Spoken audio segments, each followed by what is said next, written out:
Right, okay. Did you buy Suzanne a gift in the end? Which you surprised her with on Christmas Day? Yeah, after that show that we did before Christmas. Yeah. I was walking home thinking, might as well treat her then. Yeah. Went and got her a necklace. Nice. Actually, she said she wanted a necklace, but I didn't know which one, but went and got one. Yeah. And she was happy with that. Yeah. That shut her up. yeah. But, yeah. And did she get you a gift back? She did get me something, yeah. See, we knew she Of course would. she would. Yeah, but the thing is, right, she got me a little Game Boy Advance to take on holiday, because she knows I get bored. Lovely. Right? So that was good, but I was like, hang on a minute. I know how much I spent. Oh, and I know how much these are, right? But I was clever, though. When I got to the airport, I bought to get me an extra... bought me an extra game for it. Yeah. Got the value. of course. When you were growing up, did you wait to ask your mum for sweets right at the counter so the woman would embarrass her into getting you it? What, you mean just slip it in the basket? Well, no, just wait till there's some, a stranger watching before you ask for sweets. Sam, can I have a Kinder Egg? Did you sit in front of Suzanne when it got to... Suzanne, can you get me something else? Because remember I spent more on that necklace than you did on that Game Boy Advance. And the woman in Dixon's goes, oh, you better get him something else. She goes, oh, bloody hell, all right then. Nah. She did well, though. You know what I mean? She's done well to keep you, hasn't she? Done well. Because you're such a find. You're quite a catch. Yeah, she must wake up every morning and go, ooh, I am the luckiest girl in the world. Well, she told you that the other night. What? She said the other night how good it is living with me. Oh, yeah! I said to Suzanne, it must be great, because I only see him 2 hours a week, and I like to squeeze his little head. You can do that all day, every day. Does she ever squeeze your head? No. No? No. It's like that thing, though, isn't it? It's like when you work in a chocolate factory. You get sick of it, don't you? It's there all the time. Yeah, she must think, well, I could squeeze that head any time I wanted. It's not worth it. I just, Yeah. What about your Christmas? Is it better than Rockbusters? It's alright. I did it in a bit of a rush, because I was only in yesterday, wasn't I? Sure. Well, yeah, if you take 3 holidays a year, then there's not enough time for the work. Me and Steve like to, put our priority into, doing the work, coming up with a good product, and getting a holiday when we can. I haven't really. I love holiday, Rick. You know. I love holiday. But I don't do the holidays for me, it's for Suzanne, isn't it? She's the one who likes going away. With so you? I'll just go, so I'll go with her, do me bit. When you were playing Game Boy, right, and you looked in the hole, and you were reading your book, what is she doing? She'll make things seem more interesting to me. Do you know what I mean? So, like, when we're at the Owl, and the bus driver said, you've got an hour here, I said, why have I got an hour here? I go to a funeral with someone who I loved in the ground and don't spend an hour around it. Why do I want to... Can I just ask Carl how he got on over Christmas? Because the last time I spoke to him, you hadn't bought a present for your girlfriend. Yeah. I have to say, I was on tenterhooks all Christmas. Well, you changed it. After that show, I felt bad, even though I shouldn't have done, because... Because you hadn't bought your girlfriend a Christmas present? Yeah, but I said to you, I booked a table at a hotel in Covent Garden, had Christmas dinner there, which was nice, right? It's good food and everything. Didn't feel like enough to me. Well, then I went out and treated some stuff, and then... No. A couple of days before Christmas, he went, I took Suzanne to that hotel we're going to go to for Christmas dinner. We had tea and cakes. And I went, oh, you treated her? He went, no, she paid for it, but I was just showing her what it was going to be like. That was her extra treat. She paid for it. I love that. Brilliant.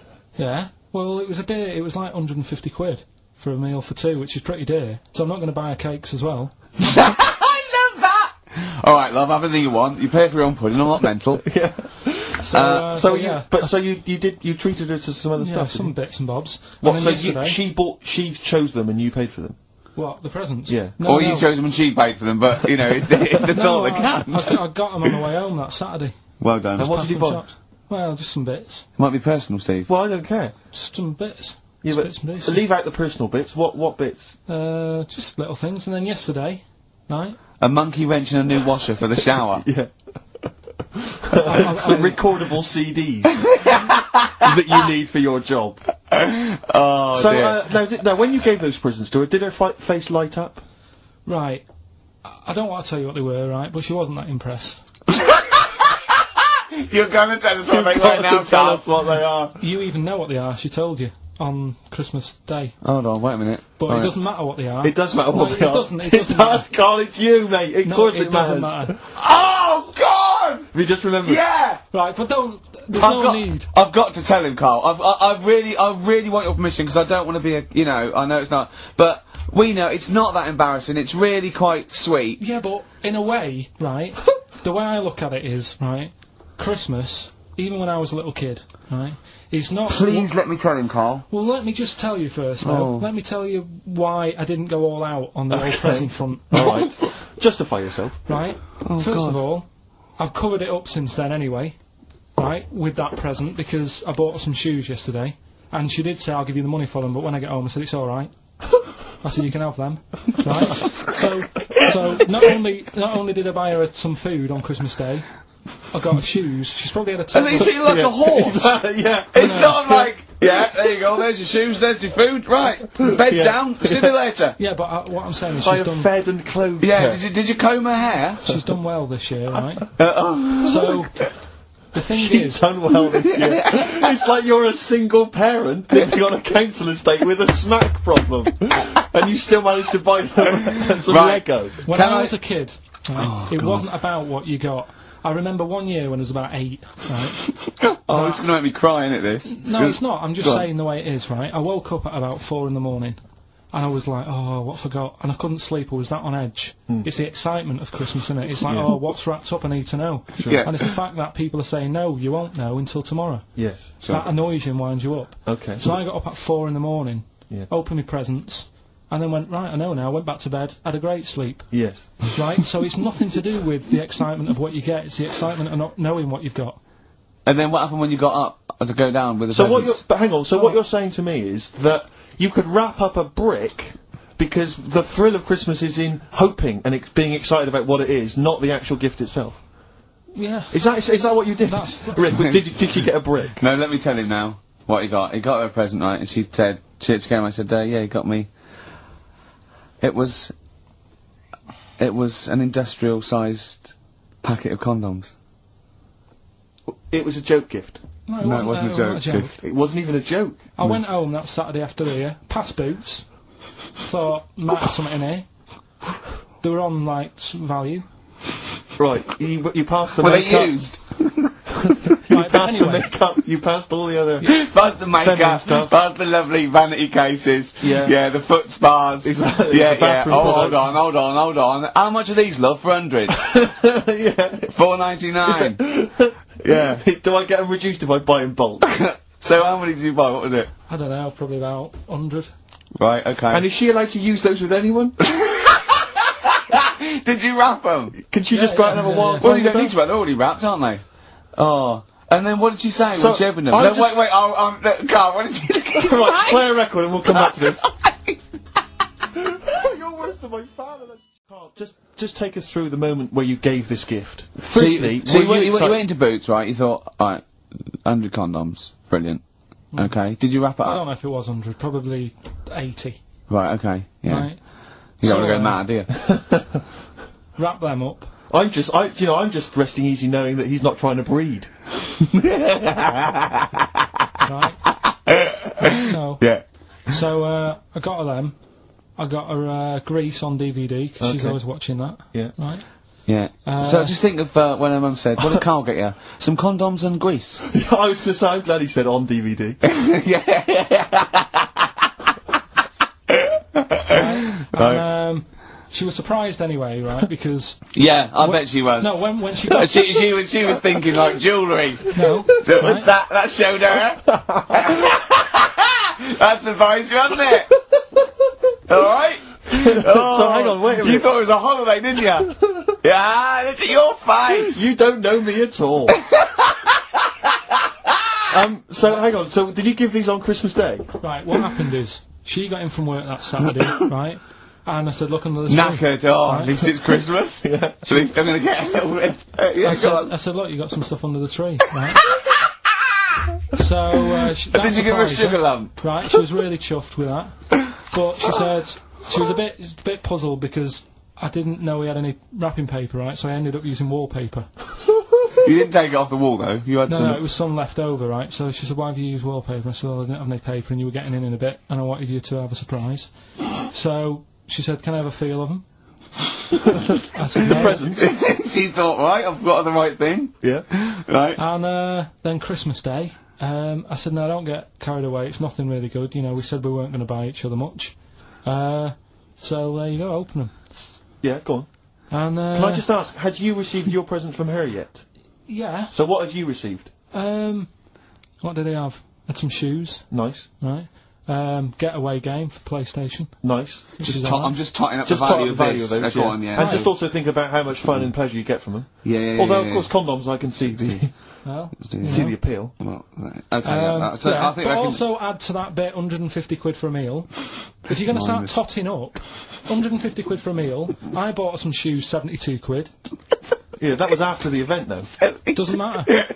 Alright, so you'd received these, dare I say it, thoughtful and nice gifts. You handed over the box of condoms. They were wrapped up. She Well, unwrapped them. yeah. Go on, take us through it. Walk Well, us through it. Well, it's not something you play with on Christmas morning. Oh, God! Oh, But right. But when she opened What them, did she what say? her What did face she say? I wrapped them twice as well, so she thought it was something really good. It was Extra like, protection. do? Right. oh. And So she thought it was something really good. then So the disappointment would be doubled. Yeah, go on, yeah. then she just opened it and went, oh yeah, so what's on the telly? And that Cool, was that. ungrateful. That was What an ungrateful woman that is. that. Well, she got Fancy not, stuff. fancy not wanting I told her. a box of economy condoms from Boots. I said to her about the thing about, you know, it's all about the surprise and that, innit? Yeah. You explained that to her? Yeah, What, after she'd unwrapped it? yeah. Thoughtful. And she was alright about it. Yeah. She understood. Rick, you know I suggested to him that he buy his girlfriend a gift. I'm worried I've done more damage to the relationship by suggesting that than if he had just forgotten. Next time you've got to go shopping for her yourself, Steve. I think I might do. You've better go shopping for her yourself. I'm glad it's all over though. It's mental. Yeah, It annoys me. The whole thing annoys me, and she knows that as well. yeah. She should know. What? She still insists on having Christmas once a year. Well, Wow. I'm you know. no, but well, anyway, what did you get? I can't think what you bring to the relationship, Carl. I don't know what it is she's getting from you in this relationship. It's like she's I doing think all we the know. work. Well, yeah. 80 times. Oh God, Carl! I love it. You're brilliant. I know what she's getting. He's the. What though? He's not thoughtful. No, but he's thoughtful. It's the best he can do with the brain he's got. Do you know what I mean? Right. He's doing his best. Mm. He's absolutely doing his best. There's no. He's working at the limits of his powers. Do you know what I mean? Though he's done as well as he can with what he was given. Sure. Yeah, I and understand. that's admirable. Yeah. It's like I think he's done better than you'd expect. I bet his teachers didn't even think he'd get this far. Do you know what I mean? What? Find a girl. No, well, yeah, a job, a girl. Yeah. Do you know what I mean? Clothe himself. He's done really well. What do you think, Carl? You think you've done well? I think I've done alright compared to some of my mates. What are they doing now? Probably not that much. Do you know what I mean? Mrs. Matthews said I wouldn't be an high flyer. I think I'm doing alright. Yeah. Do you know what I mean? I have a holiday every year. Got somewhere to live and that. Yeah. Got a new flat, haven't you? Yeah, so... So where are they then? The condoms? Are they? Did she show them to her family and friends? No, Take them into work. Look what I'm Carl got. surprised she told Ricky, actually. I was a bit disappointed in that. Yeah. Because I didn't go shouting Well, she around was what so I got. excited, Carl. Clearly, she was just so pleased and proud. Alright, play a record, we'll come back to it. No, that's it now. Like when you go down Christmas and you're excited about a present and it's like some condoms. You know what I mean? Well, I love that. Yeah, that moment. Yeah. I Right. don't know how he's going to top that next year. I don't know how he's going to top that. All I can think of is some corn plasters. Right. It's all right, love. The batteries are included. Got you a pumice stone. Right. Oh. Right. So what did you do for New Year, instantly? Well, I cocked it up a bit. Right? You're joking. Go on, You're here we joking. go. You're joking, mate. Go on. I went and booked a You table. got the wrong day. No, right? Booked a table at a restaurant that was shut. Right? What?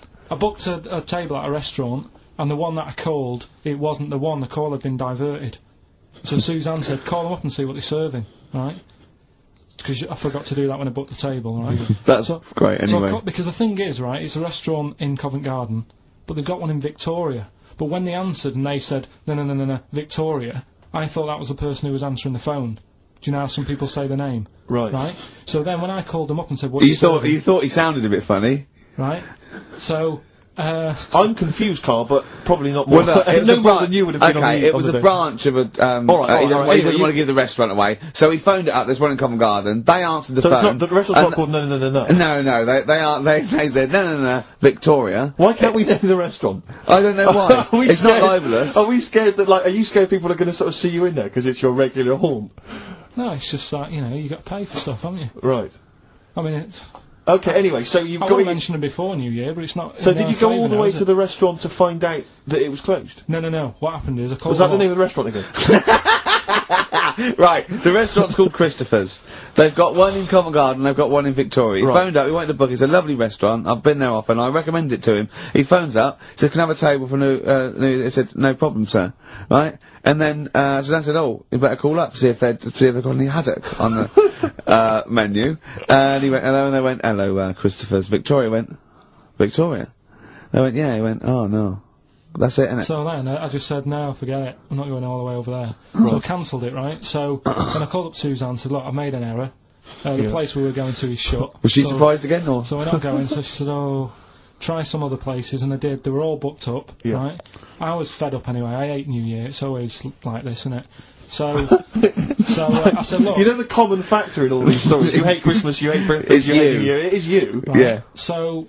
I said, I'll sort something out. Yeah. So I went to Tesco. Leave it with me. Went to Tesco's, boots were shut.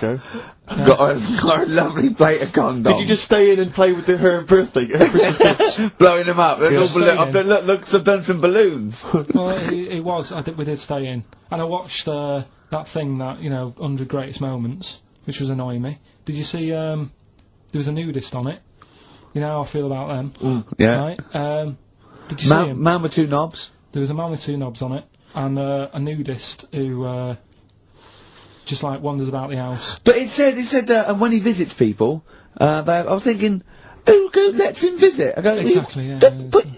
But he must go there with trousers on and go, hello, lovely to see you. Can I just pop all these off? Well, not really, no. And I tell you what annoyed me the most. They had a white sofa.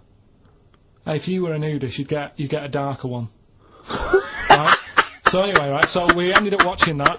That annoyed me. And then I was tired by about 11, and I said, oh, let's go to bed.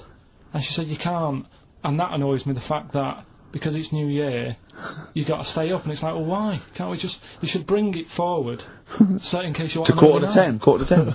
Well, you stay up, and it's like my eyes were dead heavy, and I was like, oh, I want to go to sleep. So just stay up, and then it's midnight, and you go Happy New Year, then you go to bed. Yeah. Well, not everyone, Carl. Some people have a little party. So it's over with anyway. Yeah. So, are you 86 years old? 86 on my nerves. Oh, do you know the quotes that Ricky gave me last week and I turned them down? Yeah. I got home, girlfriend had a go at me. They don't know you turned him down. What you know is that he said he didn't want to take the book at the end of the show, so I'm not taking it, it's too difficult. I'm going to go and get a nice one. And go on, carry on. So I went home, and Suzanne said, where's the book? She was really looking forward to having a look at it. I said, oh, I gave it him back, I wasn't up for that. And yet, last week I was ill and stuff, I wasn't in the mood for learning. Yeah. So I'm not having it. She goes, this is where you went wrong at school. Oh. She said, this is exactly where you went wrong. She said, you liked infants, you liked, your colouring in and your painting stuff. She said, but as soon as it gets to the heavy stuff, you just, you're like a horse with its blinkers on. Yeah. So you just shut yourself away. So I said, no, I could have done it if I wanted to. So anyway, we went and bought a quotations book, so I have got some quotes. Yeah, what's the quotation book you bought? So I was asking him to, read Keats and Wilde, Wordsworth, Shakespeare. What did you buy? It's quotes with, Eric and Ernie and that in it. That's what I've done. Go on, I've used an everyday thing. Yeah. And put it with today's problems, right? Go on. So my girlfriend, yeah? She might like to go shopping for clothes. I hate it. Right. But because I love her, I put up with it. Ah, that's nice. Yeah? Yeah. So, you love that little kitten. You can't stand the smell of the stuff, you gotta feed it. But because you love it, you go, well, I'll put up with this just for a few minutes, and then I can, squeeze its head later, and give it a little... So, holiday, where'd you go on holiday? Sardinia. Good? Yeah, it's alright, yeah. Nice food and that, it's important, isn't it? Yeah. And nice beaches and what have you. Excellent. Always like a nice long beach to walk down. Yeah. But, so we're having a nice walk, right? Nudists do me head in. Sure. right? Not a problem though, is it? It's not like being scared of spiders where they might jump out under the kitchen sink at you. You know what I mean? It's not a big problem having your head done in by nudists. Yeah, but it just annoys me. It sort of ruins the day a little bit. Because it makes me feel uncomfortable. Right. Take your clothes off if you feel uncomfortable. It's much more relaxing. Yeah, but... Well, anyway, right, so I'm walking along the beach, right? Lovely long beach, what have you, you know, watching the sea, picking up shells and that. And what are you wearing? What's your natural beach club? When he says picking up shells, I imagine he's on all fours going, like that, you know what I mean, looking at things. Just like washing his nuts in the sea to get them tasty. Yeah, going into the sea and then kind of shaking himself and all the water flows off. Yeah. I've just got, you know, flip-flops on, pair of shorts, and like a little light shirt. Sure. So anyway, walking along, and Suzanne goes, "Oh look," right, and there's this woman, German I think, coming out of the... How can you tell she was German? Underarm hair? I'll get to it. Forget the underarm hair. She came out, it looked like she was smuggling seaweed. I'm going to burst! Oh, God! And the funny thing is, right, she, smuggling seaweed! Oh, God! She was a bit hairy down there, was she? Mental. I felt bad because I hadn't had a shave for 2 days, right? Looked at her, it was ridiculous. She might as well have kept her trunks on. It was just like she was wearing furry trunks, right? So anyway, so I'm walking along. Yeah, go on then. So Suzanne's like, "Oh, look," and I'm like, "Oh, not again," you know, because every time we go away, there always seems to be one of these. Is she by herself, this woman? Well, the weird thing was, she was with her husband, right, Yeah. but he had shorts on, he was happy, right, but every time, like, because I walked past her, and he sort of ran off, because he's embarrassed. Do you know what I mean? There's nothing normal about it. What can he do? He can't go, "Alright, mate," because he knows it's odd, right? How old was he? Sorry, how old was she? It's hard to tell when someone hasn't got clothes on. Sure. You know what I mean? They always look older, don't they, when they haven't got clothes on anyway, but I'd say she was about 40, 41. Okay. Right. So I walked past, and the annoying thing is, she got there on a bike, right? No clothes on, little pair of boots next to the bike. So if you can wear boots, just pop some shorts on. You know what I mean? That takes more effort for me, putting boots on. But put the shorts on, right? So anyway, so the husband kept running off. I walked past, and I'm getting annoyed because I'm saying, well, we've got to walk past them again on the way back. I like the fact they're scuttling away when Karl walks past. Like when you lift up a bit of sort of iron sheeting in the woods and loads of mice run away. Yeah. It's like whenever Karl goes, that nudists run away. Yeah. Oh, right, okay. So we sort of come walking back and what have you, and you know, I have another look and what have you, and he runs off again. Why are you another look if it offends you so much? Oh, you might as well just have a look. You know what I mean? It's just putting it on show and what have you. But the interesting thing was, I just wondered whether the husband... If the husband were nude, you'd looked at his tackle, because remember when you went to see those two strippers and it was a woman and man, and they whipped their shorts off, you said you looked at his tackle first. I think any bloke would. Well... You would. You just check it out, it's natural, isn't it? You just go, oh, right. Well, it is normal or whatever. Because you don't know if you know what I mean? You don't know if what you've got's right until you see someone else's. No, do you know what I mean? Yeah. But anyway, so, but he got us talking, because I was... Then, as soon as I saw her, sort of, today's been ruined a bit, so I'm walking up the beach... It's been ruined! Walking up the beach with Suzanne going, how does it happen? Do you know what I mean? Why do people do this? What fun are they getting out of it and what have you? And, I just was thinking, is there any chance that fella, right, didn't even know that she was a nudist until they went away? Do you know what I mean? Because I said to Suzanne, say if I met Suzanne, it's like we're getting on, yeah, everything's fine. Yeah. And then you go off on holiday and you go, you haven't got much luggage. And she's like, no, it's fine, this is plenty, and I'm thinking that's weird. And then we go down the beach and she whips her knickers off. I'd be annoyed, but there's nothing I could do. Do you know what I mean? Sure. So I'm just wondering whether that's what happened to this fella. Every time someone came walking up, he was like, oh, God, this is embarrassing. And he kept nipping off. Yeah. Finding something else to do. Look at some shells. So I'm wondering, Rick, if at some point, maybe today or in future shows, we should get a nudist. You know, one of those official nudist spokespeople. You know, because there's all these nudist organisations. Get them on the phone, justify themselves to Karl, because, you know, in his mind, they are, what would you say, weirdos, freaks? I don't quite get it. I was reading something in one of the supplements last weekend, and some journalist went round to some, whatever you call it, some resort or whatever for nudes and that. And it's Were just they playing volleyball? Well, the only thing was, bowls. Why is that annoying? Well, don't play a sport where you got to bend over. Well, I've got another food-related item here. Now, Carl, I got a little email via my agent, sent from someone here, okay, sent from someone at XFM, okay, and I won't say it was, she just said, I thought this might be good for Ricky to use on Saturday, and obviously what happened is, Suzanne has sent you an email in the week, it was Wednesday, and you've returned it, but I think you've returned it to the wrong email address. You returned it to someone here, who of course immediately forwarded it to my agent for ridicule on the show. Don't panic, it's nothing that bad, okay? It's an email from Suzanne talking about your tea that night. Was Suzanne out on Wednesday night?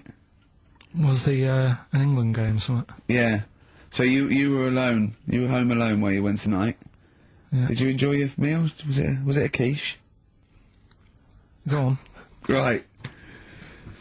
From Suzanne to Carl. Take the quiche and put it on the baking tray.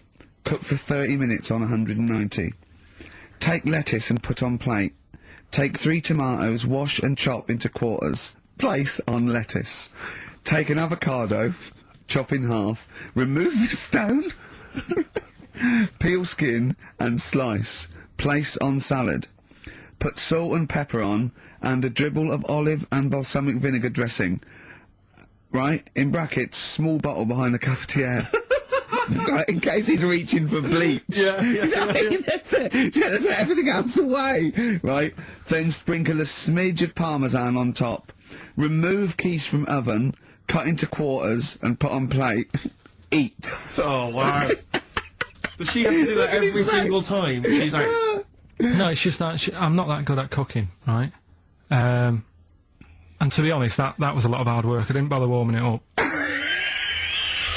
And I did without the avocado. Why? Too much messing about. He didn't even do that! With instructions, it was too much! But, yeah, I'm not that good at cooking and Did that. you genuinely... That's not cooking, though, is it, Carl? That's heating up a slicing. quiche. That's cooking it is making the quiche. Yeah, but I'm just... Could you have figured that out if she had left that note for you? Why did she have to tell you what the olive oil and balsamic vinegar was? Because I've put sort of cooking oil on my food once, and I said, right, it's a bit... It's ever since, right, years ago... I'm gonna die! Years ago... Oh God, you're leaving Mr. Magoo at home! It was ever since I put sausages in the toaster that, What do you mean? I nearly set the flat on fire. Because, do you know, like, when you're grilling food in a pan and all that? Yeah. Sort of sausages spit and it goes everywhere, doesn't it? And it makes everywhere greasy. In the toaster! So I thought, well, just want to warm them up. Yeah. Bung them in the toaster. Yeah. What And happened? she sort of caught... They Well, got stuck and they sort of caught on fire, I imagine. she came in just as I was sort of plunging it, and what have you, came in from work. She said, what are you doing? I said, I'm in sausages. Well, the oven isn't on. I know, they're in here. What, you turn it off? Panicking and that. But I've never been into it. I've never been into cooking and that. At school and stuff, I didn't bother doing it. Oh, every time Suzanne comes home, she must think, please be the house still there. Yeah. Please not let me hear a fire engine as I come round this corner. Oh God, she comes and goes, oh God, thank God. I bet she's always happy to see you when she gets home and you haven't burned the place down or introduced some howler monkeys or something. Unbelievable. What I find extraordinary is there are people who are in sort of care in the community who don't need instructions No. on how to prepare food. Oh, they can do it, yeah, you show them once. Yeah, they and they've don't. learned it. Whatever you do, don't put sausages in the toaster, Johnny. Do you know what I mean? Yeah, and and they've learnt it. They don't put sausages in the toaster. Yeah. What is it? They put their fingers in. But, yeah. Are we doing Rockbusters answer? Okay, we've had a couple of emails, Rick. Someone, actually Ian, he's emailed in. He said that, because of the blinking postman, it's his wife's birthday today. She's had no cards or presents, because, presumably because she's got no friends, but also because of the postal strike. But you won't be able to use that excuse for Suzanne's birthday again, because she knows that the postal strike won't be on around that time. Alright, Carl? So. But anyway, so would you just say happy birthday to Have Tracy? those condoms run out yet that you got for Christmas? Carl? I've still got them. Have you? Just say happy birthday to Tracy. It'll Happy it'll birthday, make her Tracy. happy. And hello to Aidan, who's phoned in to let us know he's actually listening in Northern Ireland. Oh, God so bless him. we've gone international. Sure. Now, there's also a questionnaire has been sent in by Ruth Chamberlain at Cordwainers College. Cordwainers College seems a weird. Cordwainers. It used to, yeah. It's either used to be a poly or a laundrette. I think it's yeah. Anyway, it's something that she's doing for, she's studying product design for the fashion industry. And anyway, she's got, some questionnaire. And we're too busy and important to fill out the questionnaire. But we thought maybe you could answer it, Carl. Look, Carl, look, he's yawning, he's looking round, he's only got to do 2 hours and he gets a whole day off and he's getting paid for it. Do something, Carl. Be grateful. You've probably ruined a man's career. He's ridiculed now for doing this. He's so weak where he should have squoze your head and kicked you out of the building. So, let's have a little bit of effort. You've only got an hour and a quarter to do, then you get 2 days off, alright? Alright. Right, Carl, it's a questionnaire about happiness. Oh, yeah. If there's one person... well, that should answer it right there. The first question, Carl, on a happy scale of 1 to 10, where are you on the happy scale? Is it at this moment or in general? Well, I would say generally. Okay. Yeah, but you don't always have to, like... I mean, I Jesus think I'm happy in that, but I don't always show it. You never show it. No, but it doesn't mean I'm not happy in that. Like, I'm all right at the moment. I'd say I'm probably on a... I was probably on about an 8. I was probably about a 9 when I woke up, right? And then sort of fell out with Suzanne over her haircut. Yeah. Right? She went for a haircut and came back with something that I didn't like. Sorry, what did you say? So when your girlfriend walked to the door, she had her hair done, you said, I don't like it, alright? Well, she could tell by the look on my face. I said, but don't you say, no, I'm happy with it, I just can't tell. I'm loving it. because then she might have it done again. Oh, You've gotta Carl, I let just people cannot know. get over you. I really can't, No, I but cannot... you haven't seen it. Right? Oh, So then I was fed up, but then I thought... Sorry, what authority have you got to talk about haircuts? yeah, you had the, well, officially from a barber in Manchester above a railway station in a shack, it was £2 a cut, told you had the hair of a Chinaman. Well, you wish you had the hair of a Chinaman now, you got no hair.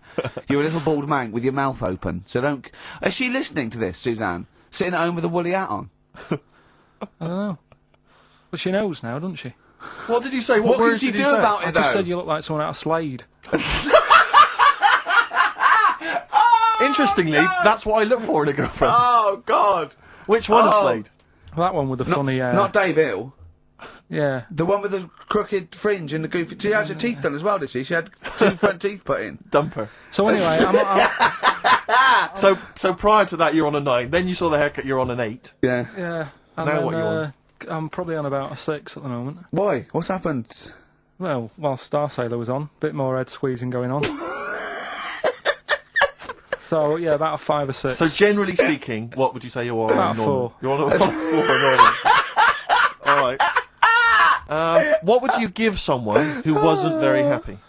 What would you give them? What are you thinking, Carl? Depends why they're not happy. They're low, okay, so what would you give them? I mean, yeah, depends, innit? If it's someone who's just lost their arms and legs in an accident, you don't give them a lollipop. Sure, or some mittens. Yeah. You give them a hat. Yeah. Yeah. And dare I say it, a smile. A skateboard. Yeah. Yeah. I don't know. You don't know. You got to answer the question. Alright, so hang on, let's assume that you've upset your girlfriend because you slagged off her haircut. What are you right? doing You now feel to go and guilty. make her happy? How are you going to cheer her up? And not buy her a baseball cap. I don't know yet. I haven't thought about it because I've got this to sort out, haven't I? So when I get home, get her some gel or something. Oh, God! Oh, Christ. Okay, Oh. and, alright, just name something that always puts a smile on your face, Carl. It always cheers you up. If you're feeling a bit blue, it always cheers you up. A monkey, innit? Learning something. Right. That's a bit weird. I love the qualifier. That's No, I a think bit it was weird. I think it was 2 different sentences. I think it was learning something. That's a bit weird. yeah. Oh. Learning something that's a bit weird. Okay, and finally, if you could have something to make you happy, what would it be? Little chimp, wouldn't it? Little chimp in a suit. Well, don't answer for him. Don't put words into me. You could have anything you want. It'll cheer you up and make you happy. What would it be? You can't say a skin of titanium. It's got to be something possible. Yeah. X-ray vision. No. What would you have? It can be conceptual. It could be world peace. It doesn't have to be, you know, a new watch. Yeah, let someone else wish for that. Sure. It'd be a waste. Yeah. Why should you do it? And then someone else gets a nice new watch and there's world peace. Exactly. You're walking round, it's nice and peace, but you know what time it is. He's swanning round, he's got a lovely new watch, and there's no threat of him being bombed. Exactly. I'm quite happy the way I am, really. I don't really want Are that you much. really? But you're on a 4. Yeah, You're on a happy scale of 4. Yeah, you're on a 4. Surely you want to get to 10. Surely the point of life is to be on 10. Yeah, but what's a 10? Do you know what I mean? No. What's a 10? Contentment, absolute contentment, joy Bliss. in your heart, Yeah. inwardly and outwardly. Not walking round with a little round mank head with your mouth open going, what's the point of that? I've done it once. Is that why you've still got all the condoms? 'Cause I've done it once. What's the point of that? Alright, we're gonna get everything. Some hair gel. Come on. 10. Just one thing that would make you happy. That would cheer you up if you were feeling low. Tuesdays off as well? I'll have the MD just, you know, resign straight away, shall I? I honestly don't know what would make me happy just like that. Because I am happy. I know you say I'm fed up and that. Do you know But- what? Do you but I know? am It fed- said I'm alright. he wouldn't want to be too rich. He said because if I was too rich, then Suzanne would say, "Let's go around the world." He said he wants to be rich enough so they're happy in that and they got their bathroom and everything, but they still can't afford any more holidays a year. Think of that. Think of that wish. Think of that capping your wishes. Yeah. Do you know what I mean? Putting a ceiling Yeah. on your ambition. I love it. It's genius. Look at his face. Play a record. You're an It's idiot. like if you'd won that ticket round Charlie's Chocolate Factory, and he'd said, actually, Carl, I want you to take over the factory. It was a test. You'd have said, I just wanted to look around the chocolate factory. Yeah. I'm happy to go back and live. No, he just said, poor. I'll work it, but I'm not working Mondays. Exactly. Play a record. Imagine giving a chocolate factory to a kid. I know. Idiot. Give it to the fat one at least. He'd enjoyed it more.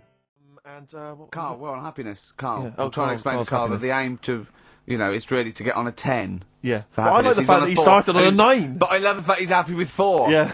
I love that. No, but what I mean is, right, I'm not looking for, like, happiness. Right. I'm You're not alright. looking for happiness. What? What's that for? What I mean is, right, I'm happy when I'm not fed up. So what I mean is, I'm happy... Is this in your new book, Psychology of the Mind? What is that? I'm happy when I'm not fed up. That's like an 8-year-old trying to explain happiness. Johnny, what is it when I'm happy when I'm not fed up, miss? Well done. Good boy. That's it. You're happy when you're not fed up. Talk like an adult. Yeah, but that's what I'm saying to you, though. I don't... What? I'm happy most of the time. It's just that when things niggle me, I find that... I realise when I'm annoyed more than when I'm happy.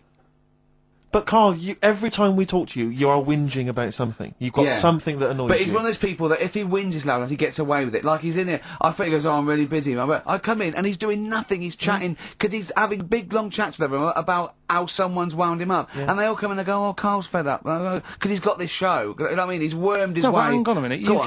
came in moaning about the post and that today. Yeah. But everyone's annoyed and frustrated by that. There's small businesses going out of I'm not. business. I'm not. You haven't heard me No, you're moan not, because about who's sending you letters? No one. You've got no friends. You've said that yourself. Yeah. You've openly declared you don't want friends. They're too much hassle. Yeah. Yeah. Yeah. Yeah. Yeah. That is my joy. Friends that is the point of life to me. I can't wait to see them. I squeeze their head. I welcome them in. Oh, they annoy me. They annoy me. Annoy me. I love it. Friends are annoying. He's even scared of like doing something with a friend or getting a gift because he goes after buying one back now. Yeah. It's sort of like life's a bit of a chore for Carl, isn't it? Well, anyway, all right, let's leave that aside. Obviously, you're never going to be entirely happy, although apparently you are already on the brink of happiness. All you No, had I to say told you was that, your right. hair looked nice. I That's was all you on- had to say. Yeah, I it was- looks good. Yeah, and that's it. End of story. What's the point in that?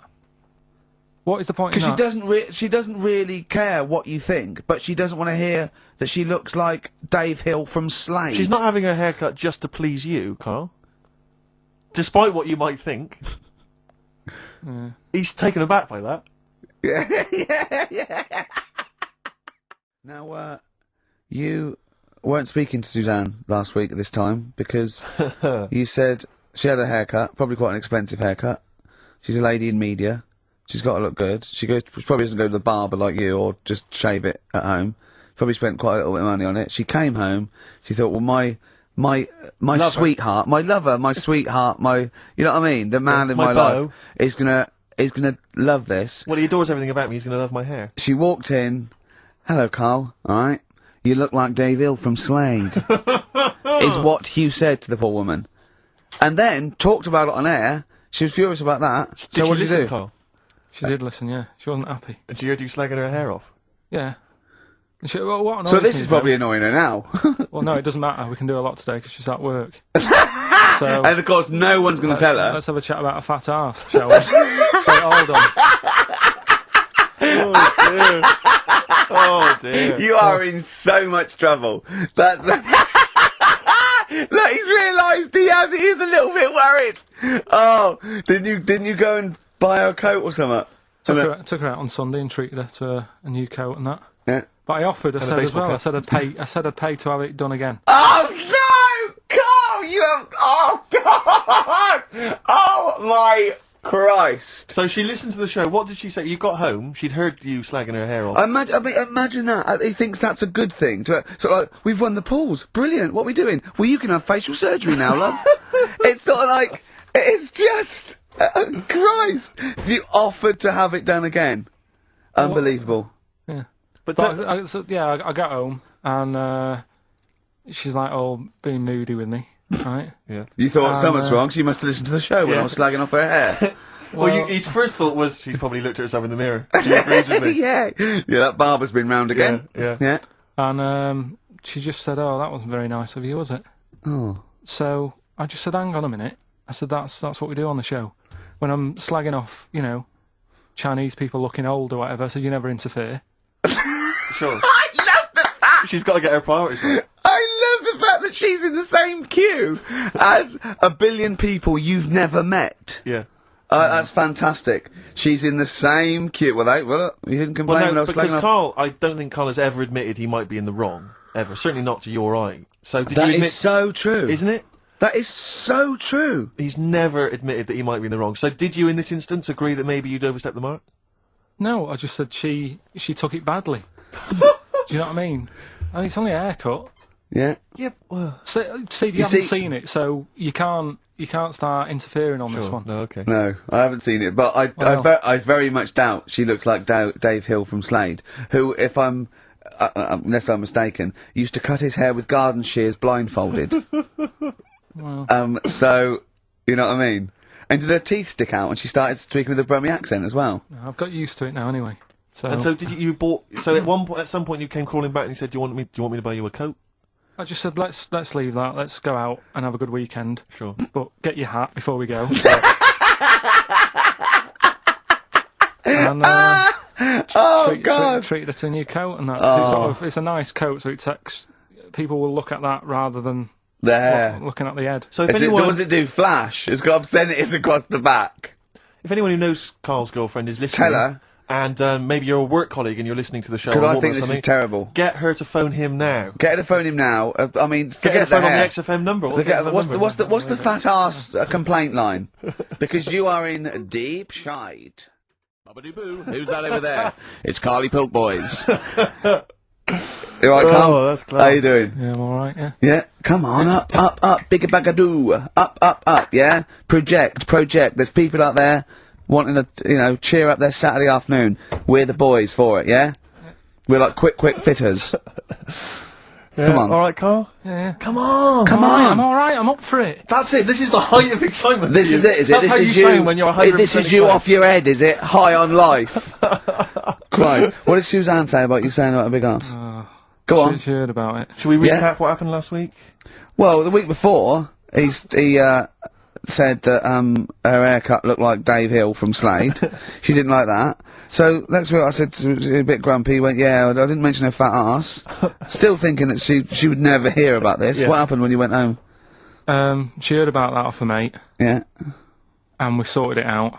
Didn't have to buy her anything. I just sort of said, come on, you know what the show's about and that. Stop moaning. Yeah. Right.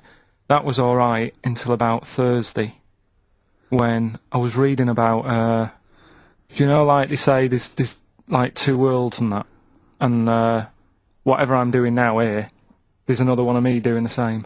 Yeah. But Well, no, he's probably taking some time off. He's probably having a week off. yeah. But I was just talking about that, and she was saying, "Nah, that doesn't happen." And I sort of said, "Well, they definitely won't have a haircut like yours, right?" And that sort of started the argument again. It's almost like you haven't learnt your lesson. Also, it's like you're talking about it again on air, almost in a way, so our mates could hear again. It's very short. Learning curve. You know, Carl, if there was if I cut a hole in a box and you knew there was an orange in there, right, and you put your hand in, would you be stuck there trying to get that orange out? Do you think, or would you just like let it go and sort of tip it upside down to get it out? What do you mean? I think that answers your question. Is that a cardboard box on your hand? So, is there any other things you want to criticise Suzanne for while we're on air? Anything else? Anything that's been niggling that you feel you should get off your chest? The hair, the arse. Nah, leave it. Everything else is fine. Leave it. I think so. Okay. That's good. I think leave it. Well done. I mean, it's not what people listen for.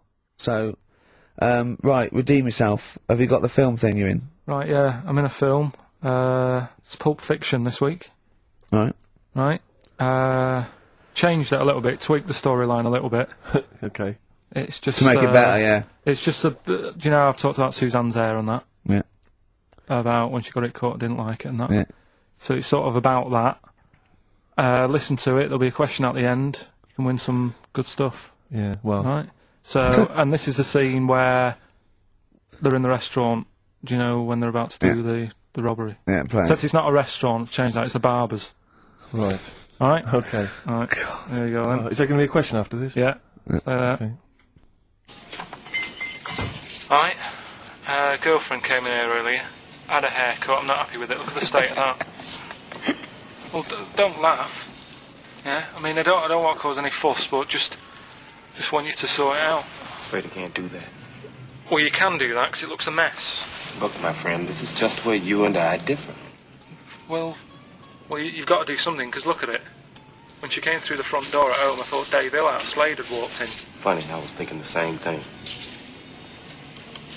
Look, I don't want to cause any problems or anything. She hasn't even seen it properly yet. She sort of had it cut and came straight home and didn't look at it.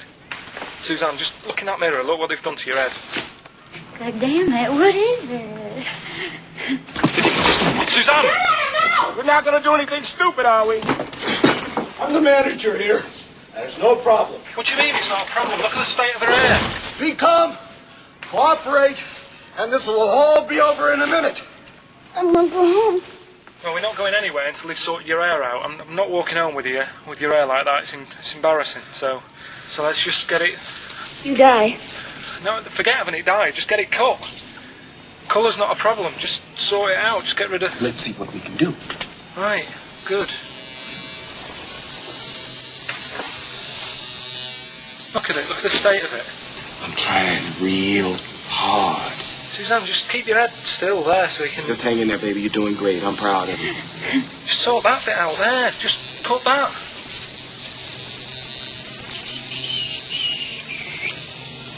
My barber says I've got the hair of a Chinaman. Have you heard that before?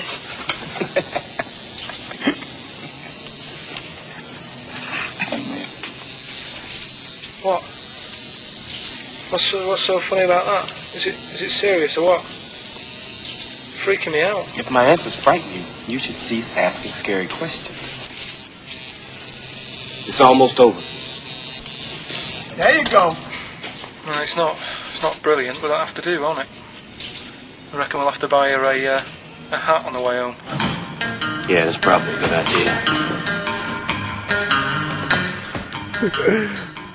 Do you think Suzanne's listening? It's alright, isn't it? I like the fact that in that she's represented with a sort of dimwit southern accent. Yeah. Your girlfriend, so I'm sure she'll have appreciated that. Alright, It was nice, yeah, it was a nice. I don't know what kind of copyright infringements that was made. Yeah. Well, Right, well, the question is, what did I say is odd about my hair? odd about your hair. Yeah. Yeah. Oh well, All right. yeah. Fans of the show will know that already, I'm sure. Yeah, so email in, ricky.gervais@xfm.co.uk, or, just email, actually. Yeah. Bored? Right. But are you comfortable being nude and that? We've done this. Well, I don't know what this is. We did this last week about, are you comfortable being nude? No, I think I know, I was talking you're about probably that. most comfortable being nude. It's just probably not in public. Well, Ricky's only really comfortable nude when he's eating. Yeah, there's nothing to get, you know... Yeah, you can just wipe spilt on yourself it. down. Yeah, you just sit in the bath, yeah. No, but I've talked about that, and then when I went home, I was talking to Suzanne about it, and she said, "What's all that about? You don't like being nude, right?" And I said, well, it's not. It's like I'm part of an Alan Bennett play. It's just... I love the way you talk. Remember once, right? I don't know if I should talk about this really, but Well, that means you should, so go on. Go on. oh yeah, right. We went to Tenerife, right, one year. And I was still living in Manchester. I'm scared now. Yeah, that I don't why know you said what's that. I'm No, actually scared. I'm thinking about Suzanne, but she's Well, working. I don't want to know anything about Suzanne, Come to be on, no, honest. but If come on, It Go on. involves me more. Let's Go hear on, the story. go But on. I'm just explaining to you that I don't like being nude. Yeah. Go on. So you're in Tenerife. In Tenerife, right? Didn't have much money. Stayed in this apartment that wasn't that nice, right? Had cockroaches in it and stuff, right? Didn't have much money to go out at night. So we're in this sort of death trap of an apartment, right? Anyway, so when I was younger, right, had a bit more energy. So Sounds like He's he's 30. 80, I know. so you know, start having it away a bit. It's a joy. Beautiful. It's so, go yeah. on, yeah. I'm going to hit a wow. I love it. Go on. Right, so, you know, doing what I do, right? Yeah. Someone starts banging on the door. So Suzanne Everyone's says, at it. Right, so you mean knocking on the door? Right, okay. knocking on the door, right? So Suzanne said, "You better get it." So I said, "Oh, I can't get it now. I'll have to wait a bit." Right? I can't go to the door. Go on. So the banging's getting louder. Yeah, Someone at the door, yeah. and she's like, "Oh, hurry up! It must be important." I'm like, "In a minute, just." So anyway, I don't want to know I anymore. stick. We'll leave it. No, No. come on, finish the story. Open the door. It's a fireman. So I just stick my head round, and he's going, "You'll have to get out. The building's on fire." Right? So I'm like, "In a minute." Sorry, you weren't still having sex at this point? No, but, you know, Right. still sort of got to wait a minute or I can't get my pants on. Oh, Carl, I wish I'm so sorry. Right, go on. To this So then. now So the, what- the place is burning down. So it could be a serious big fire going on. Yeah. I'm sort of waiting. You can hear people sort of screaming and that, panicking. Is that because the door's open and you're nude? The fireman's saying, "Will you get out? Will you get out?" I'm saying, "In a minute." Right. And Suzanne was saying, you know, think of something that's not sexy. Sure. So I was thinking of people, you know, thinking maybe dying in a fire might sort of calm you down. Yeah. Then the fireman said, we need a big pole. Yeah. Yeah, Sure, go on. But what I'm saying is, that, to me, I wouldn't have wanted to go out and be safe over, do you know what I mean, over being naked. I don't like walking about without on. So what I'm saying is, even if that fire... I love the idea of everyone huddled in there with all the firemen. It just, the camera's fans along and there's Carl. Yeah, a just local news report. naked. With still But would standing you proud. have gone out, we're now on, But why do I have to go out with now on? I just grab a pair of jeans. alright, but you've just, you know... What? There's a fire, Carl! Yeah, but can See, you no, imagine if not you- everyone looks at men's packets. That's only you, remember. Most of the other firemen wouldn't be going, oh, look at him. But He's what I'm pleased- interested in is he's how pleased long... to see us. Carl, how long did it take? And did the thought of dying in a fire help? After a bit, but the fireman sort of had a go at me. Sure. What do you mean? Well, he wasn't happy that I was dawdling. Well, to be fair, But what can you do? Answers on a postcard. To the usual address, XFM, care of Leicester Well, Square. let's just get these right. Let's play. What do you reckon, Carl, to being Ricky's friend? Did you find that an exhilarating experience, something that you enjoy and look forward to? It's alright for about an hour, and then anything over that is when he's just messing about and he wants to hit me on the head with a tray. we went Or, for lunch yesterday, didn't we? That was more than an hour, wasn't it? Yeah, And we had a drink in the week, didn't we? That was more than an hour, wasn't it? that was a good... Is he okay when it's just the two of you? Because I find as soon as there's a third person, Well, yeah, just to give he you... just starts showing off. Well, there's a little bit of that, right? But I went out with Ricky, like you said, right, for a drink in the week. And, you know, I went home. and Suzanne, the girlfriend, said, where have you been? I said, I've been out for a drink with Ricky. Hey, you've been out for a while, what have you been talking about? I sort of sat there for a minute and thought, there's nothing that I can tell her we've been talking about that she'll show any interest in. She said, well, you must remember something. I said, I can't. She goes, no, something, just anything that you were talking about. What are you talking about? I said, right, the one I remember, one of the topics that came up was, imagine that the only way to have a kid was you had to sleep with a squid. How many kids would you have? I would say it was the future and the squid's taking over, but the only way they could do it now is like a filter. You had to sleep with a squid. I was going, would you? He was going, what do you mean? I was going, would you? He said, there's not a time he hasn't gone home with a conversation, buzzing in his head that he got confused about. Would anyone want a kid that much?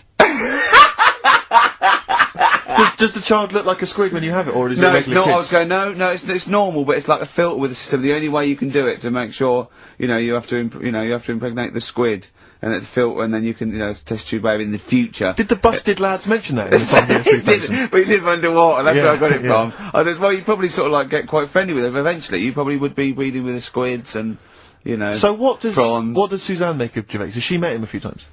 Yeah, she just said, she can understand why we sort of get on, because we both sort of come up with daft stuff all the time, and... Yeah. But I'm quite happy to have a discussion. I love the way that it talks about his partner like the adult. Well, I know, like we're that's the how I two see it. kids that go out playing, talking about squids. That is exactly how I see Suzanne. It's like, if she wasn't there, I don't think you'd get out of the house in the morning. Well, You'd have tied your shoelaces together. Yeah, you'd have your earplugs You'd have forgotten in, to put your trousers the on. fire alarm would be going off, and, someone would have left a frying pan on, the builders would be sort of like throwing you round. Yeah, I imagine she And makes you like a put round me of down. sandwiches. Well, she's noticed that I don't ask as many questions now. Because, like, last night was one of the first times in ages that I'd asked her something, right? What did you ask? Where's the bathroom? No, right, do you know, like, I'm always thinking stuff when I'm bored, right? if it's when I'm washing up or what have you. Yeah. And, last night, she was watching, that Midsummer Murders. Midsummer Murders, right? I don't like it, I think it's rubbish, right? So, Another thing you've got in common then. No, but do you know what I mean? But I'll let her watch it. Yeah. Do you know what I mean? She really likes it. He was standing, he's watching the microwave, she was going, Carl, no, exactly. this is the telly. This is the telly. Wait a minute, this chicken's gonna come I've round seen any this second. before, it comes round again in a minute. Carl, what's the washing machine, Carl? So she's watching it, loving it and that, and I'm bored, because it's just, it's a boring programme. So I'm sort of looking through magazines that we've got. Trying to find animals without heads. And, it was in one of her magazines, and there's this article, right, about these identical twins, brothers, right, and one of them meets this girl, right, and it turns out she's got an identical... I've heard this is true. Right. They get married. She's got an identical sister. Right. So, they both go out. So two identical twins, male, going out with two identical twin sisters. Yeah. So I was looking at it going, oh, that's weird, because you see them, like, they're always wearing the same cardigans and that, and that's like... But then, That's no, all but right. if you're an identical twin, then you probably would fancy the same sort of person, wouldn't you? But then, I was asking, she was going, it's getting near the, the plot, the murderer. If they had a kid, would they look the same? Yeah. Would Well, not necessarily, because it depends on what genes are passed over. Even though they've got the same exact sets of genes, that you don't pass on all the genes, do you? It's 50-50, but you don't pass on exactly the same genes in each sperm, let alone with an identical twin. Yeah, but even though you don't do that, like, my brother and sister don't look like me, but No. you know they were related. Because they share 50% of your and they father's talk genes. gobbledygook. Yeah. No, you share 50% of your father's genes and 50% of your mother's, but not the same 50% on two occasions. I think you I've completely lost you him lost already. it. When Lost him already. when you brought in the word genes, Yeah. I thought you was thinking, Yeah. what No, was they on the wouldn't trousers for? necessarily. They wouldn't necessarily, no. They could do by Did sheer Suzanne chance. look at you like Oliver Hardy looks at Stan Laurel when he's just like nailed his hand to a wall or something? She went, ask Ricky tomorrow. Yeah, and and then turned up John Nettles. then turn it up. Yeah. That's alright. Oh, that is brilliant. It was a holiday when we went to Tunisia. And the Scouser pissed you off. Surprise, surprise. Yeah. Yeah. But the annoying thing was, when you go on it was a cheap holiday, and, like, the lesson here is, if you want a good holiday, you gotta, like, spend some money. Yeah. And we didn't on this one. We spent about, I don't know, 400 quid for two of us for, like, a month or something ridiculous. And we got there, and, you get to the hotel and you go, we have made a mistake. you know, it's a ropey hotel. You know, you can tell, like, the blinds and stuff as you walk in, they're all dirty and stuff. And you think, well, let's make the most of it. You know, let's not get down about it. It's a holiday. It's for a rest.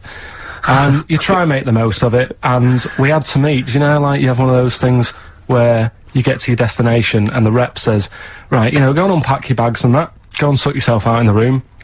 And tomorrow morning we'll meet up at 10 o'clock. And I'll go through, you know, the best sort of place to go for camel rides and, you know, the best deals I can get you. That sort of thing. Can anyone here walk like an Egyptian? So she says, right, tomorrow morning, meet 10 o'clock in the discotheque. So we get up and we have breakfast, and it wasn't a good breakfast. The kitchen was, like, bit horrible, the food wasn't good, and it was run by sort of midgets. What do you mean it was run? Not there's anything wrong with that. There was little fellas running around, and the annoying thing was one of them sort of started to fancy my girlfriend. How did he manifest his affection for No, you're not saying there's anything wrong with midgets, though, are you? Just saying it was strange that there was Yeah, but even midgets shouldn't be cutting in on Karl Pilkington's territory. I know, no. But it's also that thing of, you know, they've got little fingers, and it's sort of God, ruined. I'm so sorry. No, I'm not. It is a bit of a phobia of mine. Okay. Do you know what I mean? They are nice people and that. Sure. Oh, God. But the annoying thing is... So what was he doing then? How did he... I don't understand how he was chatting up your girlfriend. Was he crawling under the table so you couldn't see? He just kept... Whispering to her from underneath there. Stop it! Just sort of, you know... Wait, I don't want to get a complaint on our last show. There's not many midgets What's going to happen? Can we just finish this and start up again in a couple of months? Oh, yeah. What are they again? Is the tip included? Yeah, go on, that one. Right. In Turkey... Nice. It's not, actually. That's where I went, and there was them little fellas after Suzanne in the kitchen. What? What do you mean? We stayed in we went to Turkey. You went to Turkey and there were some little fellas. Well, they had quite a few sort of midgets working in the kitchen. Why? Is it a theme? No, Was it a theme holiday? I don't know. Might get them cheaper or something. Was it... So they were get them working, cheaper? They were working in the kitchen, and one of them fancied Suzanne and kept sort of eyeing her up, and she was winding me up saying, "Oh, not eyeing up and down, just eyeing her up." Yeah. fancy her." Anyway, no. So What anyway, was she doing in the kitchen? no, it's like a pick what you want to eat type buffet, but you have people clearing the tables and that ready for you to come along. Are they low tables? And you know, he was just keeping an eye on her. What did he say though? Was he? What was he? Was he? It was Turkish, so I don't know what he was saying. But he was. Was it? He was. Little fella, yeah. Did he? What do you mean a little fella? What do you mean little fella? Sort of dwarf-like. What do you mean dwarf like? He had magic powers, or he was 4 foot? No, What do you mean, A Karl? little bloke, just like a normal bloke, but small. If you stood him in the desert, you wouldn't know. But he'd be hot and nothing around thirsty. him. Right, Karl. You should watch out for the monkeys. Yeah, underground. Those underground monkeys are look, dangerous. you can't just say there was a little midget fella who was eyeing up my girlfriend and then leave it. What do you mean? What was happening? This is a story to us. This is much more interesting to us than, and she was deaf, right, and she hit her head. That's much more I don't interesting. understand how this how it manifested itself. Did he come over and say something? No, do you know when it's like girls know, don't they? When someone fancies them. What do you mean there was lots of them as well? Do they? That's worth knowing. Listen, right, come on, right, so you went into this holiday, yeah? Yeah, And you wasn't went that into the dining room or something? Yeah, downstairs. And in you the looked dining over room. Thought this is odd. There's no one serving. Yeah, and they go, Wait a minute. hold on, you looked down and there was a little waiter. There was loads of them running around busy. Why, though? Why Because did it they was get the... summer. What do you mean? Because it was There was loads of summer. them. They had more of They them on. come out in summer. They come out in summer. What do you mean they had more... What do you mean? Because it's busy, isn't it? Well, no, but they Summer. hibernate in the Why winter. were they all midgets? I don't know, maybe it doesn't heat stunt your growth or something. No! Well, they just happened to, maybe it was a thing that they did for tourists or something, I don't know. I just got on with my meal, it was a holiday, do you know what I mean? God! Right, So some midget serving. I'm not going to ask any questions. Right, okay, yeah. So they're all little fellas running around, and this one always was like, you know, oh, do you want a new serviette? You know what I mean? Going out of his way to sort of... for turning on the charm. Yeah, he was going out of his way, the others weren't. Right. I think what was happening is he'd been working with Santa all sort of winter. Yeah. This is Or sort of little summer break. This one He was hadn't seen your a girl. waiter, and so he was being polite to you. Maybe. But what did Suzanne say then? When to Well, she was using it to wind me up. What was she saying? Oh, he's... Oh, just like, you know, look, he may be small, but he's well, built like a... Yeah, he's all man. so... Were you jealous of a midget then? You were jealous of him? It is a bit annoying, isn't it? Why? It wouldn't bother me as much now. because I've been with her for ages. Right. But at the time, that might have been one of our first holidays, and it's like, You don't know, want her being what's going stolen on? away I paid by- for this holiday. Yeah. And then you get off with a midget. Yeah. Oh. So anyway, But it doesn't matter, because you got chatted up by a bearded lady, so... tell you what, no, that's got nothing to do with that. What were you gonna say? No, What were you I gonna was- say? I was going to say the hotel was half board, and maybe. Oh, right. I thought you were going to say it's just one of her shortcomings. So listen, right? Play a record, Carl. Carl's found love on the street before, haven't you? How's it going with your bird, Carl? Are you married? No. How long have you been out with her? Been out with her? 7 years. Because, I mean, you're quite a simple man. Yeah. You're sort of a simple In a man nice many way. ways. I mean, Yeah, you're in the like best Helen sense. from Big Brother. Yeah, You're sort of nice enough, but... But I look normal. Well, yeah, you sort of do. But you could be one of those that just suddenly go mental with a pen. Yeah, Do you know just what I mean? stab people through the eyes. Yeah, yeah, you sort of look normal, but if I wouldn't really want to wind you up to a point of frenzy. How did you meet your girlfriend? Through work. What, through her work? What, you found out and said We worked at the same place. Oh, you're right. You're quite an enigma, aren't you? Could you give us more on that? At work, you met her at work. What, she came in selling sandwiches? She was going through the bins outside. What do you mean you met her Why at are you work? having an attack on me? You're the not one having an who's attack sad and lonely.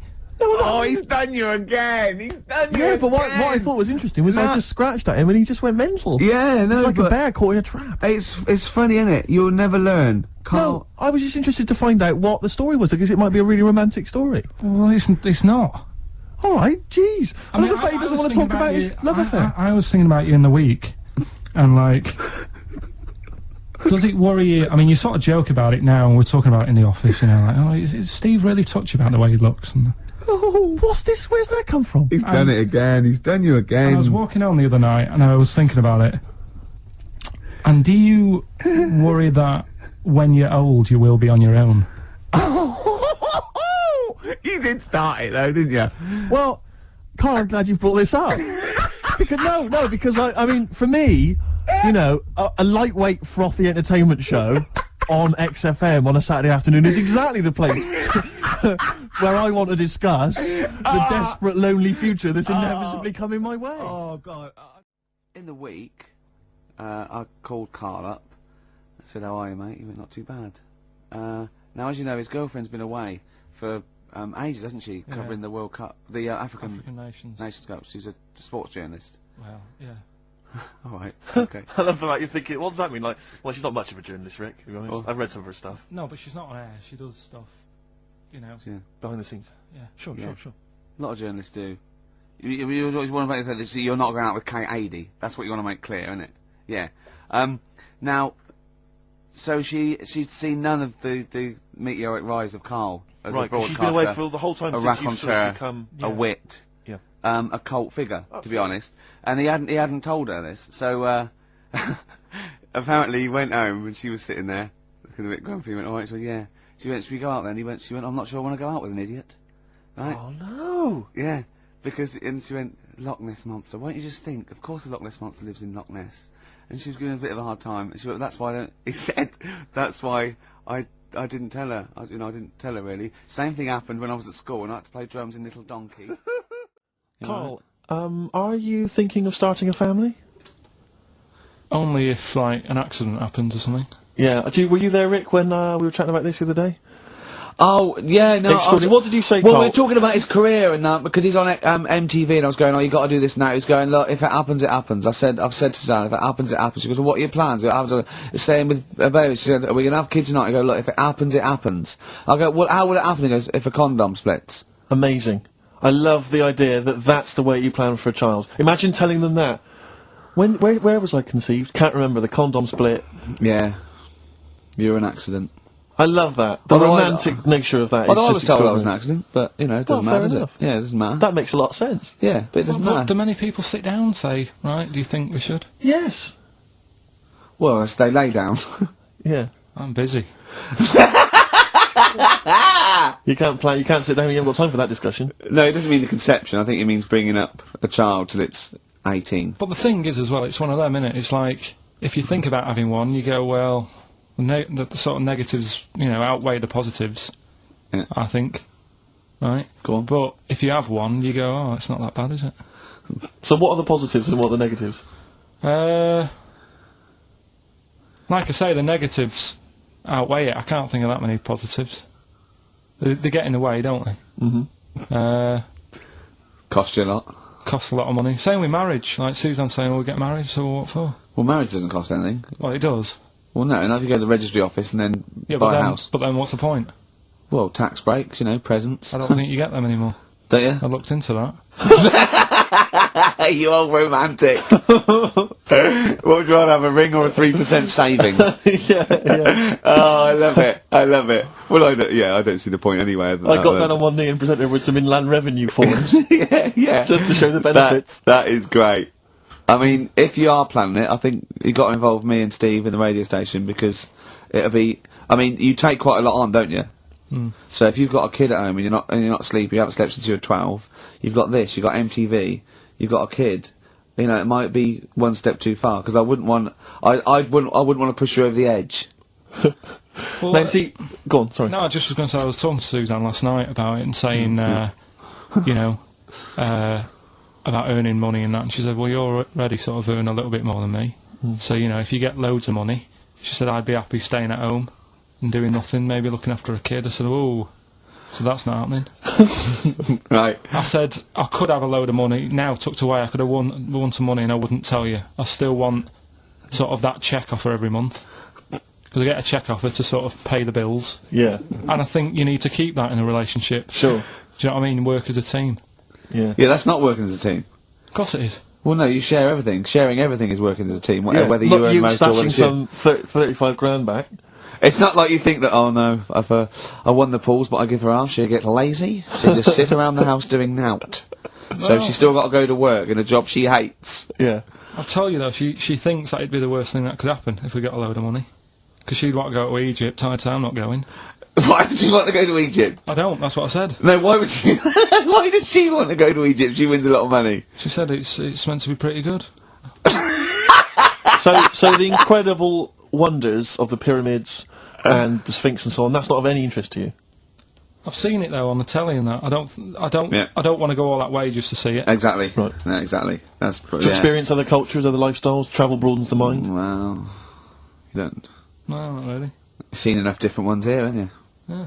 There's parts of Wiven. Oh, you haven't seen yet. Yeah. Okay, well, you don't want to make enough money. You don't want to make a lot of money because you're worried that Suzanne might want to go to Egypt. And then that'll be. No. And that's I going to don't tear want you to tell apart. her that I'm making a lot of money. I can still tuck it away. Right. And what will you do with it? When are you going to spend it? When When you turn it on? up in a big converted limo, it goes da da da da da da da da da da da da da da. Come on, we're going to bingo. Where'd you get the car from? Never thee mind. Right? What? Won't she be suspicious? When you've got a pet chimp. You know what I mean? What are you? I mean, yeah. What would you spend it on? Is there nothing that you want for? No, I've never.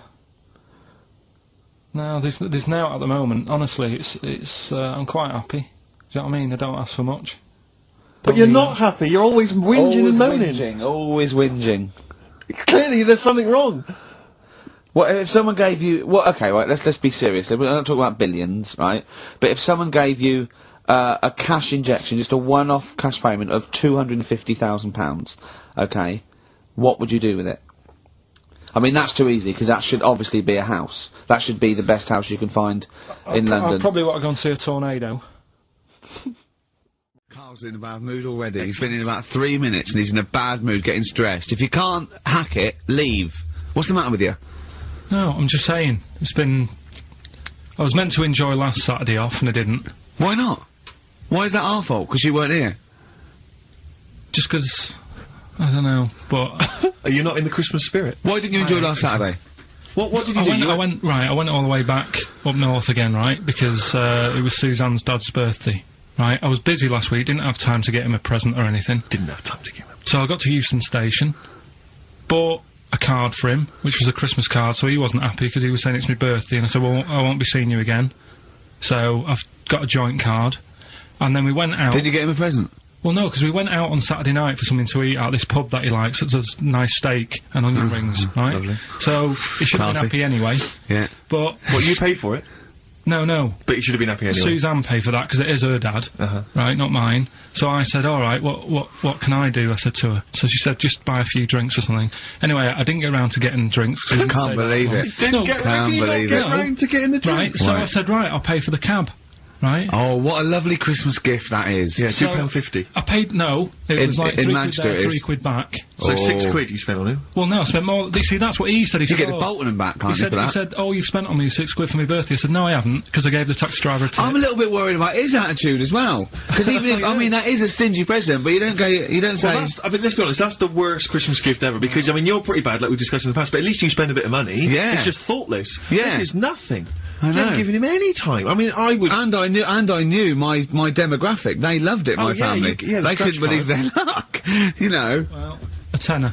You spent a tenner on him? Well, the cab fare was £6. But the thing is, he doesn't. It's not. I don't think he's saying that. I think it's the fact that this is like, you know, frittering away in everyday life. Kind of thoughtless, he would have loved to. I'm sure he would have been appreciative of a lovely £10 gift that you cared about and bought. A book he probably likes fly fishing, doesn't he? By J.R. Hartley. If you'd have bought that, he'd have gone. That's what I was looking for. Well. Or what I was looking for, Carl. Bloody hell, Carl, you little bald twat. That's just what I wanted. So. All right, so just calm down. So what have you got planned for Christmas? Is this what I mean? Are you doing the same French with Carl, Suzanne? excellent. You've paid me milk bill for this week. That were nice. I'm spent this year. So have you planned anything for Suzanne, or are you just? Yeah, I'm taking her out Christmas Day for something to eat. Well, does she know that? Was that? She's working today, so she you know. So right. Okay. So what Christmas gift have you got? That's it. I'm taking her out. What you haven't got a present? No, because we spent a lot. Don't forget that's half yours though. You're going to be eating. You're not going to just be sitting there watching her eat, going, "Oh, I'm hungry, but I spent all." You're going to be eating as well. That's half yours. So she's got nothing to unwrap. It looks like a cat who's been hit. She's got nothing to unwrap. There's nothing. She's going to hand something over to you because I've met the woman. She'll hand something over. You'll open it. You'll love it. I might get something today. But you shouldn't take me to begrudgingly persuade you to do it. God. Yeah. Right, so... yeah. Well, it's time for White Van Man. White Van Man. Yes, for those that don't buy The Sun, they think it's beneath them. White Van Man is a column they have, I think, every day, actually, and they just get sort of some, you know, Joe Public to kind of comment on the week's news. Just seemed to me, you know, that it might be interesting to get Carl's views on some of the big events. Not because we think that Carl hasn't got a valid sort of viewpoint. No. Because Carl sees the world differently to some people, that's all, and that's what's interesting. You know, like an artist does, or a... Exactly, yeah. He's very bohemian in his outlook. Yeah. Do you feel that you're up to scratch on this week's news? I don't like this bit. Don't you? Don't, just relax. Why not? It's pressure. No, because you just have to give us your first opinion. For your honest answer, that's all we've ever asked of you, Carl, and it's all you've ever given us. Your honest, your first from the heart view, yeah? Don't worry, just relax. Just chill out. Are you worried that people are listening and thinking you're an idiot? If my girlfriend's listening now, go and have a wash or something. Go and have a wash. Not very nice, is it? Is it the opposite of Napoleon and Josephine? Yeah, go on. If you're going to visit me again, Josephine, for Christ's sake, wash. Well, I'll ease you in with something fairly easy, a music-based question. Kylie Minogue versus Dido as Queen of the Brits. What's your view there? Go and have a wash. It doesn't really matter, does it? It doesn't really matter. What doesn't really matter? With the Brits. What do you make of the real-life Mowgli who's surviving in a Transylvanian countryside? Apparently, I don't know much about this story. I don't know. You know Mowgli, he's the guy from the Jungle Book. Yeah. The little kid that grew up with bears and animals and stuff. Apparently there's a real-life one in Transylvania. What were the things in Gremlins? What were the what? In Gremlins they were... Wait. Okay, this is an example. This is what your girlfriend said. Think. What were the things in Gremlins called? I can't remember. Just, I mean, really... It's something like that, isn't it? No, wait. Just really think now, Carl. Just with everything you've ever... With all the brain power you've ever used, think what the things in Gremlins were called. It's not there. There's a clue here. Oh, no. Yeah. By the way, you know when he was talking about Mowgli? You know he was going to talk about Mowgli and you said, oh, what are the Gremlins called? Yeah. Were you thinking of, Mogwai. Yeah, but they were be still fair, they were called Gremlins. Yeah. Yeah, It was. Yeah. I know what you're thinking. I know. To be fair. But my girlfriend won't be listening now, so she'll still think I'm a bit daft. Why would she ever think that? How long have you been going out with her? About 8 years. Well then, why would she ever think you're daft? That's the only stupid thing you've ever said, the Mogwai thing. Why would she ever think she's going out with a, to be honest, a retard? I think it's a very beautiful relationship you must have, you know. Because it's odd, like, I mean, she's a professional journalist or whatever. Yeah. You know, and she works for, is it, Radio 5 or something? BBC Sport. BBC Sport. TV. And you're a man who never even, got her your exam English results. quite good. Is English quite good? Her? Really good. Yeah? So, And did she do her exams? yeah, she's quite bright. Sure. So what do you bring to the relationship? I think take the pressure off her. Take the pressure off her, to do what? You know, like, when she's had a stressful day and she comes home and talks to me, I think... Yeah. You would relax me, and that's the truth. I honestly, if you know, Carl, he can just go, wow, it's alright. Do you know what I mean? He don't get stressed. He sits in his little booth now, he doesn't talk to anyone, his little sound booth, all the week. And you're in your own little world, aren't you? Steve? Yes. Carl came round to my flat. Mm. It was Tuesday night, wasn't it? Nice place. Now, thanks. Now, last week after the show, I think you guys were, in the time you were in the toilet, right, Carl got out the lottery, ticket that he'd bought. He went, I'm feeling really confident tonight. Right. He was going, I laughed. He went, no, seriously. He said, look at the numbers. And I looked at them, and I think they were 4, 6, 8, 20, 36, 48, weren't they? He was going, I just got a feeling about those, I wasn't sure. He went, although, you know, my girlfriend said that, you know, if I won the lottery, we'd probably split up, because we like such different things, meaning she likes to travel, and he doesn't. And so he said, so what I said was, well, if I win, then I won't tell you. I'll just treat you a little bit more. Brilliant. That's brilliant logic. That is great. Anyway.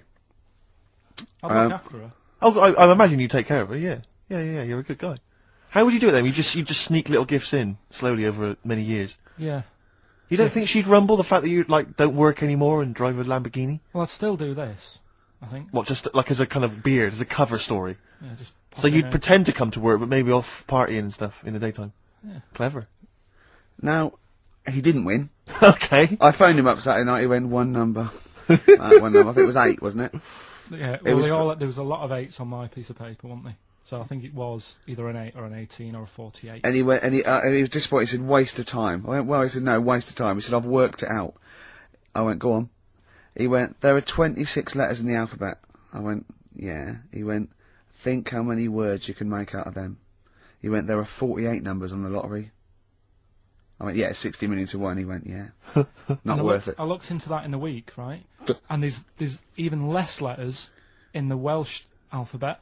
They've only got 20, and yet they've got loads of words as well. So even 20, the chances, if there was 20 numbers and you had to pick 6 winners, it'd still be really... Unlikely. Yeah. Yeah. Yeah. You should be a mathematician. And anyway, so we got talking about it. We got talking, that was me, him and Jane right there. And I told Jane that he said about, oh, if you won the lottery, you know, he doesn't like travel. And she went, why do you like travelling? And he went, well, I don't like planes. I'm really scared of planes and that. And she went, well, if you won the lottery, you could have a world cruise. And he went, no. She went, you don't fancy it? I went, no. He said, if you go on a world cruise, what do you do next year? I know Gay people. I Go know out a few late. gay people, and they start to party late on. That's Yeah. what, in Soho, right? Girlfriend got in a cab, right? Suzanne was in a cab, and the cab driver was taking her to an early start, right? She works at the BBC. Yeah. Early start, 4 in the morning. It was going down, it was mental in Soho at 4 in the morning. Yeah. They were all still, like, starting the night out. How do you know Whereas- how do you know they're gay? It's Soho, isn't it? It's It's always when my girlfriend's working away, I always think about odd things, Do you? odd times. Doesn't she leave you shiny things or videos in so you don't get too depressed? You can Well, last night, when I sent you that text. That was... right. Right, let's play a record. This sounds intriguing, because I'm worried it that is Carl's a intriguing. bit... It's incredible. Right, play a record. Right, wait for this text that Carl sent me. Woke up this morning, yeah. Feeling fine. It's not a blues song. And I turned my phone on, and it was from Carl, and it went, forget it, I've made my mind up. And I thought, Wow. what is that? And I phoned Forget him. it, I've made my Yeah, I mind. went, Carl, what is it? He went, oh no, it's about the text I sent you last night. I went, well, what was it? I just got this text. He went, I was just wondering, I was thinking last night. He said, supposing you had to have your hands removed. Sure. Right? And the doctor said, well, you can either have them stay like that with stumps, or I can sew feet there. What would you have? And I was bleary-eyed, and I went, the stumps? He went, yeah. I went, alright? He went, yeah. And then what was his follow-up text to that? And then I got the text, it was obviously before it, and it went, and it was like quite serious. What would you do if surgery not doing with your hands? Would you have stumps or the feet? Right? Now the way, when I said, he'd made his mind up, and I went, the stumps, he went, yeah. I think secretly he decided on the feet, but was too embarrassed to tell me. There's a little bit of what would you do? Because But why did you think of this? Why did you think of this? Girlfriend's How did this come away, about? right? Yeah, no, that's not why you start thinking bizarre I'll tell surgery you now, devices. right? I'll let you into my little mind, right? Last night, I had some beans on toast, right? She was away, It's good already. She was away, she had some beans on toast, she went wild. Yeah. right? Now, I was stood up, I live on like on a high street, right? So I'm washing up, I'm looking out the window. First thing that had my attention is, I can look into other people's flats, right? Yeah. And it was weird how all these different lives were going on. I was watching them, and everybody had the telly on and was watching Volcano, right? Which was on last night. Right. And I thought, oh, that's weird, right? I can see them all watching it. And it was like a little Chinese lad who was dancing around in some underpants. Yeah. And then there's a little old woman who lives downstairs who was reading a book, and she's always reading a book every night, and it's like, I have a better life than her. And then there's like some sort of bouncer who's always getting ready to go out late at night with all the black on. He looks like a bouncer. So I was watching all this life going on. I thought, Did you witness a murder while you were doing this? Yeah. it was like that sort of Sliver film where that bloke had loads of tellies watching Yeah, people's sure. lives. So that was going on in my mind. And then I was washing up, and I picked up the plate, and I thought, oh, it's amazing, isn't it? The human body, the way you can just sort of, you know, I want to pick that up, and you do. Yeah. And the way your hands work, right? Yeah. You've got 5 little digits, but it's just the right amount to do Yeah. to do what you've got to do, right? So I'm cleaning the plate. Sorry, Carl. Stop. It's just the right amount. Might be one of the most genius things I've ever heard said. I would love David Attenborough to phone you up and say, Carl, how do I word this about the evolution of the mammalian front limb? Just go, we'll just say it's the right amount. Isn't it? But it is. It is, One of course extra it would is. get in the way. Yeah. And one less would just make it a little bit more tricky when picking up a bit of a slippery dish. Sure, or buying gloves. Yeah. A slippery dish. So then I was thinking, alright, imagine like going to the doctors and he's saying, yeah, everything's alright, your heart's good and everything, but Your art's good? What, your Larry's, or...? yeah, your heart, you're in good form and what have Sure. you. It's good news. You know, I had Jono in earlier. He's not looking good. Yeah. Fat Swaller. But you're alright, but your hands need to come off. Right. Blimey. But That's bad. Like, I'd get a second opinion initially. But I better good news, I've got a nice pair of feet I can Sure. sort you out with. Yeah. And he puts them on, and then I was thinking, right, first of all, washing up, what would that be like? I thought, Steve. that'd be It's tricky. right. Yeah. And then the second thing was, it'd probably ruin the sort of the shape of your jumper. Because you have to keep putting the feet through there. Yeah. And then I thought, but I could still cycle in Okay. to work. You could run in. Well, that's the thing. You'd be really Yeah. fast. Well, that's what I was thinking. I thought I could still cycle because I could balance, and then I thought, but the only thing is I probably couldn't pull the brakes. Because of the little short things. Yeah. And then, like you, I thought, but then again, you're running in half the time. So that's what was going on in last night. Right. That's what I was thinking about. But so, you know, my girlfriend's always saying, you know, what impresses you? Yeah. You know, because she was saying the other day, do you want to go to Egypt? And I said, no, not really. No. She goes, well, don't you want to see the pyramids? Not interested. It's like, I've seen them on the telly. Okay. You know, Sure. are they going to be that much more amazing when you see them Yeah, in real good life? point, good point, good point. Uh, How did you ever move out of your street in Manchester? But hang on, no, sorry, I'm interested to know because this is something that that he came up with, and this is someone that loves him and that he respects. So I'm interested to see what was your answer to what impresses you. I don't think I did answer it. I just said, you know, the odd You thing. just said I'm asleep. Little things. little things like I ran home the other night and said, "Oh, I've just learnt something today." She goes, "Go on." And you know Lego bricks? Oh yeah. The name came about because some kid's mum, the kid was messing with the bricks, and she said, "Let go of them and come and have your dinner." Play a record. It's got to be rubbish. It's got to be Play rubbish. It's always rubbish, isn't it? I mean, the one thing I do like about this show, for all its faults, is the Honesty. yeah. I mean, that can be good and bad. I mean, it's. I mean, some people think it's sloppy, arrogance, laziness. You know, They'd be thoughtlessness. right. Yeah, but I like to think it's honesty. It's like a peek into the mind and workings of Karl Pilkington. He just said to me, because he was shaking, because he said to me, and I quote, he said, "Oh," he's just whittering to himself. "I must remember to eat next time Suzanne's away." I know. I like must I say- remember to eat next time Suzanne's away. No, but you did. I mean, I wonder if I lived on my own if I'd still be about. Because I just neglect myself. Yeah. So, I mean, for all I've eaten A this lot of morning, self-abuse. Is that what you're I saying? had lasagna last night that I messed up, right? Why did you mess Cooked it it for too long. It was like a brick. Right? And she called up and said, "Have you eaten?" I went, "Yeah." She went, "Was it nice? What did you have?" I said, "Lasagna." "Was it nice?" I thought, I don't want her to worry, because she's probably been out and had a good meal with all the work people. Yeah. I didn't want to say, well, you know... And she went, "Okay, bye, bye." And I go, "That can't go." "Yeah, I bet he cooked it like a brick." Yeah. "I bet he threw it away." Anyway, gin and tonic. And I had Scotch pancakes for breakfast. That is all I've had. So I'm starving, I'm shaky. Plus I've got that restless leg syndrome still going on, which I can't get rid of. What's restless leg syndrome? I find, if I go to bed, right, my body's tired but my legs aren't. Are you like Michael Flatley? You have to get up and do a bit of tap dancing. Do they just keep going even Just when keep- you're keep asleep? moving about, so I have to get up and stretch them or something. Or I've worked out that if I put a pillar on, like, the bedpost down at the other end, Yeah. if I have my legs higher than my heart, it calms it down a bit. Is this why Suzanne works away so often? I don't know, it's weird. To get a decent night's sleep. I put it down to Smarties and that. It's like a sugar thing. But, Stop eating them. apparently Bob Mortimer's got it as well. No, he's got arthritis.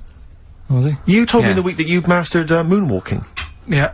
Yeah, I can do that. Is that I'll one of the show you things you that did, like, in the middle of the night? It's moon sleepwalking. Yeah. He just gets out, he finds himself walking backwards and wakes up and goes, "Oh God, I'm brilliant at this." later. Right, So- so, listen, what we're doing now, are we doing, we getting a debate going about... Actually, right? Go on. We're struggling, go on. No. You can help me out here, Carl, you've got an idea. I can see it in your eyes, he's got a brilliant idea. Wait for it, go on. No.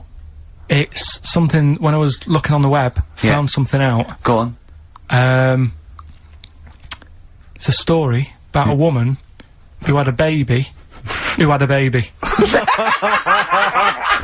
What are you talking about? Now, listen, Carl, you're going on holiday. You need a little rest, don't you? Yeah. What's the vibe? What's the vibe of the day? What's the Just, crack on holiday? Come on. Where are you going? Madeira. Right. Good. It's for Suzanne's dad, right? My girlfriend's dad. He's 60, so Yeah, She's that's the taking- average age in Madeira. taking, I've been. is it? It's good, it's quite, yeah. Well, they're My mate taking- Damo went to Madeira, and he was worried about sort of terrorism on the plane, and he looked around and he thought, well, if someone gets up, someone will wrestle him to the floor, and he looked around, and he was the only one he realised could have got out of his seat quickly enough. So, you'll enjoy it, it's quite quiet, it's nice. It'll be alright. I mean, it's the first time a mum and dad have been away, so... Whatever. Abroad, yeah. So Right. they're worrying about... They just don't understand the rules and stuff, so they're panicking a bit. And then in the week he called they know up... Well, that they're they've trying got to take, they're gonna take livestock. Yeah. Well, it's getting like that. It was like... Are they filling loads of Durex with heroin as we speak? exactly. No, but, do they know about passports expiring, don't they? I mean, they're not completely stupid. they know about all that, right? Yeah. And he called up in the week, one of the questions said, what's the best thing, when you're going abroad, what's the best thing to use to carry tea bags? So it was like, what are you worrying about that for? They'll sell tea bags out there. And he's like, well, we want to take our own. It's like, they'll sell tea bags. Yeah. And he's worrying about that. He's saying, can I put it in a glass jar? So put it in a glass jar then. He's saying, oh, I'll bubble wrap it. So he's bubble wrapping a tea thing. It's just, I mean, it is annoying me a bit, because it's meant to be a week off from you annoying me, and already he's niggling me. Yeah. But you are easily wound up. You are a very finicky little fussy person. You don't like the slightest bit of pressure. See, I thrive on pressure. I'm working here, working there. That's the way I work as well. That's always doing stuff, monkey news. Do you know what I mean? Oh yeah, monkey news. I got an email. I won't read it to on air. It's rubbish. But that's one feature. That's my bit done. That's all I have to do. Well, I'll tell you what. When I'm away next week, do monkey news and see what you can find out. All right. Karl Pilkington is on holiday as we speak. Where has he got? Mauritius, was it? Madeira. I think with his girlfriend's parents. You remember last week he was worried they'd never been abroad, and her dad was saying, what's the way to pack tea bags? Yeah. Carl's going, you get him over there. And he's going, I'll put him in a jar. He goes, put him in a jar. I phoned him up in the week, just before he went, I think Friday, said, have a nice time. And, out Sunday, and he said, guess what he's doing now? What he said? He's packing margarine. Of course he is. Steve's a bit quiet. He's got a bit of a sore throat. Oh, a bit of a sore throat. Murder. All week. It's been murder, Rick. We couldn't work all this week, I've been because off sick. Steve's been in Bristol. Carl, you're not impressed? It's just, I don't understand why having a sore throat sort of... Oh, he's done you. Right, what if the sore throat was so painful, it was like you've got broken glass and razor blades in your throat? You can hear now that I'm not even speaking from down in the throat, I'm speaking from the very top of it like that, so it sounds a bit weird. But you're right. What? Your hands are alright, aren't they? Yeah, but we talk when we're writing, don't we? I can barely talk. It was agony. I couldn't sleep because it was so painful. Even when I was just lying there, motionless, it was hurting. I just was surprised because I got back off holiday and called Ricky and said, alright, is Steve alright? And he said, he's had to go back home or something, and he's stayed there because he's got a sore throat. Yeah. I didn't understand why you can't, like, just go home. I mean, how old are you? What? I don't understand why you got to be at your mum and dad's when you're feeling a bit ill. I happened to be at my mum and dad's. Now I'm talking like you. When this sore throat really kicked in. So I thought I may as well stay and get a bit of the creature comforts of home. Do you know what I pictured though when he told me? See, my parents aren't like yours, Carl. Your father would have popped down to the phone box and maybe looked to see if there were any kind of throat lozenges. Strepsils. Yeah. Whereas my mum phones up the doctor first thing she can. I'm straight down there with my dad. They're snapping into action. They're trying to sort me out. It's a bit like that Ronnie Corbett thing, isn't it? Sorry. That sorry thing. You're right, Carl. Yes, you're absolutely right. He's just like that. Oh, No, dear. it's just because You just went on holiday with your parents. Well, not with mine. No, with right. Suzanne's, and it won't be happening again. So, Well, that's that sort. we'll have more Didn't work about out that a for little you? bit later. Interesting. But it's just that. I mean, we were talking about it last night because I was saying to Suzanne, I said, "Oh, Steve's, he's been living at home all week." She said, "Oh, is he I really?" like the way he talks about you behind your back as well. Fine. And she said, so what's up with him? Malingering geek. And I said. said, "Oh, he's got a sore throat or something." She went, sore throat? So, she said, "Well, you don't know how serious it is. Don't be offhand with him tomorrow, because, if he's coming in and he's still not right." Because she always sticks up for you. Yeah. Right? And she said, Because you've anyway, got some sense. she said, and anyway, you're no good when people are ill. I said, hang on, what are you talking about? So, apparently, when we first sort of started going out, the first time she was ill, she kind of thought she saw the real me. Because she was ill in bed and that, and I was saying, oh, get up. And, of course you can drink alcohol with these. And I just was like, you make yourself feel worse if you lie in bed. I said, come on, we need to go shopping. And she said, you go shopping. I said, no, I'm not, because I'm rubbish at shopping for food. Do you know what I mean? I'm alright at getting that night's food, but once it starts, like, you've got a plan. Sure, yeah, you're dropping the bananas, I forget all sorts of stuff. Yeah. So she said, I've got all over the floor. Well, she was like feeling hot on that. She said, I've got a temperature. So we'll come to the supermarket and not hang about in the frozen chicken section. Cool yourself down. Yeah, sure. And it made her worse. So now she was like, do you remember that? And I was kind of like, yeah. Who's that hot woman sitting in the chicken fillets? Yeah. That's Carl's girlfriend. Yeah. She's obviously ill again. Even when it was... Oh, can I ask, because after last week's show, when you had your breakdown, you went off to Hastings with your girlfriend, stroke carer, Suzanne. Now, what does she... Because whenever we meet Suzanne, we bumped into Suzanne recently at the BBC, Ricky and I. She's always very nice to us, very polite, we have a nice little chat. But I'm always wondering, what is it that she thinks of us, really? Because I'm assuming you immediately go home and whinge. No, but they tortured me. You saw they tortured me on air. Now, what does she make of us? Did she listen to the show last week? Yeah, she did, yeah. She knew I was annoyed. Right. So she sort of gave me a look like, you know what I mean, like that, because we went to Hastings. That wasn't because you had, like, Marmite or something over your face? No, it was like... So we didn't talk for a bit, I just was like, getting over it, thinking, I'm sick of this. Yeah. Right? Is the new kitchen really worth it and all that? I phoned him up, left a message after the show. I said, "You seemed a bit quiet when you left. I just want to make sure it wasn't anything I said." Well, no one... You still doing your Samaritans work? yeah. And did it ring, or did you just ignore it? Let it go to answer machine? I think I turned it off. I left it off, didn't I? Yeah. Just left it off all day and But that. what does she make of us? Does she genuinely think... Does she not really like us? It's weird, because there's no one who she doesn't really like, which annoys me, because she says to me, I'm the opposite, do you know what I mean? I'm like, oh, everybody annoys you. Yeah. And it's like, well, but that's my choice, right? Sure. And that's why I don't bother getting mates and that, 'cause Sure. it's just hassle. Yeah. Right. Yeah. But the problem is, sometimes me being like that affects stuff that she wants to do, so, if a mate... Like see her family and friends. Well, let's not say her family or friends, but say if one of her mates had a baby, Right. right? Right. I mean, Naming no names. So this happened? well, I've just got to You got to watch what I'm doing, haven't I now? 'Cause of all... The builder who knows you're slagging him off and saying he nicks stuff. Yeah. So, she's got a few mates who have had kids recently. Right. Yeah. So one of them had a kid, yeah, go on. Right. And, she wanted to go and see it, right? And she said, you can come with us, and I was like, you know what I feel about babies. Sure, you've seen one, you've seen them all. Yeah.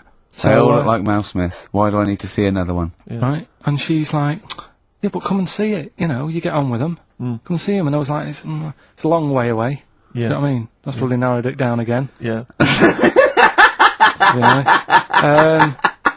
So, and that annoys her, because I can't be bothered. Do you know What what I did mean? you say? Did you say, oh, no, I'm not coming to see him, I don't I'm like not him? going all the way to Swindon. What did she did he, yeah, or Birmingham, or Cornwall. Yeah, wherever well, you know who you are, if you had a baby, Yeah, sort of in the but- last but sort if of, they are- and if Carl they didn't are- show up, and Suzanne said, what Suzanne, what excuse did she say? You're working or busy or? No, well, to be fair, I was working, right? And they Yeah. are nice people and Oh, stuff. now you're backtracking, because No, now, I'm just do saying, they yeah. listen? Yeah, but Do they listen to the show? They might do. So they listen to the show. So once again, you've got an anecdote where the people who you've admitted to not liking to see their baby or No, care about no, them no, are no. listening to the show. No. Maybe it's, I don't know. Maybe the builder's listening once They're again. nice people, I like them. Just all like their baby. just sneeze in the chili pot. When the kid's older, I'll go and see him. Yeah. It's just, do you know what I mean? When it's got its own little character. As a baby, it could be any baby. Do you know what I mean? It's got nothing to offer me. I know what you mean. It could be a toy baby. But you know what I mean? It could be a bag of sugar. No, I know what you mean. Yeah. Yeah. When it can start talking and And Play lend you around money. with it. yeah, yeah. Got good toys and stuff. It's well worth Yeah. going, but at the Yeah. moment, Yeah, nothing. I'll see it when it's about So you 6. go, oh, you want to know what? Yeah, brilliant. Put it to bed. Let's have a game of Scrabble. Yeah. Do you know what I mean? Yeah. But yeah, that's what we were talking about on our way to Hastings last week. For me, that's where I went to chill. Well, do you want a bit now, or what? What we're doing? What? No, I wanted you to tell Steve about your holiday because you told me in the week. Go on. Steve, I mean, bad idea. I had a feeling anyway about going away with like Suzanne's mum and dad, because I've never been into sort of family holidays anyway, right?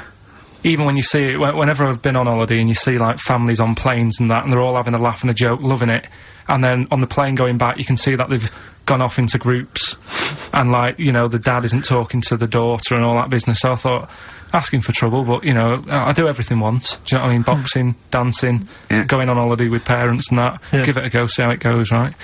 So Not your A-levels, but fair enough. it started off. It started off bad, didn't it? Because last week I told you that our dad called us up and said, I want to take some tea bags with us to Madeira. Yeah. What's the best way of packing them? Yeah. Right, so I knew there was going to be problems like that, because the thing with Suzanne's family, right, they like having a routine. They know what they're doing every day. They know what they're having for tea every day. It's the same thing every week and stuff like that. Yeah. So I thought this is going to be interesting, this, because they can't do what they normally do. Sure. I love it. I love you treating it like an experiment. Yeah. Right. Just watching them all the time. So the first problem was they've never flown before. So I was winding them up a bit. Saying, course you were. It's murder. It's really horrible. You know, plane goes all over the place. And Mum had done some research saying, well, I've been reading about it, and, What, she got a funny accent? more people, there's more chance of me being killed on a donkey than there is on a plane. So I upset her. I said, right, Especially when we if you get go to there, Spain. I said, when we get there, let's see if there's any donkeys on the beach. Yeah. Right? And she didn't like that. So, Oh, what? The joke about you hoping she died? yeah. Oh, what's up with her? Right, so we get there, and, you know, they see the villa and that, they're quite happy with all that business, right, and all that stuff. And then, as time went on, I was getting a bit sort of fed up with them being around us all the time, because Yeah, sure. I think you should have your own time when you go on holiday with the family. You should say, right, you go off and do your thing, we'll do our thing, and we'll meet up later and talk about what we've been doing and stuff. Anyway, so it gets to, like, the Thursday. We've been away since Monday, right?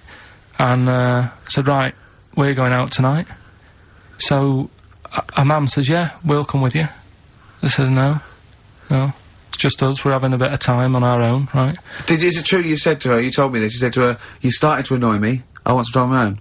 Well, I just said, well, I told her at the start, I said, it's going to be interesting, this, because people annoy me when they're around me a lot. Sure. So I wasn't nasty to her, I just was saying people, not her. Oh, right. Do you know what I mean? I'm just saying, you're going to get on my nerves. So, You hailed a donkey for her. so, no, but, seriously, right, with the flying, do you know those stockings that you can get because of, deep vein thrombosis? Sure. She had them on in the cab. Brilliant. And it's only a 2-hour flight as well, so that was annoying me. Right, so anyway, it gets to this, you know, the Thursday night when I'm going out with Suzanne. Yeah. And, our mum's, like, sat on the sun lounger outside, so where are we going tonight? I said, no, like I said, it's just us, we're going out having a bit of time to ourselves. So, I could see as the day was getting on, she was realising that she's got a night in with, like, her husband, right? Her face started to, like, look miserable. Sure. I thought, I'm loving this. Right. So I said, right, I'm going in to go and have a shower, go and, get ready for the tonight, it's gonna be great. And winding them up, just wind them up because they can't come, because he said they can't. Right, so I go upstairs, have a shower and that. I come down, and, a mum's smiling. Oh, hang on. So I'm thinking, hang on a minute, what's gone on here? So I went to Suzanne, I said, why's your mum smiling? She's not coming. She said, no, but, my dad said he'll take her out now. So in a way, she was happy, because she'd got her own way, which had annoyed me. That annoyed you, sure, because you wanted It's to... like, What, you don't even want her husband taking her out? Well, it's just the fact she didn't want to go out. She was happy to stay in and have sausage, egg and chips that they'd found from some shop that sold English food. Right. So, that's almost like what they do if they're at home. Sausage, egg and chips. So, she was happy with that if we were staying in and having that, but because we were going out, she was fed up. Right. So she's smiling, so she's going, yeah, I'm going out now, so I said, well, enjoy yourself. She said, where are you going? I said, well, it doesn't matter, does it? You don't need to know. Sure, You're not going to where we're going. Oh, you just don't want us to be in the same restaurant. So yeah, that's right. I said I want a night out on my own with Suzanne, it's our holiday as well. I don't know, I can talk to you Amazing. about this. This is not even his own parents. This is someone else's parents. These are the parents of the woman he loves. But even Suzanne sort of agreed with me. There's only so much time you can spend with your parents, that's why you leave. That's why when you're ill, you don't go home to them. Yeah? Sure. Yeah. Of course, the slight difference between me and you, Carl, is that not everyone in the world annoys me. Well, not everyone does, just... I can see what, I felt a bit guilty that week when he said I was annoying him, but I realise it's not my fault now. No, everyone annoys him. Yeah. So, yeah, it was an alright holiday. It was good to get back. Brilliant. Won't be doing it again. No. And what now would you say is your relationship with Suzanne's parents? Is it a frosty one? No, I just think they know that I don't like to put up with them for a long time. Yeah. I mean, when we were packing, her mum was upset because, like, she really liked the place where we were staying, right? Because it was quite a big villa, because there was a few of us. There was a brother as well with us, right? Yeah. So, our mum said, oh, I love it here. She said, I'm definitely going to book this place again. I said, it's a bit, you know, a bit big for two of you, isn't it? Just being sarky, like, we're definitely... I said, because, you know, I won't be coming again. You're like, I don't know what you're like, Carl. You're a monster. You're an absolute You're one of those people that monster. goes, I says that speakers are fine, I says that, and gibbered what the wibble. Yeah. And never the way will slap. You're like a middle-aged man. You're like an old man. You're like an old man and you're what, 30? I'm just imagining you scraping along in clogs and a flat cap going, oh, that tree's got to come down. Yeah. Yeah. Puncturing a kid's ball if he kicks it into your garden by mistake. Yeah. Refusing to give it back. Yeah, gather round. Yeah, there were once Chinese kid as hairy as that cow, which is weird, because there's not many Chinese people that are hairy, but this one, I tell thee, it were back in 1990. Grandad, are you eating a Twix? But why do owls have to turn 180 degrees to look the other way? Because they've got big eyes. Yeah, and what's that mean? What do you mean, what's it mean? Can I just... I don't think you should have children. Well, Suzanne's always saying, you know, she'd like to hear tiny feet running around the flat. Stuff. I just said, let's get a little midget cleaner. Okay. If you'd like Carl to humiliate himself for money, email in. Well, Suzanne was surprised that I was like, last night I told her about it, and I said... Oh, why did you do that? I don't know what I feel now. That's not good. Well, I don't know, that's not good, is it? And she just said, well, you know,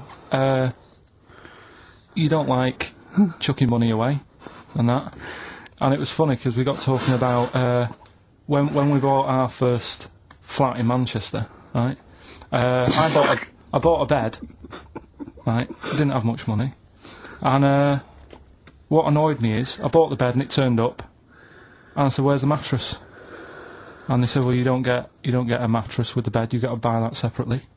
And I was like, well, that's not a bed then, right? So I didn't have any more money.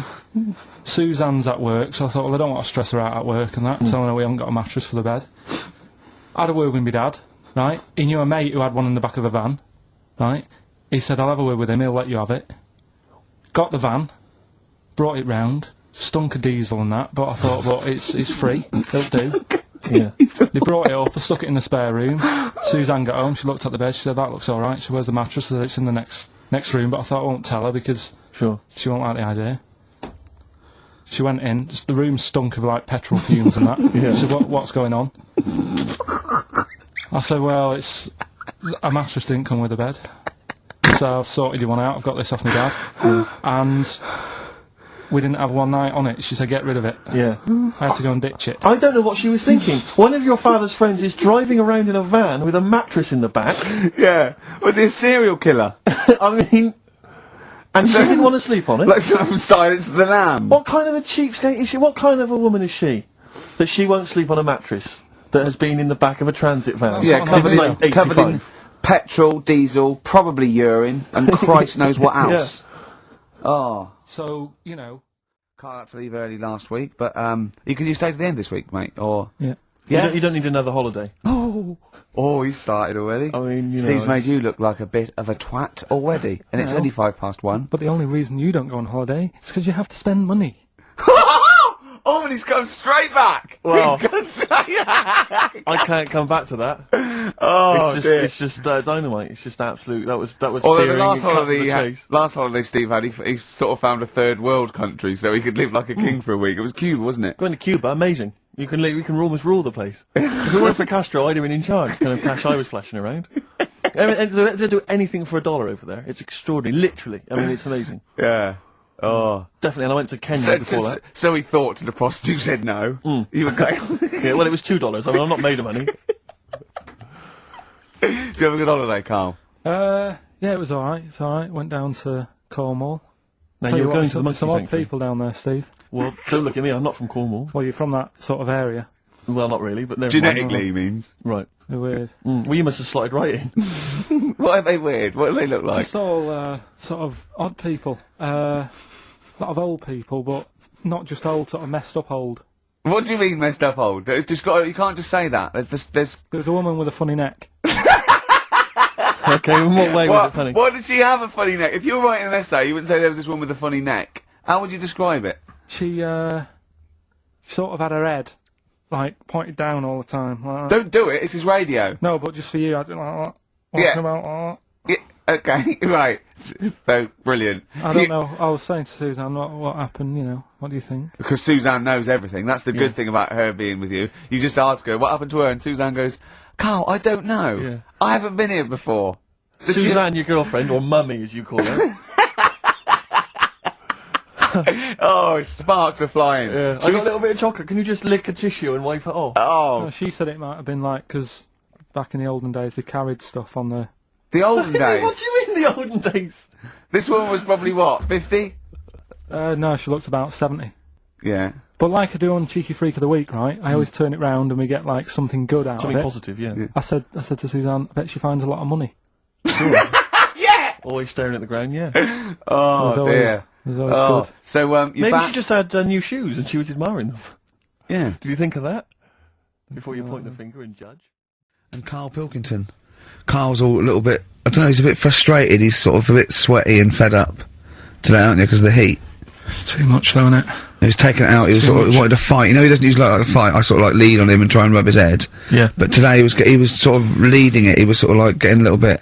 If I didn't know better, I'd have said it was sexual frustration. Well, I was like watching, Rick, if you don't mind me saying, I was watching, not in that way, just watching. It was sort of like he was going, oh, I want to hit you, and I was thinking, does he want to hit me, or does he want to do something else to me? Exactly. What were your thoughts, Karl? Exactly. I mean, I saw him sort of wrestling with you on the floor, and you clearly weren't enjoying it, but he was really Yeah, loving what was that going on? What's the change? Why are you suddenly sort of... Well, what are you trying to say? No, I'm not. I'm just saying it was weird that you suddenly... It was like you were, You're saying a bit gay? No. Is that what you're saying? No, but what was... Suzanne accused me of that in a week. Why? For being a bit gay. She said, I'm sure you're gay. Why? Just because I was moaning about stuff. She said, oh, you're a drama queen. Right, well that's what were you moaning about? Not having enough gay sex? that she didn't have a knob. Yeah. It's going, why don't you get yourself a nice little knob? Yeah. I mean, can I call you Frank, please? Could you wear this false beard? Yeah. It's just, well, we'll talk about it later. It was about the Seven Wonders. I just wasn't that impressed. He wasn't impressed, right? He said, well, we'd say that, yeah. Well, we got a top show coming up, haven't we? But if you are a little bit, just a little bit sexually, you know, don't be afraid to let it out. I mean, if you want us to relieve you of it. I'll tell you what. Let's have a little bit of Maggie May by Rod. It's some Can't beautiful we play day. Killing a Georgie?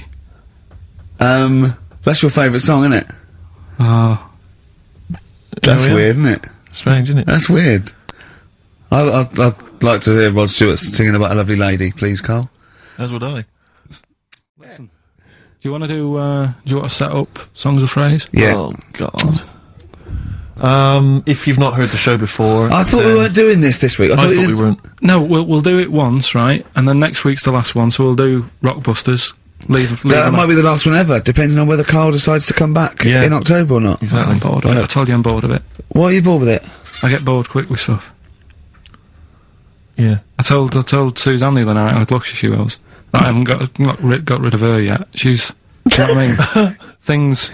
You put on a soft music though first, didn't you? You didn't just like start getting that around. You know you're a very lucky girl. Sorry? Well, I usually get bored with you and that. Yeah. Oh, dude. You're lucky you haven't pissed off. Yeah. Do you want to open the champagne or what? Well, she was annoyed the other night. What's that on your ear? Don't worry about it. Pigeon shit, aren't it? We're walking to the pictures, right? To go and see Bruce Almighty. Sure. Why? And just something to say, innit? Yeah. So you were trying to sneak in the back. So on the way, cutting across Leicester Square, and those fellas who sell roses, he comes over. Do you want one? Do you want one? I said, don't do that. She's allergic to them. Right. So he'd go away. Yeah. She got all annoyed about that. Because she's not allergic to them. Well, she's not allergic now, but they're about £3 each. But But the point of that, guys, is not that she really wants a rose, it's that you're willing to spend £3 on her. Taking us to the pictures. How much was that? That was £8 each. Did you pay for it though? But didn't you ever... If I know you had her dressed up as a small child. Yeah. Me and my son, please. Or you made her sit on your shoulders and wear a long coat. Yeah, exactly. Anyway, listen, Songs of Phrase then. What are we going to talk about now? Sort of head's gone now. Your head's got gone. monkey news. Yeah. And, Why is your breath? Why is it? It seems like since we've come back on air, you have become dimmer. I mean, it is extraordinary. It's like BSC has kicked in. Or and did you we really just are. forget? We just forgot. Maybe what? it's been a long time. We've forgotten just how stupid he is. Yeah. It's proper. Do you mean it's the silences? You know, he forgets we're on the radio. There's just I know, dead air. it's unbelievable, and it's our name on this. They put up but as I said before, you know, he is no offence, he's not a bright bright lad or educated or anything like that. Yeah, but some things he says does border on the retarded. Oh, yeah, okay, I don't know. I've been trying to take in too much information though. That's the problem recently. Well, I said to you last week, I've been like reading more books and what have you, and trying to take in too much. But the problem is, like even watching telly and that now. Suzanne said to me, you know, stop doing that. Stop watching telly late at night and going to bed, because it's making your brain too active. And I'm sort of Heaven forbid. And you know, I'm trying to get to sleep and I can't. And then when I wake up, she had a go at me the other day, right? Because it was the night after watching The Fat Baby, right? Woke up in the morning, and she had a go at me because as soon as I woke up, I said it was something like, "How can you freeze time?"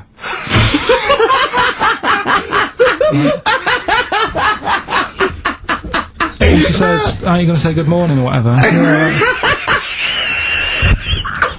gonna burst! Just imagine it, right? It's like the sun comes out through the window. Oh, she's Carl's like that, his little head. His eyes open, he goes, One of those floppy night hats. how can you freeze time? Oh, God! But it's because, like, whatever, the night before I might have heard that on the news or whatever, and it's just been sort of whizzing round my head. Sure. And, you know, it was a big debate. I think have they found a way of doing it or something? What are you talking about? They've done something about freezing time and all that. See, this isn't information, this is nothing. That is nothing, that. They've done something about freezing time. Imagine Jeremy Paxman coming on, going, well, the issues tonight said something about freezing time. It's, think before you talk. No, but I don't worry about how to do it. I just think about what effects that will Oh, have. they haven't asked you to get involved? Well, this is what I'm saying, though. You can't explain it. It's a tough thing, isn't it? But what's the point in me worrying It's about not a that? question. Do you know what he said to me the other day? This is unbelievable. This is one of the most stupid, incredible things I've ever heard. He was talking, and he suddenly stopped, and he was thinking about it, and he went, oh, I went, what? He went, you'd never see a black ghost. Extraordinary. True, though, isn't it? I've never seen a ghost, full stop. There are no ghosts. There aren't ghosts. No, but I mean when you just see them in, like, magazines and that. Play a record! So, Carl, you were going to a wedding last week. Was it last week or the week before? No, it was last Saturday, wasn't it? Yeah. And he said, looking forward to it. He went, no, it's going to be boring. Suzanne was listening, knows that the couple, were taping the show, so she had to get in there before you, didn't she? She went up to him and said, look, when you're listening back to the show and he says it's going to be boring, he didn't mean you, he meant weddings in general. I love the fact she has to run round and clean up after him. It's great, isn't it? How was it? Do you not like weddings? You're not a fan of them? They're only good for the people involved, aren't they? What are you talking about? You're getting free food, free booze, free music? Yeah, but it's not. It's just all hanging about, and there's loads of people there you don't know. Absolutely, I stuff. agree. Do you know what I mean? You've got to make an effort. And, Yeah. And even the bit that was important, right? When they were getting married, right? There wasn't enough chairs because it was, you know, all the family gets the chairs, don't they? So I was sort of stood at the back.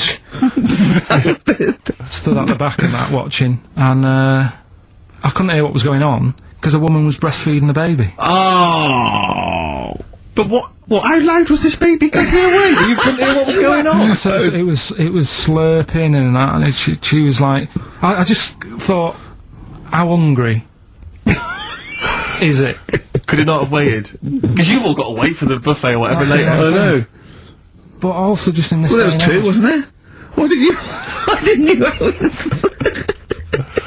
The only thing that annoys me with weddings is the gift thing. Because, like, you buy these gifts, right, you spend a little bit of money, maybe, you know, I like to be a little bit lavish if I go into a wedding. Well, no, come on, you get a gift, right, you package You're it having a up. laugh. And I don't know about you, Rick, but I like to see the response. When I give a gift to someone, I want to see the feedback from that, you know. This is very much, you know, I want to see what it is that's Jane bought them on you know, and put exactly. my name to it, yeah. Yeah. Because sometimes I have to, oh, thanks for the, I go, oh, no worries. no worries. No yeah. worries. Yeah. But, you know, certainly, I mean, we've talked about it before, but certainly, you know, it's the amount of money spent and the amount of time given to the gift should be correlated by the amount of the response you get. Absolutely. If I give a book token, a shrug is fine. But if I give, you know, a sizable, I want them to be showing it to friends. If it's a bar, I want them to show it to the barman. other You people, want to go, strangers. look what Steve Merchant got me, Yeah. he's the greatest man in the world. Yeah, exactly. Yeah. You go to a wedding, you turn up with a gift, you could have spent, you know, upwards of £15 on it.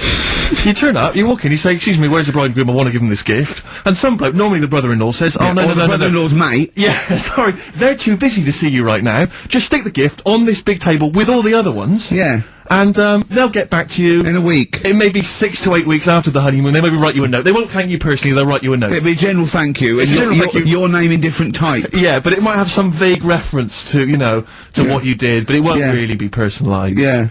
The set of mugs, again, will be in different type. Exactly. Thank you, Steve Merchant, for your wonderful gift. We love mugs. Yeah, yours. Yeah, exactly. and a photocopied signature. Exactly, yeah. Yeah, it's not right, is it? Oh dear. And also, of course, as well, if there's a baby involved, you know, perhaps they had a kid out of wedlock, and that's why they're getting married. There's normally the little baby signature as well. Like the baby signed it. From Paul and Sharon and little Billy. Be Ben these days. Ben. I reckon. What do you think, Carl? How was the wedding, by the way? Did you buy a gift? Suzanne sorted something out. Yeah. What? I don't know. Oh, actually, no, we're going away, having a week away with them. But that's your gift? Yeah. What We're going away. No, we're going away to Cornwall or something, and, yeah, that's it. We've sort of paid for a place to stay and, coming along and that. And their gift is to spend a week with you in a confined space? They'll love it. They'll have a great time and that. Will they? Yeah, it's fine. Can I get a pen? I'm making a note of how many times you say "and that" during today's show, and so far there's 3. I've noticed 3. I'm just gonna just make a note because I think we can have a competition here. If you can predict how many times he's going to say "and that," the closest one wins some of the crap DVDs that we've got on offer. Hold on, tell me we've got a lad of 49. Definitely. Is this the book that you nearly finished reading, but you realised all the pages were in the wrong order? Yeah. He bought a cheap book, right, at a second shop, started reading it, loving it, then he started reading about this bloke, and he went from jail to school, and then he looked at the page numbers and they were all out of order. How annoying is that? I mean, never read books, do you? I never read one, right? And Suzanne, it was a weekend when we were going to Hastings because you two had done me head in, right? She said, I'm going to take you away so you relax and what have you. So, ended up not relaxing because it was like putting a jigsaw together. I'd started reading it on the train, thinking, loving this. It's a really interesting story about this fella who, you know, didn't have a great life as a kid, starts getting into a bit of crime, what have you, turns out to be the governor. But it wasn't as easy as that, because like you say, it was, started off at school, then he was in prison, and he was like, oh God, he started young. And then, next thing, he's like married, and he's like, hang on. He's like 12, and then he's had a heart attack, and then, like, but I just thought it was part of the thing, because I read chapter 1, and then it did say chapter 12, but I thought, right, it's like that sort of done in that stylish way that everyone's doing. What kind of a biography Starts messing with the medium? I was born in the East End. Take one onion, add some, This is the idea that an East End villain's going to write his autobiography, but think, yeah, I'm just going to play with the form a bit. I'm going to get quite postmodern with this. No, but you know what I mean? Barely able to write, probably. Yeah, oh, well, you could say that about him, Steve. I wouldn't. I think he's an educated man. Go on, next, Carl. But yeah, just because it was like 2 for a tenner, that shouldn't be like, oh well, you know, you got a good offer. So No, that's rare. I'm sure the bloke selling it did not know that the pages were out of order. Let's face it, Carl. You read it and didn't realise. Yeah. So you can't really blame him. You got almost half the way through before you realised. I know. Yeah. But anyway, you know. Still, that teacher, and that's put you off books for life, hasn't it? Well, I don't like getting into books now. I just read snippets of information. Play record. Play record. No, I was just going to tell you about a bit of information that I was reading. Okay. And I can't. Will we play a No, record I've got first? time for a bit of drivel before we play next tune. Well, I'd rather hear a tune and come back for drivel, because I think people are tuning in for drivel, so let's tease them. Okay. Let's have a record, then some absolute shite from Karl Pilkington. Alright, Carl, what did you learn? Right, like I say, I don't like reading books. There's too much to take Words. in. And Too so I much haven't got time, word. I'm busy and that. Yeah. I don't like reading books, actually, but go on. So, But I have done, so go on. Right, so I was looking in this magazine, right, and it was more about. Do you know, I'm not that impressed with Einstein and Newton and that lot. No, why should you be? What have they ever done? Go on. No, but you know the fact. You see, the Columbus thing. He's another one, isn't he? Who got a bit of praise for finding America. Yeah. And it's like someone else would have come across that at some point, Yep. right? And yet, news this week, they've found 2 new types of frog, right? No one's making a fuss. and look how small they are compared to what he bumped into. And that's what I'm saying. People make a big deal out of all these people who are finding stuff, right? Yeah. So the next person... I mean, my head's buzzing, but I can't be bothered. I actually can't be bothered. Don't think this reaction's a good reaction. I don't know where to start with this drivel, but carry on. Right. So anyway, the next fella who... Next fella? See, I don't know. You talk in riddles. The next fella I'm going to talk about, Go on, Einstein. then. Yeah. Right, everyone raves about him all the time. Yeah. Right? So I'm trying to get into my head, Yeah. like, why he's amazing and that. Yeah. Right? Okay. So, did a bit of reading up on him in this science magazine. Yeah. Right? Now, I read it. It's only, you know, I don't know, 200 words, whatever, trying to get across what he worked out. But I read it last night. Is and it I was relativity you're talking about? like, yeah. Well, to say yeah, like I just made that word up. Yeah. You heard that's, yeah, that was that's what his it was, big- yeah, Okay, so the 200 words, as far as you recall, So anyway, so I read it and I was like, I don't know what is going on about here, right? So Suzanne was with me. I said, "Can you read this?" She said, "I'm watching Sex and the City." Right?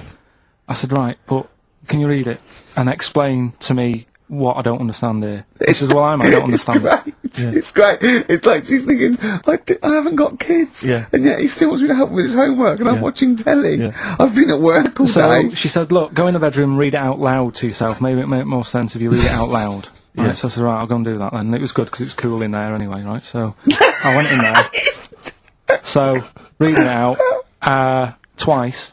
Went back and I said, "I don't get it still." Right? So she said, "Right, wait 10 minutes and I'll sort it out." So I was sat there looking at it, trying to work it out before she had to look at it. I was like, "No, forget this." Now, what he was saying is, Yeah. if you send a man to the moon, Yeah. right, Yeah. he was saying to the fella in the rocket, Yeah. it would seem like 20 years to him. Yeah. Not the moon, but yeah. No, it was. That's what it said. It said the moon. Well, it wouldn't because it's only about. No, but listen. So it took 20 years to the fella, yet people who are on the Earth, it would seem like 2000. Yeah, because time is relative, not. I don't... What do you mean? right? Well, listen. The fact is that it's tending towards the speed of light, where it really makes a difference. They've even done it with atomic clocks, where they've sent one up, even in Concorde, and it's like 0.01 of a second difference. What is the watch? Yes, yeah, because greater speeds. But why does speed affect how a watch works? Right, I don't think this is a conversation. Look, speed is speed. Sorry, See stop. what I mean, though? Just See stop what for I a mean, moment. Steve? Right. See what I've done? I don't think this is a conversation to be had on a Saturday afternoon on a radio show. But I'm just saying, though. It's not me, is it? It is you. You went quiet, Steve. No, because you're having problems. Because I'm not going to be able to explain it to you. I will explain in to a you light, the break. frothy way. It's speed equals basically velocity equals distance over time. When velocity doesn't change and nor does distance, time has to. That's his theory. Yeah. Well, we just got What's your point, again? then, Carl? What's your point? I'm just saying. Because you don't Do understand you know what he it, said it's about- worthless. I was trying to explain to Newton that basically formulated the laws of the universe, the 3 laws of the universe. Even playing snooker, I'm trying to drop something. I was going, well, equal and opposite reaction and all these sort of stuff, right? And he was going, what did he do apart from the apple on his head with the gravity? And I went, well, what do you mean? And he went, well, why was it a problem? If we had been floating round, yeah. I'd have called him in. But since we're not, we don't need him. Yeah. That's what he said. Play a record. You're a buffoon. Don't forget, a transsexual, it's not a transvestite. This isn't just a builder in a dress. They have the hormone replacement as well, so they get estrogen. So they and electrolysis. So they have, their face looks different. They don't go bald. They're slighter. They you know what I mean? They're the real thing. A transsexual is now the real thing, biologically and politically and. But they'll still be a man, won't they? Well, it'd be embarrassing if they don't tell their new partner and there's pictures of them, down the pub when they were 24, but you probably sort of get over that, don't you? They go, who's the fella with the beard drinking the yard of ale? That was me. Well, interesting story. Probably should have told you this before the honeymoon. Do you know what I mean? It's like you can have all that done, right? There's stuff, you could have your bits done, right? You can have like false teeth, but you know that when you see an old person with a good set of teeth, it's like, well, they're false. There's no way you've got good teeth like that if you were brought up in like the 30s. But what would you do if Suzanne said, look, I've got a terrible secret, and she showed you a picture of this kid, this little boy, growing up, you know, playing football, and then the pictures stop at 20, just before you met her, and, she goes, and she shows you a nice pair of bollocks in a jar, she goes, they were mine. Well, first thing is he'd take back the gloves you bought her last week. Would you go, oh, I can't go out with you now? Or would you say, well, you're the same person? I've blown his mind. Yeah, I really have freaked him out there. She is into sport. Eh? Should we play a record while you give her a call? No, but look, what I'm saying is, right, it doesn't matter what you have done. We can wrap this up here, because I've got it sorted, right? Okay. Doesn't matter what you have done. At the end of the day, it's obvious that you've had it done. If you're a fella and you've been changed to a woman, I could spot you, right? If... You can't, though. I tell you what, I was at Suzanne's mum and dad's, right, up north last week, and I went to the off-licence, right? Yeah. And I went in there, never seen this fella before, right? Soon as I walk in, I eye him up behind the counter, go, alright, mate. Oh, hello. Oh, I notice he's got a wig on, right? Yeah. Now, it was, I kinda looked and I thought, yeah, it's a wig, whatever. And then, I thought, I wonder if it is, and as I got to the till, I said, how much is that? He said, you know, 50 pence, I said, great. And as he turned to the till... Were you buying Suzanne a gift? As he turned to the till and he did that sort of angle, you got the profile, you see the bit sticking out of the back, you go, that's a wig. I know what you mean. Yeah. I know what you mean. And it's like a little, it just, the last inch just lifts away from the neck. Yeah. Yeah. Now, everybody who goes in that shop will probably know him as having a wig and that. It keeps him happy, but everybody knows. So, what I'm saying is, it's like... But could I just say, transsexuals put in a little bit more effort than a fella who's plonked a rug on top and held it down with some duct tape. Do you know what I mean? You know, the only giveaway often with a transsexual is the big hands. They can't do anything about that. That's the only thing, you know. Right, But I mean, transvestites are different, you know, they are builders in the dress. You go in a supermarket, you turn around, you see a 6-foot woman, huge head, you go, alright love. Do you know what I mean? You know, down below, she's packing more than us three put together. That's what I'm saying. But, you know what I mean, that's one thing. If Eddie Izzard, right, you're meeting Eddie Izzard, right, who likes to pop on a dress now and again, right? What's the politics with that? Do you go, as he walks in, he's all in evening gown, and he goes, alright Carl, and you go, alright Eddie, and it's in a busy pub, and you go, oh, why is he, and you go, do you say, do you want a pint of bitter, and slap him on the back like you would a mate, or do you go, that's lovely dress? Do you know what I mean? What do you do? What do you do with a transvestite? Would you compliment a transvestite? On their lovely dress? If he was wearing a nice dress? In the same way that you would if Suzanne was wearing Probably a nice in a frock? different way, I'd probably say, that dress, you know, looks nice. Be even nicer on a woman. Right. Do you know what I mean? So you try and change the way they think? Yeah. Yeah, you'd want to teach them a lesson. Yeah. Sure. In a way. Yeah. It's just, it's one of them things I can't get my head around, to be honest, right? I can handle hairy Chinese kids. Yeah. Is it true to say that you've never been able to handle a transvestite? Listen, Carl, you're going on holiday. You need a little rest, don't you? Yeah. What's the vibe? What's the vibe of the day? What's the Just, what's the crack on holiday? Come on. Where are you going? Madeira. Right. Good. It's for Suzanne's dad, right? My girlfriend's dad. He's 60, so... Yeah, that's the average age in Madeira. Checking, is it? It's quite, yeah. Well, My mate Damo went to Madeira, and he was worried about sort of terrorism on the plane, and he looked around and he thought, well, if someone gets up, someone will wrestle him to the floor, and he looked round, and he was the only one he realised could have got out of his seat quickly enough. So, you'll enjoy it, it's quite quiet, it's nice. It'll be alright. I mean, it's the first time a mum and dad have been away, so... Whatever?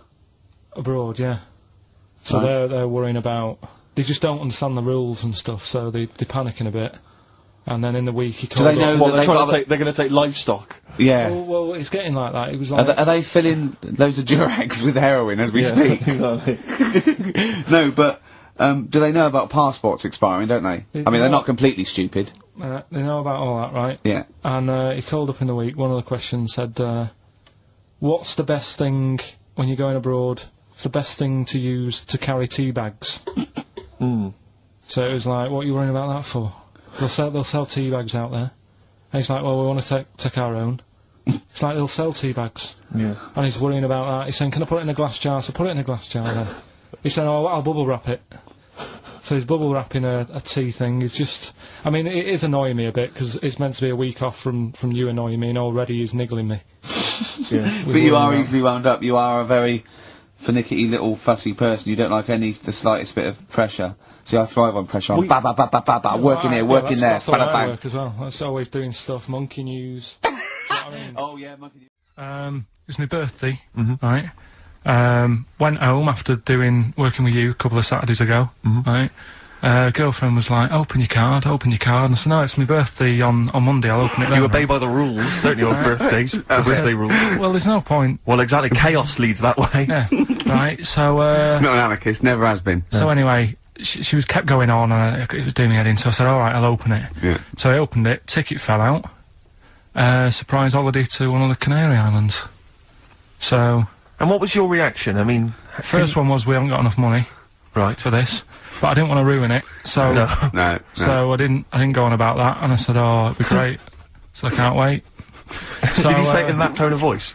Well, it was good timing, because I was tired and everything. And I'm not a big holiday fan, but the timing was right. Yeah. Do you know what I mean? It's the same as last night. I don't always like a curry, but last night... You're in the mood. You get that sort of, oh, yeah. Curry, you had a feeling. Yeah, you had a feeling. You thought, oh, and then, lo and behold, later you were eating the curry. It's weird, isn't it? Isn't it weird, the paranormal? Isn't it weird? They work in mysterious ways, ghosts. Yeah. So anyway, right, the island, if I was on with you here, I'd probably say it's a bit barren. Okay.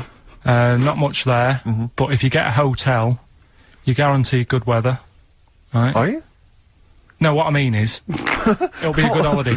If you get a hotel, right, the weather's always good, so you'll have a nice time. Yeah, that was a comma, yeah, it was a, yeah, go on. And all that, and the food was alright, and everything was going alright. I was just having a nice, relaxing time. And how do you sort of spend your time on a holiday? You just lie around? Is that sort of holiday, just lying around. Yeah. I bought a book.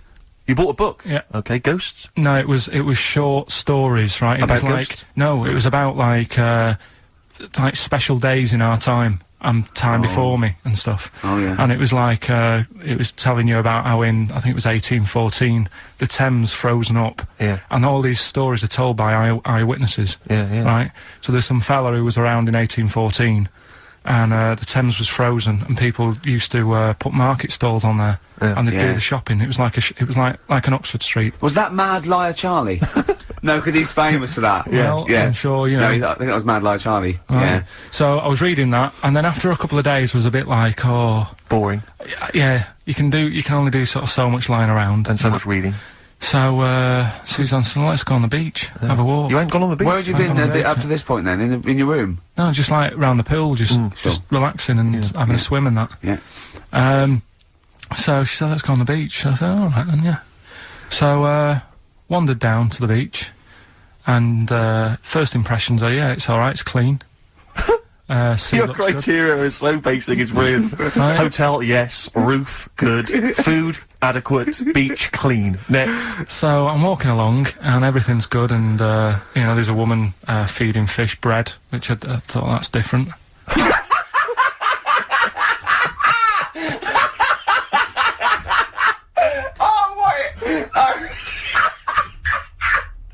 I love that. He likes originality. He loves a bit of originality. He was feeding fish bread? This woman was there, like, up to her knees in water. Yeah. And she was stood Was there. that the sea? Chucking, yeah. Oh, right, good. Chucking this bread, and I thought, what's she doing? And I stood there and watched for a minute, and there was little fish coming up, having the bread. I thought, oh. So we carried on walking, and, everything's going well, and then this fella comes towards me. Everything's going well. Yeah, that's I original. haven't fallen over. Clean feeding bread. 2 points for originality. Yeah. Fella comes walking towards me. Oi, oi. He's only got no pants on. Oh. So I said, Suzanne, what's going on? Why did he turn to her? Like she knows more than him. So she said, oh, yeah, it's, She said, yeah, it's a nudist Is this gonna beach. be a long story? Could you pour that coffee? Can you give me that coffee over? Sorry, this is really bad. Because he's pouring... Thank you. Just amuse yourselves while we sort the coffee. Thank you very much. Steve, do you want I'll have a cup of coffee, Carl. Thanks. Yeah, cheers. Cold. Right, good. Okay. So, Great. Thank you. so she said, yeah, it's a nudist beach. So I said, well, why, what? I said, we're all it's all mixed up. Normally on a nudist beach, it's a nudist beach and you don't go wandering on there when you get your clothes on and that. So it annoyed me a bit, because there wasn't any signs. So this fella's getting closer. Well, the knob out was a sign. Yeah. Right, so he's getting closer, and he walked past me. It was an old fella, and he walked past and he had a hat on and a little pipe, and a big rucksack on his back. Right, so it got me thinking. Not strictly naked. I'm walking along, and I'm thinking, right, why do people want to do this? So straight away, I wasn't on holiday anymore, because most of the time when I'm on holiday, I don't think about anything. Right? Your mind's a blank. I just switch off. Right?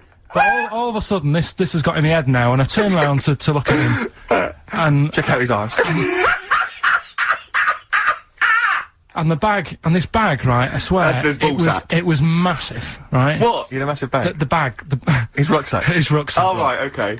Because when he said there was an old couple coming towards me, I said, what was lower, the bloke's bollocks or the woman's tits? And he said, well, that was another point, she might as well have worn knickers. Because he said, I was so naked. That's what he said to me. So you saw the bag. So it annoyed me, yeah, because the whole idea in it. This is what I think. I mean, I might be wrong, right? Might be wrong. Chances You are never quite have been, strong. you never have been before. Being nudist, right?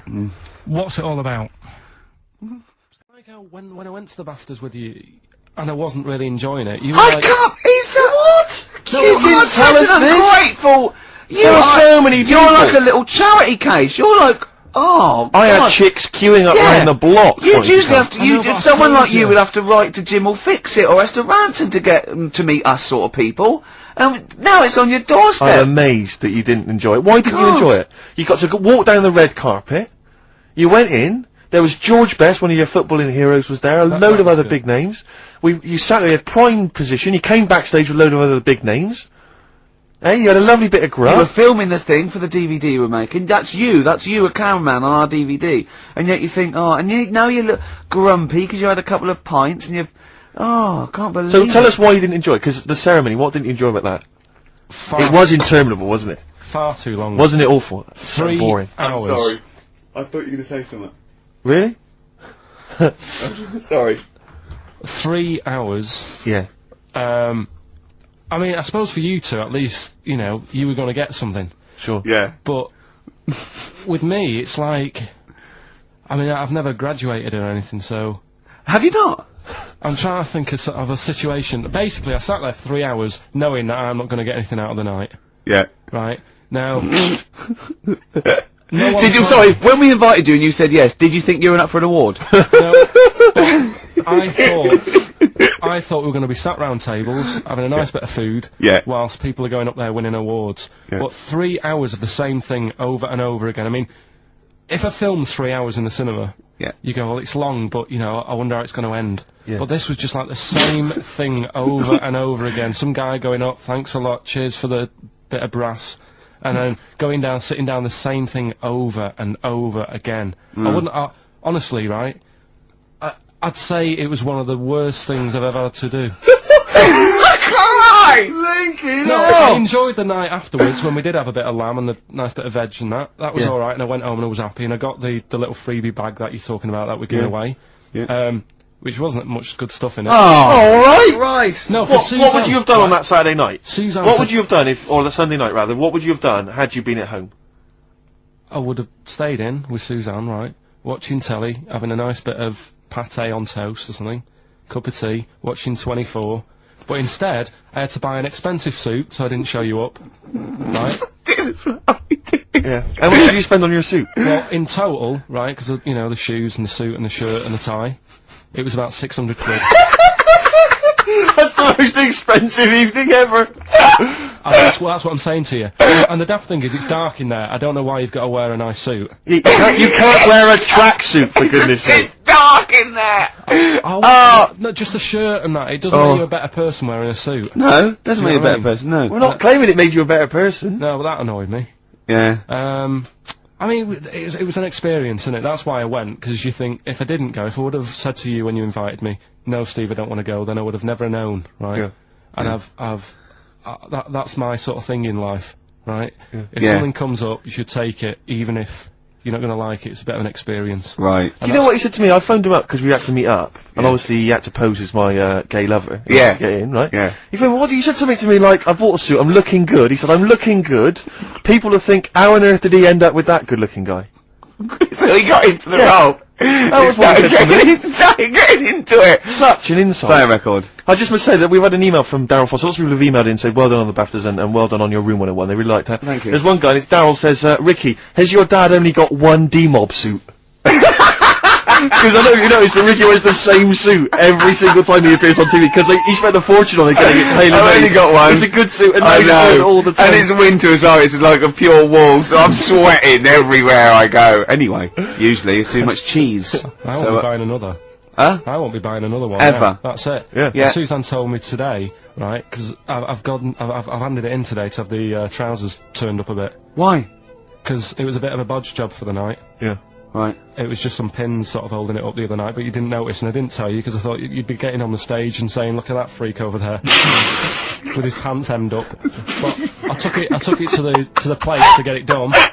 Suzanne tells me that I'm going to start shrinking now and getting to that age where you start going small. So just go back to insults briefly. Go on. You know, saying. Oh no, see that's Goofy, that's not no, fair. because that's what he said. It's in my head. What do you mean he said? No, When did he say that? No, I mean. When did you call me goofy? No, he didn't. He said about once in Baldy? the head. Hey, no, when it's come on. Come off it. Don't What? Who's start calling on me goofy? No. I'm not even goofy. Goggle-eyed's fair enough. Yeah, but you can sort your Lanky. look out. I can't. What do you mean I can? How can I sort my look out? I'm not even goofy. That's not fair. You've got the proper features. What? Just needs sorting out a bit. I can't help it if my hair's not good. I noticed the other day when Carl was sitting on your knee having his picture taken. It's a long story, right?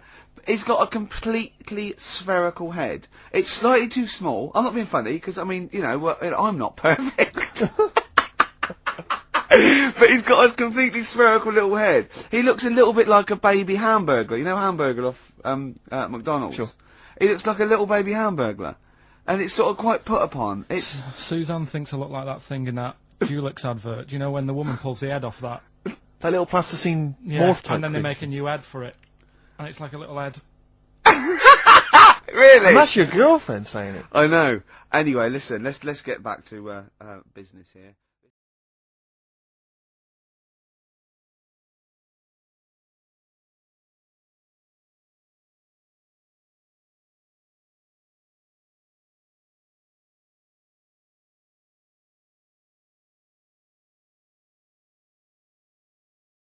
Is tied into He the went musical. to see that musical. Really? Yeah, on New Year's, you know what it's like on New Year's Day, there's nothing to do. Sure. So I you're took going to see Suzanne some out. people doing madness songs. No, I took Suzanne out for a walk, right? Yeah. Went round, Covent Garden, Right. past the place where it was on. The stage door was open. You snuck in. Well, I said Madness are alright. And because when you think about it, Madness songs are quite sort of musical anyway, aren't they? So you can't They're quite do- musical. Do you know what I mean? They sort He of... means they're Oh, like I a see, right, they're musical, like a- yeah. like a musical. Knees up Mother Brown. I thought yeah. it was alright, enjoyed it. So Blur the musical would be good, wouldn't it? Blur the musical would be excellent. Yeah, little Cockney so Sparrow. what, you bought tickets there and then and just went in? Yeah. They're not selling, are they? It was fairly quiet, because No. we only paid the lower price and we got upgraded for free. Nice. So... You I enjoyed it don't though, think did you? No, I'd loved it. And would So, anyone like to come on stage with us? Yeah. The little bald fella. Yeah, go on, I'll give it a go. And what home are you from? Where are you? What are you doing tomorrow? Well, I'm going. No, you're coming here tomorrow. Come here tomorrow. We've got... How do you get so many breaks and holidays? Because you went away with Suzanne's parents. You've just been away with your parents. That's a couple of weeks, 10 days. So that's probably about 3 weeks in all. You had that. You went to Manchester. You had that day off because your trousers were wet. I mean, and I suppose because you've only got one job, and I've got a lot more. This is just one of my jobs. But I mean, don't you ever count your blessings? Go, God, thank God, I can have time off. I don't work too hard. You know, I'm not stressed too much. No. It's just all to do with when you do work, do a lot. So I get a lot done. Yeah. What do you mean? I'm always doing stuff. I mean, even though when I was in Cornwall, right, I'm sat there on the grass. I'd love to just sit on the grass. Yeah, you're too busy. Chill out a bit. I know, yeah, well, you know. Me dad and Suzanne are playing crib, right?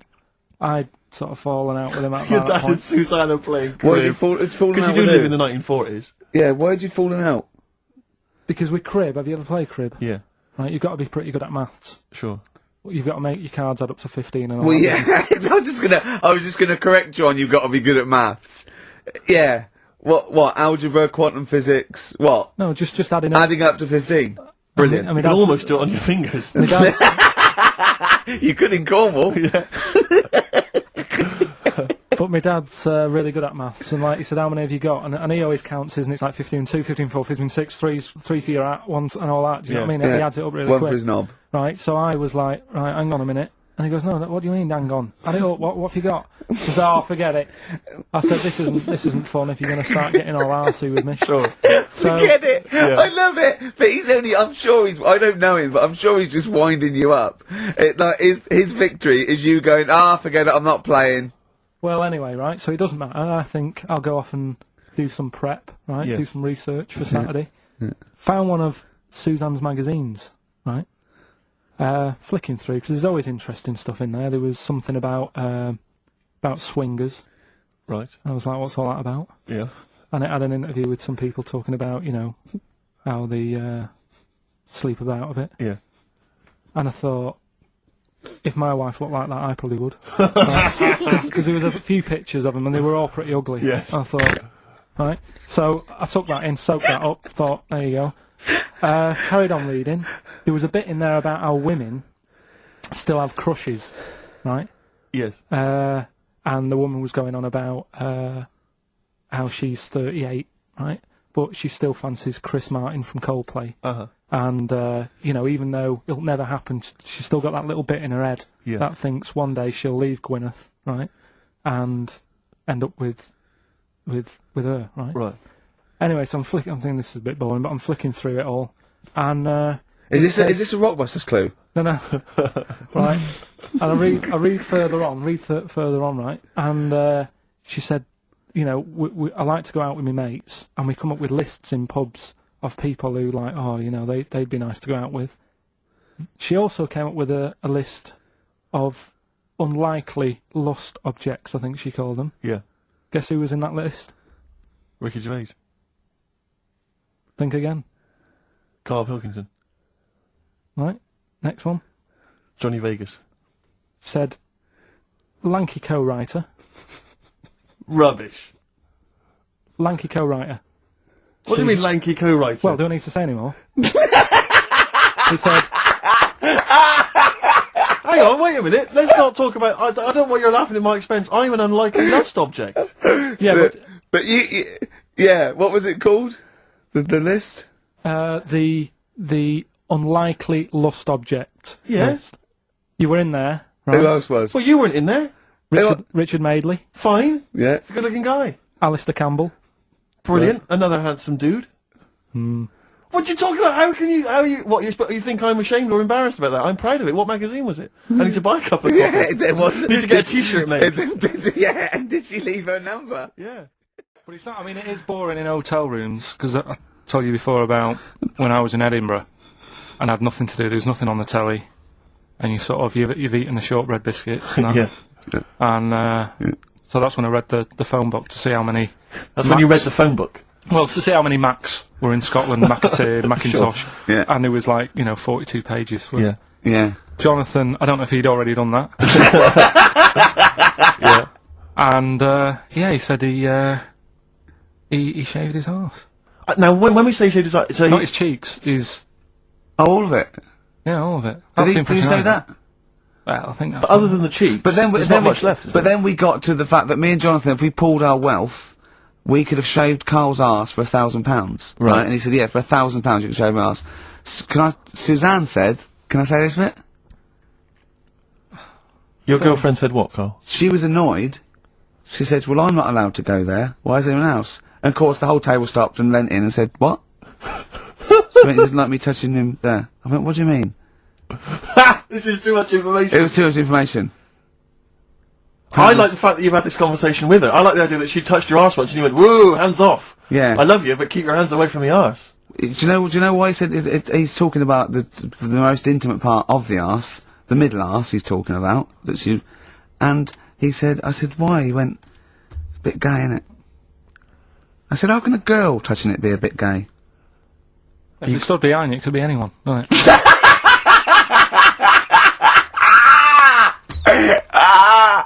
Oh God! And it seemed, I mean, you can imagine the conversations we were having, right? And it's that thing that the waitress heard something every time she came over. She heard the word, like, cock or... Jonathan Ross saying I shaved my arse. yeah. And, oh dear. But it was, it was a good night, wasn't it? So, it's the £1,000 now, isn't it? But presumably you give Suzanne half anyway, so everyone will be happy. You've used the arse to best effect. She's got half out of it, so she's made as much out of your arse as you have, in a sense. Me and Jonathan are happy. Yeah, but to be fair, it's his arse on the line. So... I know, but I mean, you know, it's just not like she's getting a bum deal. Well, she's getting 500, you know, quid. No, I understand that. But, do you reckon? Just thinking some more.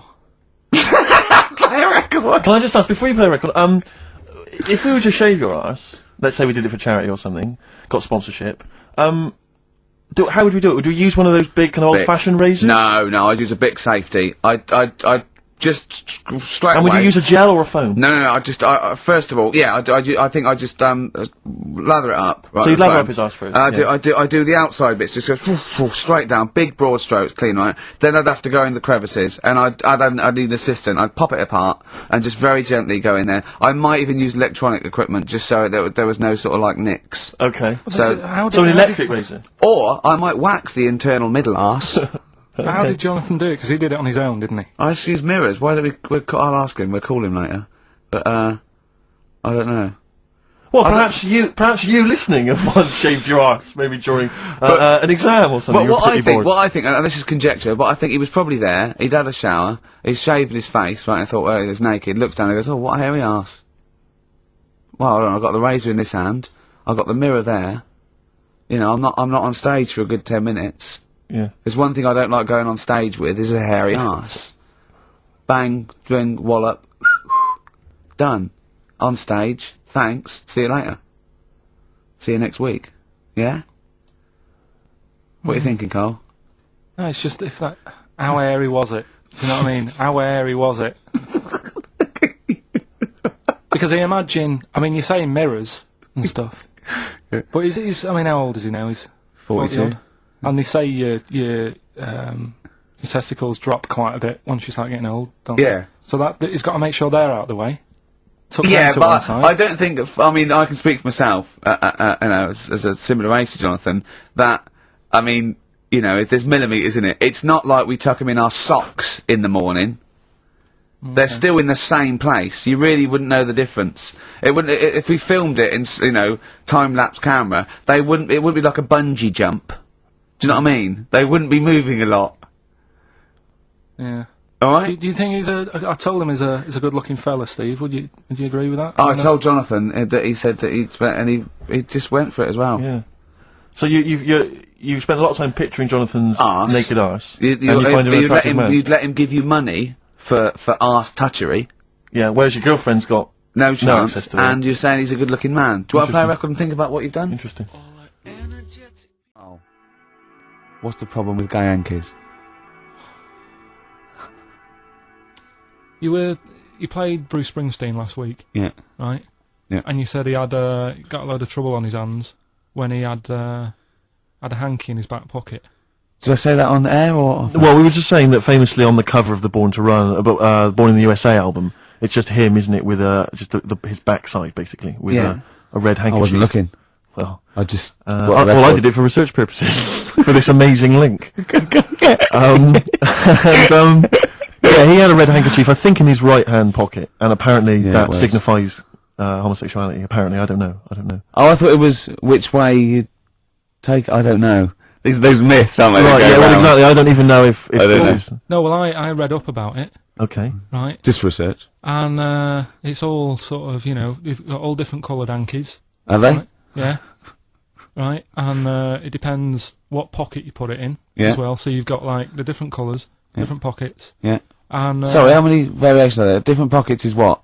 well, you've got like your back pocket, your right back pocket. But your what do they back mean? pocket. What do you mean? Well, what do they signify? You can't just tell us they signify so much. What do they signify? Well, some stuff that we don't really want to talk about, to be honest. What? Sort of stuff that gays are into. Right. That's So what do you mean? Barbara Streisand records. Yeah, yeah, Eurovision. No, like a couple of things that were there that I know we can mention. They said something about. I love what he thinks he can't mention. Yeah, I love it. Decency. What is this? 1956? No, but I mean, it isn't just, having it away. It's, Having it away! I love him! No, but Having it away! they get up to some weird stuff. I love the fact he didn't want to offend, but he's offended a lot more people by saying they get up to some weird stuff. Right. In your opinion. Yeah. What do you mean? No, but don't if there is something that I don't know about that it's like you can't say on the radio. Yeah, I'd rather not. But what do you mean weird stuff? Well, one of them, right? If you've got a red hanky, right? Yeah. In your right pocket. Like Bruce. Yeah. That's Is that what exactly he what had? Bruce had, yeah. Right, well, apparently then, Bruce is an armpit freak. An armpit freak? Yeah. No. Really? No. But that's very specific. Carl. Seriously. Well, what? Right. Okay. What else is there then? Sorry, is there some kind of homosexual body that sat down and came up with this at some point? Well, you said this is getting crazy. You've got like a blue handkerchief in your top breast pocket. I don't know what that means. You need to sit down. There's some kind of summit, figure out what it means. Yeah. It's just that you're not free from it either. So if you were to go in like a gay bar, Yeah. which you might do if you're straight anyway, because they're good places, I think. Right. You can't actually go in there if you've got a cold, because every coloured hanky represents something. Right. So if I was to go in, had a bit of a sniffle, I could get into all sorts of trouble. What, pull out a Marks and Spencer's white linen hanky, that means you like to be tied up and whipped. Yeah. There was another one, armpit freak we've covered. yeah, armpit freak is done. We've covered. An armpit freak? I don't really know what that means. So, know. right, okay, yeah. But there was just one other thing, like a blue and white one, is if you're into sailors. To sailors? Yeah, if you have a little blue and white hanky, that's in your left pocket. Yeah. Right. Blue and white equals sailor. So I wanted to ask you something. But again, we've got to be careful here. You know when you wouldn't leave the building that was on fire because you were standing proud. Hang on, we need this. There's some people now who don't know what you're talking about. Carl, you're on holiday. Yeah. on holiday in Tenerife, right? Yeah. You'd had a moment of intimacy with your girlfriend. Yeah. Yeah. A knock on the door. You had to stop and get up. You peeked around the door. It was a fireman saying, "Get out," but you didn't want to leave because you had a. Yeah. Yeah. It was a little. Yeah. Yeah. But what I don't understand is you maintained that while looking at a Spanish man dressed as a fireman. Yeah. Is that true? Is that the fact? You maintained. I'm sorry to say you maintained arousal whilst looking at a gentleman dressed as a fireman. No. Is that these are the facts? And they are undisputed. What did But you maintain? I'm not a machine, though. Do you know what I mean? I can't turn it on, turn it off. Right? But you were talking. I just thought you were talking to a fireman. You'd have probably lost it. I don't know, but you didn't. No, but the other thing was, I mean, I was talking to Suzanne about it again, right? Yeah. She said, "What are you talking about that for?" Right? I said, "Oh, it just cropped up, right?" Yeah. And the dilemma was, you see, I wanted to try and make sure that it was a proper fire because that was the last condom we had, right? So it would have ruined the night. So Yeah. I didn't want to it was like, well, what's going on? Is it? Do we need to get out? Yeah. Is it a proper fire? Yeah. And you and talking to this man in uniform. Was he? What did he look like? Was he good looking? Did he look like Ricky Martin? Say. Was he good looking? Was he good looking in his I uniform? can't remember. Can't remember. Did he have a moustache? Better play a record, didn't we? Is this bringing it back? What? You look uncomfortable. What? Did you just switch this on with your hand? I'd want to go. I don't want to know about it. That's why I don't go to the doctors or anything. That's a good brilliant approach. And do you know, remember him saying he's gonna die of cancer because he doesn't check his balls. He doesn't like the feel. Of course. What do they feel like, your balls? Like a wet chamois leather. With 2 marbles, 2 kumquats in a wet chamois leather. No, but I just... Why are they wet? Sweaty. No, they're not. I'm just saying smooth. Are they smooth? Yeah, because a chamois leather's smoother when it's... Do you shave them? No, I don't. In case a fireman pops round, you want to look your best. It looks like your head. You know, the fireman pops round, there you are, and he goes, oh, nice, smooth. So you never go to the doctors? What, even... I don't like it. But if you found some buboes under your arm or something, you... I'd wait for a bit, and I'd say to Suzanne, what do you think of that? Just see if it develops into plague. Well, yeah, because you know, don't you? You know Old bandages round your head. Yeah. And a bell. Yeah. Suzanne, wait out, can you get me a bell? Exactly. Brilliant. I don't... You know, there was this kid at our school we took the piss out of for basically the rest of his time there, because when he was about 11, someone said, how would you want to die? Right, we do that thing, drowning fire or that. He said, I want to die of old age in my mother's arms. How old was he? Like 11. Loser. Now, are you familiar with this thing that they can do if you're dead, right? No, not if you're dead. It's like if you're ill and you know you're going to die, right? I don't know what this is anymore. Extraordinary. Have a rest. Extraordinary. Himalayas. Himalaya. What? Listen, this is an interesting fact. Come on. If you're ill but you know you're going to die. Yeah, you can have this thing done in Detroit where you get put in a fridge. Right. And if they work out, you know, what's wrong with you in 20 years' time, they go, right, that fella is in the fridge. He had that. We can sort it. Let's get him out.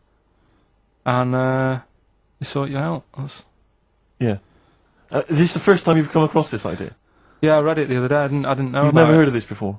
It's called Cryogenically preserved. It's good, isn't it? They put you at sort of like sub-zero temperatures, so stop all cellular activity. So do you stop aging at that point? Yeah, it's suspended animation. So, well, what's the law on it, right? Because say if I had something, right? Yeah. And I said, oh, put me in a fridge, and when you've got the cure and that, wheel me out and sort me out. Say if they did that. Yeah. And it was like 40 years. Yeah. And in 40 years' time, they get a cure for me. Yeah. Would I have to stay with Suzanne? Because she'd be 70. Do you mean what are the rules? Should you be allowed to date a younger woman? Well, it's not fair, is it? It's like good news, we sorted you out, but... I don't think she'd mind. I reckon she'd have the best 40 years of her life. Yeah. And plus, they're never going to find a cure for what ails you. That is genius. That is brilliant. You come out, you're cured, and you go, oh no. I love the fact that's what he'd be lying there. If you could think while he was in that state, you'd be thinking, oh god. She's losing her looks. Yeah. Just, oh dear. But everything else as well, like, my job wouldn't be here. No. No. Although the figures would have gone up a little bit. Flat's probably gone or knocked down or whatever. Sure. Yeah. Most of my family would be dead. Yep.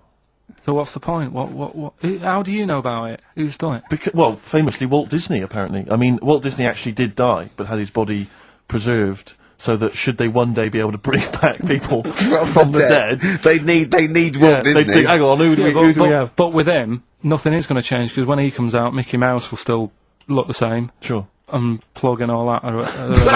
Play a record! I don't know where your mind is! Play a record!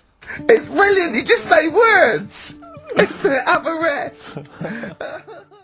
Now, when we were talking to Karl in the week, the things we're talking to Karl is that you come up with something that's sort of like, quite innocent, and he goes, well, once, right? And you realise that it's comedy dynamite. Yeah. He doesn't know it, but we want to go save it. And he let out, you were filling in a form, weren't you? It was all about your girlfriend thinking you're a div. And it's happened before, isn't it? Because she came home and you'd filled out a form to get a job once, hadn't you? Yeah. What was that for? Granada telly. And on it... Well, let Karl explain. Yeah. You see, this is what annoys me with job applications, because rather than just saying, do you want the job, and what can you bring to this business? Yeah. Do you want the job is a good one. Because the thing is... That's sort of the end for the boys. No, listen, right? Because if they say no, Yeah, I don't think they want the job. Yeah, but listen. Go on. I mean, I presume with what you do, you have to take people on and stuff. Well, in a fight, you mean? You know what I mean? Yeah. And I think it's more important that you're willing to graft and put the hours in. Sure. Than say that, you know, you did well at school. Yes. Sure. Because if I wanted to, I could have done well at school. Of course. I just didn't want to. Yeah. So where's this going? So you had the application form. So when it came to the qualifications bit and that, I couldn't fill them in because I didn't have any qualifications. And it was also asking about your languages. And I put down English quite good. English quite good. Ha ha ha. And his girlfriend came over and seen the form that he'd sent off, and this was a copy of it. Yeah. And so she went, oh, you know what I mean? So that's what started, you know, the disappointment. So they're going to get that and think that you're not English. I don't think I've got it. It was ages ago. Right. How long ago was it? Oh, well, it was when I was still in Manchester, so 5 years ago. I don't think you've got to know. No, I think you'd... That could be a long list. I mean, there's probably a lot of admin problems in that organisation, but they probably... But what I meant by it is that you know, I can speak English, but I don't know all these long words that people use all the time. Yeah. Oh, God. Oh, can I just tell this quickly? In the week, I'm talking to you now, the listener. Usually I don't. Yeah. Karl said, about embarrassing him on air and that, and he's worried about his education, and he was worried about not knowing long words. Like, we come up with any long words. And he said, no, I was scared, you were going to ask me something about, someone, and he's Eastern European leader. His surname is Milosevic. And Karl said, so I learnt it this week, and learnt it so you can't catch me out in case you start. I said, what? And he said, he thought about it, and he went, Flobodan Milosevic. Got the surname right, though, didn't he? So what's his name? Right? What's his name? That's how Bill and Ben would address this leader. How would they have said it? Flobodan Milosevic. What's his name? Slobodan Yeah. Milosevic. Yeah. Well done. Anyway, Karl, look, you almost let it slip then as you were talking about your filling out that application form. There's some big news that everyone needs to know, which we were stunned by in the week, although the more we sort of talk to you, the more it starts to fall into place. Yeah. But Karl, what's the story? That I haven't got me exam results from my GCSEs. He never turned up to get his exam I results. was working. And so, how many did you take in the end? Because you weren't even sure about that, were you? You think you took maths and English, don't you? Yeah. And you think you've handed in the artwork for art, don't Now, you? art was continual assessment, wasn't it? Coursework. And what was it that you made? I made a man sort of putting his arms into a car. You've made a model of a man putting his arms into a car. What was this? So Sort that of like- one's passed. Was We that can this, take that this as read. homage to break-ins in Manchester? Was this? What was this? Oh look, he does what he sees. Yeah. So So you've what's got that. That's safe. You've definitely got that one. So you've taken art, you've taken English and maths, you think? So this is what we're going to do, listeners. We're going to try and find out his exam results for him and tell him next week. Live on air. We're going to call his school, we're going to try and track him down, and we are going to have a little envelope, and we are going to give Karl, at the age of 29, his O-level results. GCSEs, yeah. Now, Karl, so you took maths. Yeah. You think you took English. Do you remember turning up to do those? Do you remember sitting in the room filling in the forms? Yeah. Okay. And how did you feel you did? I don't think I did well. You don't think you did well? Did you revise? No. Why didn't you revise? Because I don't really believe in it. Okay. Well, it's just that if you don't know it, then you don't know it. You shouldn't have to start looking in the book. If I went to like the hospital, Yeah. and the doctor said, "Oh, you need your appendix out," but hang on a minute, I've just got to read up on it. Yeah. That isn't good enough. Okay. He should know, and that's the way I feel about it. To be fair though, He did do the revision beforehand. yeah, they don't usually pass on, like, maybe, like, when they're in practice. Yeah, 7 years information down they the took in line. by osmosis. Yeah, yeah, and they, bloke comes in and goes, can I just see what you did with that? And I goes, you've passed. Yeah. Phew. That's a good one. Yeah. Good job I watched Casualty. I just like the way, you know, the things that interest me, I remember. Things Okay. like snakes not having ears and stuff. Yes. I didn't have to read about that. No, you just learnt that, yeah. You saw it on the telly, didn't you? You saw it on that Ian Wright programme. Yeah. Yeah. And this is what Karl said to me. He said, it's actually, I called Karl up in the week, and Reese was with him. You know, Reese used to be on XFM, and he took the phone, and he went, Karl's worried, I've seen that programme. He said, snakes don't have ears, right? He said, so you can creep up on them and pick them up. And he said, Karl's worried. He said, how do you ever put them down again? Because then they know you're there. I woke up the other night quite late, Worried about that. and I said to my girlfriend, I said, how do you put a snake down? And she said, what are you talking about? I said, that Ian Wright thing, this guy managed to pick up a snake. And do you know that thing where they clamp its head on a jar to get the poison out? I do now. Right? They did that, but they didn't show you how they got rid of it, and I thought, it could really get nasty, because it's obviously annoyed that you've had its head pressed in the jar. Yeah. Right? They hate that. Now... Especially as it's in front of their mates. When you lift it off, Yeah. right, you've got hold of it. Yeah. If you go to chuck it down, it's going to turn on you. It's going to go wild, isn't it? So, I just wondered. Well, what you do is you never put it down, Carl. Yeah, that's why That's what that bloke has got about, 11 or 12 just carrying him. Exactly. Yeah, you never put it down. You sling it. Who cares? You just throw it, don't you, really far. That's not, that I don't think you should throw But snakes. Carl, listen, don't worry, we're not asking you to get involved with snakes, we're just asking you now, you did... We've got a song with a story? Yeah, doing that. What is it? I don't want to sort of tell you what it is yet, because the song isn't that great. Do you know what I mean? It's not a song that's like an XFM song, but every time I hear it on, say, like Magic or whatever, Yeah. I have an argument. 105.4. Yeah, I have an argument with Suzanne that, you know, what I think it's about, and she says, don't be stupid, it's not about that, and I'll say, no, it is. And so we're gonna decide who's right. Yeah. Well, I don't know what song you're talking about, and I don't know what the argument is, but Suzanne's right. Definitely. No doubt about it. Yeah. Well, I'll listen, but I'm hoping that once people sort of listen to it again with my thoughts, every time Well, I hear this it, song sums up what people should think of you. It's don't believe a word. Alright? That's the sort of links I'm capable of. If that was a bag us of Sony, then nothing wrong. Carl, are we doing your, story with a song? Is that what you want to do? Yeah. Well, Excited about it. like what was it the other week? We did, Babushka. Babushka. Yeah. Pinball Wizard. You said if he's deaf, dumb and blind, he doesn't even know he's playing pinball, which is... I just said don't bother putting money in it. That's all I'm saying. Let him play pinball, but don't waste 20p or whatever. Good point. This week, right, do you know I was saying... It is a good point, actually. It is a good point. Again, though, it wasn't a documentary. It was just... It's not... Didn't really happen. Yeah, well... Do you know I was saying sometimes I listen to song... I like a song to be obvious what it's saying. Pinball Wizard was a good story. You need a song to be obvious. In the ghetto, you know, it's a kid growing up and all that rough area, gets killed for nicking cars and messing with guns and that. Living in the city, growing up in New York, rough area, how you cope with it and that, right? But they've got to be as simple as that. Otherwise, I'm not that I've happy. got a brand new combine harvester. Yeah, it's I'll about give you like the machine. key. It's brand new. Yeah. It's brand new. But, even though it's new, he's willing to lend it out to other people. No, but what I mean is, if you start trying to be clever, Yeah. the story's lost on you, innit? Yeah. not necessarily me or Rick, but yeah, sure. Go on, we know what you mean. Go on. On Primates, yeah. Well, this song here, right, it's not an XFM song, and you'll probably hate the song, to be honest. Go on, what is it? What's the song? Yeah. It's Wonderful Tonight. Right? Eric Clapton. Okay, it's alright. It's a bit sort of nothing, innit? bluesy sort of ballad from the late 70s. Yeah, it's alright. But I'm always arguing with Suzanne, because every time I hear it, I'm getting different pictures in my head Yeah. of, like, what's going on, right? Okay. And I'm convinced it's about, like, this little cripple fella in a wheelchair, right? And he's knocking about with his wife. And We this don't say cripple anymore, do we, Steve? Do we say cripple? I don't think we've said that since, 70s?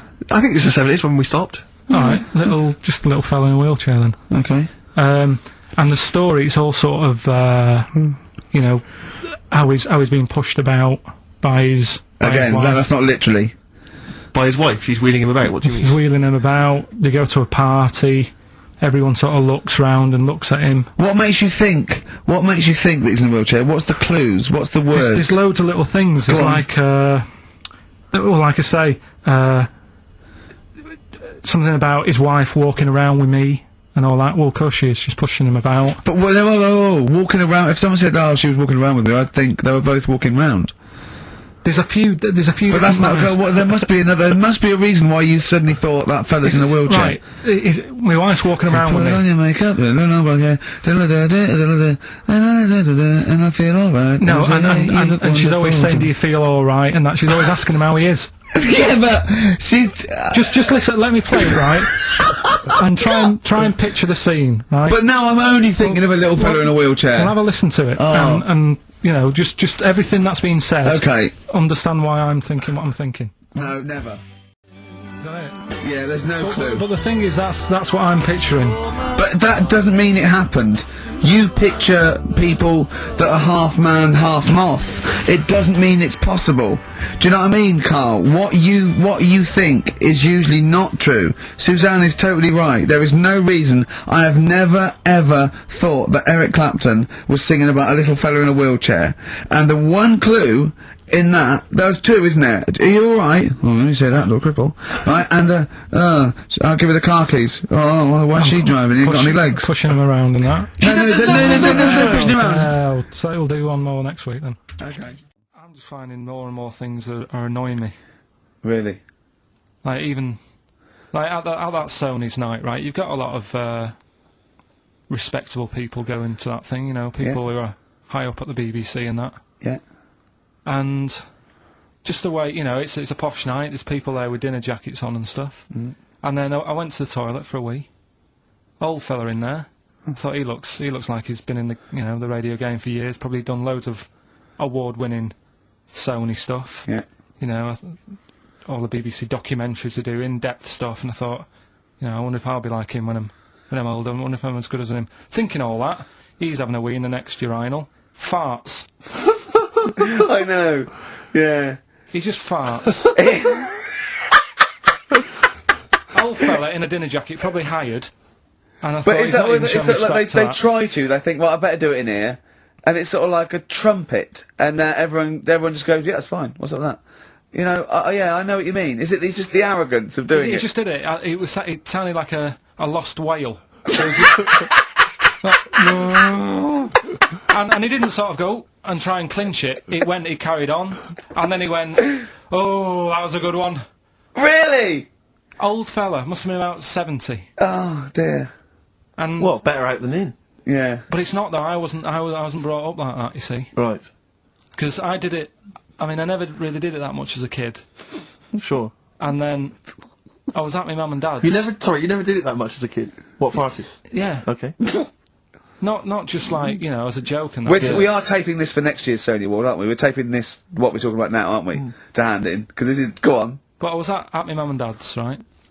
And Suzanne was sat on the floor in front of me, and she was like, oh, rub me neck, it's hurting. So I thought, oh, and I hate doing that, it really it bores me. Well, right? she's your girlfriend, for goodness I sake. know, Dale Winton's different, you're getting paid for that. Go on. So I thought, the only way to shift her is I'll let one go, right? So I did that. I love that! It's such a loving relationship. I love that! That's great! So she like said- doing the washing up badly. Yeah. She won't ask me again. What have you done? I've smashed the cups up and I've written in excrement across the wall. Well, that's no good, isn't it? Well, I won't do it again Give me then. the marigolds, I'll do it. I've nailed the cat to the fridge. What's up with that? Yeah. Go on. But yeah, so I did that, and it worked. She sort of got up and said, oh... And my dad said, what you do that for? What was he thinking? So I said, oh, I hate rubbing her neck. Does me head in. So he says, you know, I've never trumped in front of your mother for 40 years. Sorry, where was this? Chigley? Why is this family talking like this? Young Carl, I've never trumped in front of your mother in the 35 years. What? I don't know what... No, it's just that he said, you know, we've done a lot of things in the family that Hold I'm not on, proud of and that. what did he say that for? What, he's never trumped in front of your mother? He just offered that information up. Well, he just was surprised that I did it. He said, where have you got that from? Yeah. Whoa, you're lowering intestines, I'd thought. What do you mean? You have to imagine there's a class of farting.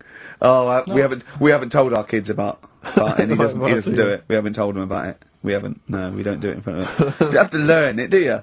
No, but there's a place. That's what I was always told. Go on. There's a place for that. Cornwall. So, and my mum, you know, it's the same. She doesn't do it. Right. If she goes to the toilet to, you know, do what you got to do, she makes sure, like, she'll sort of say things like, "Are you going out for a walk?" Are you going out for a walk? Does she think? Does she know that you're broadcasting this? Well, yeah. She's probably around at the neighbours now, listening. Yeah. Any of you gone out for a walk? Yeah, just at the door. So she waits until everyone's left, or? She doesn't like the thought that everyone... Do you know, like, cats don't like you staring at them when they're doing it? I've never stared at a cat while it was doing anything. Have you ever had a pet cat? What do you mean? Yeah, go on. No, it's just that cats, you know, if you get them a little litter tray, Yeah. I remember being told, like, no, when it does use it, don't sort of go and look at it. 'Cause it puts it off. I was the same as a kid. I didn't, when I had a nappy... Who comes and looks at you when you're on the bottom? No, when I was a kid and I was in a nappy, right, Yeah. I used to always, like, there was a corner in the kitchen that I'd always go to. And everyone would be Why do like... you go to the toilet? Because I had a nappy on. Oh, yeah, right, how old were you? 14th birthday? About 3 or something. Yeah. Right. And I used to always go to this corner, and Yeah. everyone said, right, he's going to the corner, don't watch, don't stare at him. The thing is, I can so imagine you because you've got the same head. Yeah, you look like a baby. It's just the baby's head. Put in there. Would you put a nappy on for 50 quid? Now. Yeah. Just sitting, do your work, No, right? anyway. Just sit in the right, corner. So I'm not doing that, right? What? So yeah, my mum's like that, and something else she's good. I mean, Okay, people might not know. At dinner party, oh, it's Mrs. Pilkington just in the corner. Just don't look at her. Yeah, don't look at Mrs. P. She's just in the corner of our kitchen. Don't just look at her. What's she doing? She's just doing her business. There she is squatting. Are you going for a walk? Sorry, you were saying, Carl. Another trick I've learnt from her, right? If you're using, say, a friend's toilet or something, and you don't want to leave your mark, just Go down the toilet and flush it. use take a box of matches with you. Yes. Set fire to the curtains. Set fire to the curtains calls it his flagship. Burn the place down. Have a wonderful crap and just leave when the fire brigade get there. I don't want to lose complete sight of those. I'll maybe ask you a couple of those in the week just to so you keep your mind on it. But Hitler. Tell us the story. What have you learned? Do you want to ask some questions? No, not really. Just sum it up in a minute. What do you Can't do think? it in a minute. Well, can I ask some questions then? Where was he born? Austria. Tell us about his early life. Right, he was a young lad. He Brilliant. What in his early life? Okay. Yeah. what's the name? His mum was his dad's second cousin, which is a bit weird. Yeah. That is weird. They had 5 kids. He's going, yeah, it's usually first cousin where I come from. Oh, that's unfair, isn't it? There's no need for that. There was 5 kids, but only 2 of them, including Hitler, including him and his sister survived. The others died at an early age. Okay. Right. Anyway, so they grew up, and the mum died and the dad died and that, and he thought, oh, what am I going to do? Because he didn't do well at school, didn't have many qualifications. No. Liked art. Did he have a GCSE in history? Liked art, right? And then, so he said, right, I'm going to go to Munich. I missed a bit out, actually. Jewish people were in Austria, he didn't really like them. Okay. He thought they got, special treatments and stuff, and just didn't like them. So he went to Munich, and he joined the army. Right.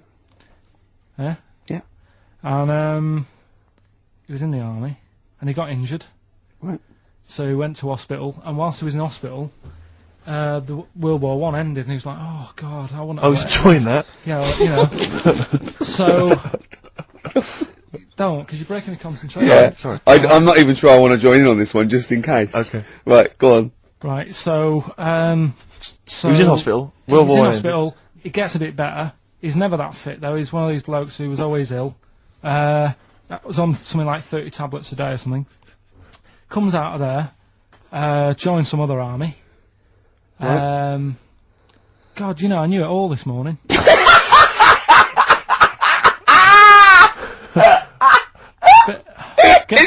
I can see it running to ground.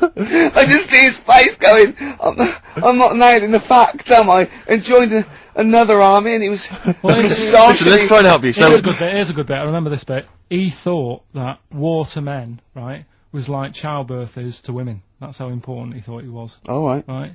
So it's like, you fight for 9 months, and at the end of it, you own something, right? Yeah. So, he goes on and all that. He's in Berlin. Yeah. And, he's fighting his way through, trying to take over countries and that. And he does he do Berlin? Does he? sorry, wait a minute. Is he Chancellor yet? What year is it? 35? Let's skip the kind of climb to power then. He's now the dictator of Germany. Right, he's in charge, yeah. And this is when, you know, he gets his own back on the Jewish people and that, and he's got his own little armies, and he's setting fire to Jewish businesses and all this. And anyway, cut a long story short, he Please do. he when he came to like fighting Britain, came a bit sort of unstuck. Yeah. Right, started fighting. Not back. so easy, is it? This world domination, Adolf. Britain was there. France was helping out. Yeah. Americans were helping out. Yeah. So he thought, oh god. So a bit late, but yeah. He goes into a bunker in Berlin. Yeah. And it's all kicking off. Yeah. And apparently, like, Germany sort of surrenders. Yeah. Says it's all over. Forget it. We can't beat you. He was really annoyed with this, and he thought, oh, I can't show my face around here. So he because it would be embarrassing. He's with his missus, who nobody knew was his wife. Right. Eva, in this bunker. Yeah. And so he said, oh, I've had enough of this. He shoots himself. Yeah. She poisons herself, and the chauffeur buries them or something, or burns them. Right. And in all the time he was in charge, 50 million people died. So that's 1918 to 1945. Yeah. Between it felt like that. Between Travis and the Red Hot Chili Peppers. Next week. That's fantastic. That's remarkable. I have to say that you sort of lost your grasp somewhere along the line, because you started off confidently, but you lost your way. I've had a really busy week, and last night I was like whizzing through it. Sure. And then this morning I woke up, and you know, Suzanne had been away for about 3 days, right? Yeah. I hardly spoke to her. She's been busy, I've been busy. First thing to say when I wake up, oh, just ask me some stuff on Hitler. You are romantic. That's great. That's how stressful it's getting. But I knew it all this morning, honestly. No, but that's fine. I think you've summed up the, you know, you've done that. Right, it's time for the newest quiz in town. This is where Karl inserts himself into a seminal film. Last week, he was the little kid in Sixth Sense. You remember? To great acclaim. The critics loved it. They said a triumph. This week, he's fiddled with The Graduate. This is the scene where, of course, he goes upstairs to the hotel room, and it's on the cards. She's a dead cert, Mrs. Robinson. Well, here we go then. So, are you ready for it? I've brought some condoms from home that Suzanne got for Christmas. Benjamin. What? Will you bring me a hanger? A what? A hanger.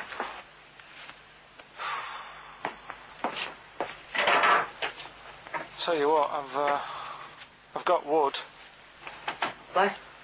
Just saying, I've got wood. I've got metal ones as well. What sort do you want? Either one would be fine. All right. There you go.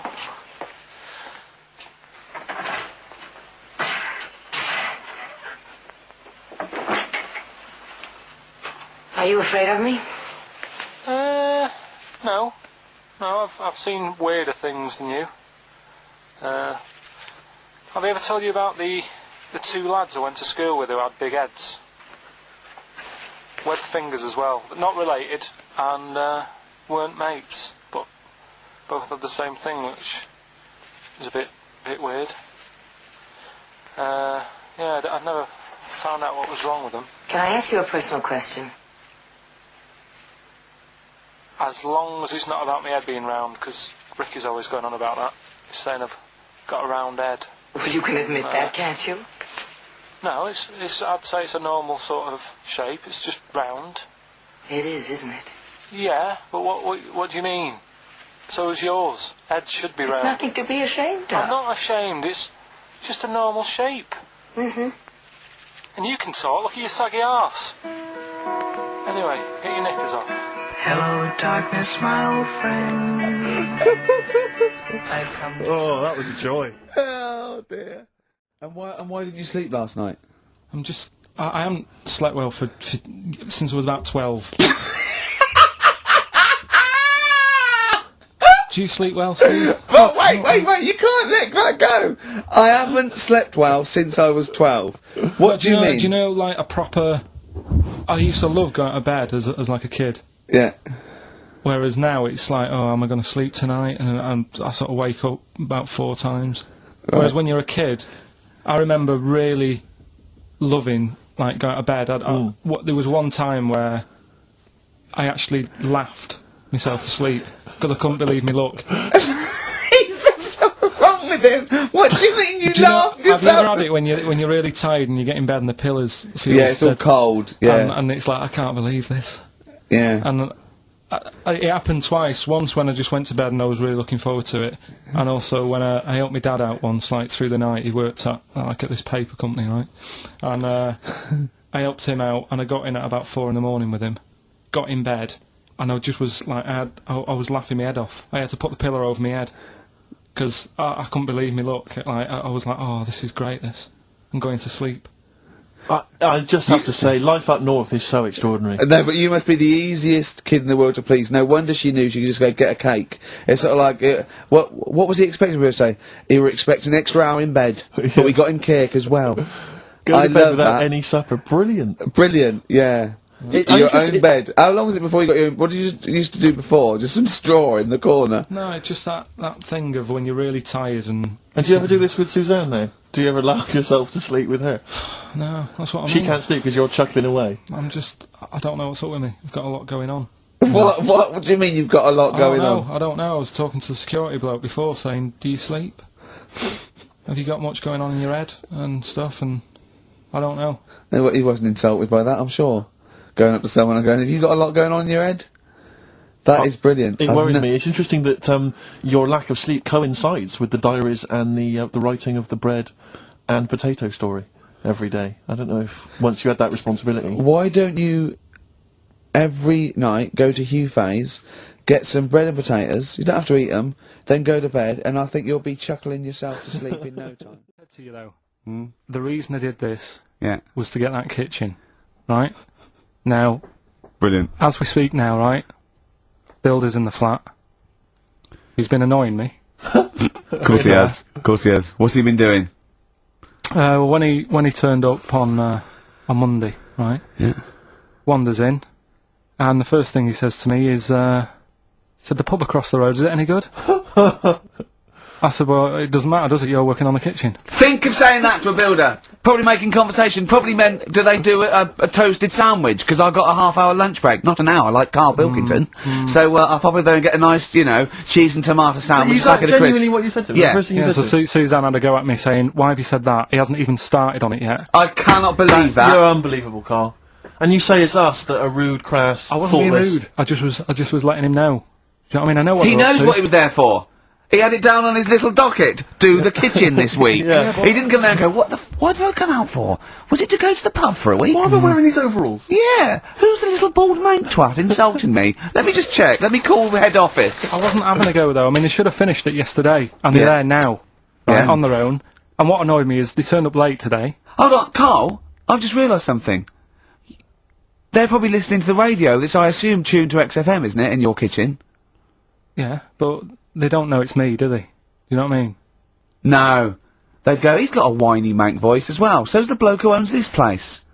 And the bloke who owns this place, when I said, what's that pub like across the road, said, well, you won't be bothering that, he's working on this. No, he won't be able to put two and two together, will he? You've suddenly, the penny's dropped, doesn't it? You've suddenly realised, look at his face! Yeah. He's suddenly realised they might know it's him! And they could be listening, and they're going to clean you out, mate. Oh, if you are the builder, working in, where is it? I won't say the address, but it's, Central London, isn't it? yeah. Go Yeah. mental. Have whatever you want. Opposite Seriously. that pub that you Yeah. like, that you're, He'll probably be in there now, so he won't be listening. oh, insulting, You know what I mean? insulting a That's a further British insult. workman. He should So have been in just go today. mental. He should have been in at 8 this morning, Just which annoyed go me anyway. mental. Why? I really don't understand why they've got to start so early, right? Yeah. But he said he'll be there for 8, turned up at 9:30, right?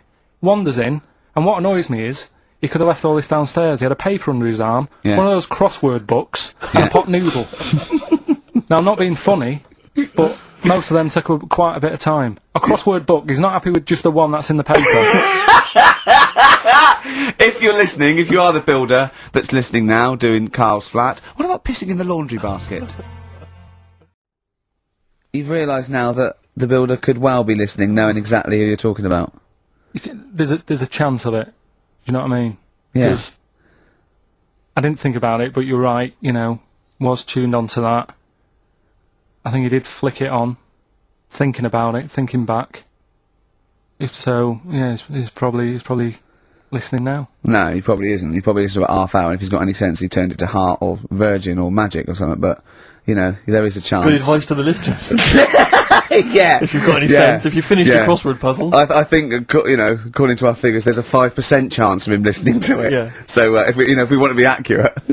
Although he is in a house with it tuned to that, so I think it puts him right up to 50% straight but away. then again, Rick, he's got a job of work, so why would he be listening to this show? Well, he's doing a crossword at the moment. Yeah, well. You better hope he's not listening.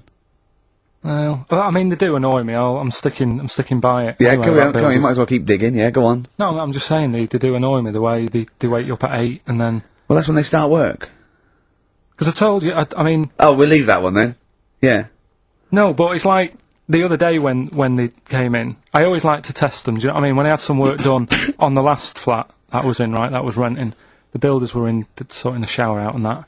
They woke me up about 7:30. Yeah. Right? Were you in the shower? No, Good thing about cleaning this shower, there's never any hair down the plug hole. Yeah. Right. So, I left early to come to work, right? Sure. And I thought, I wonder what they're doing.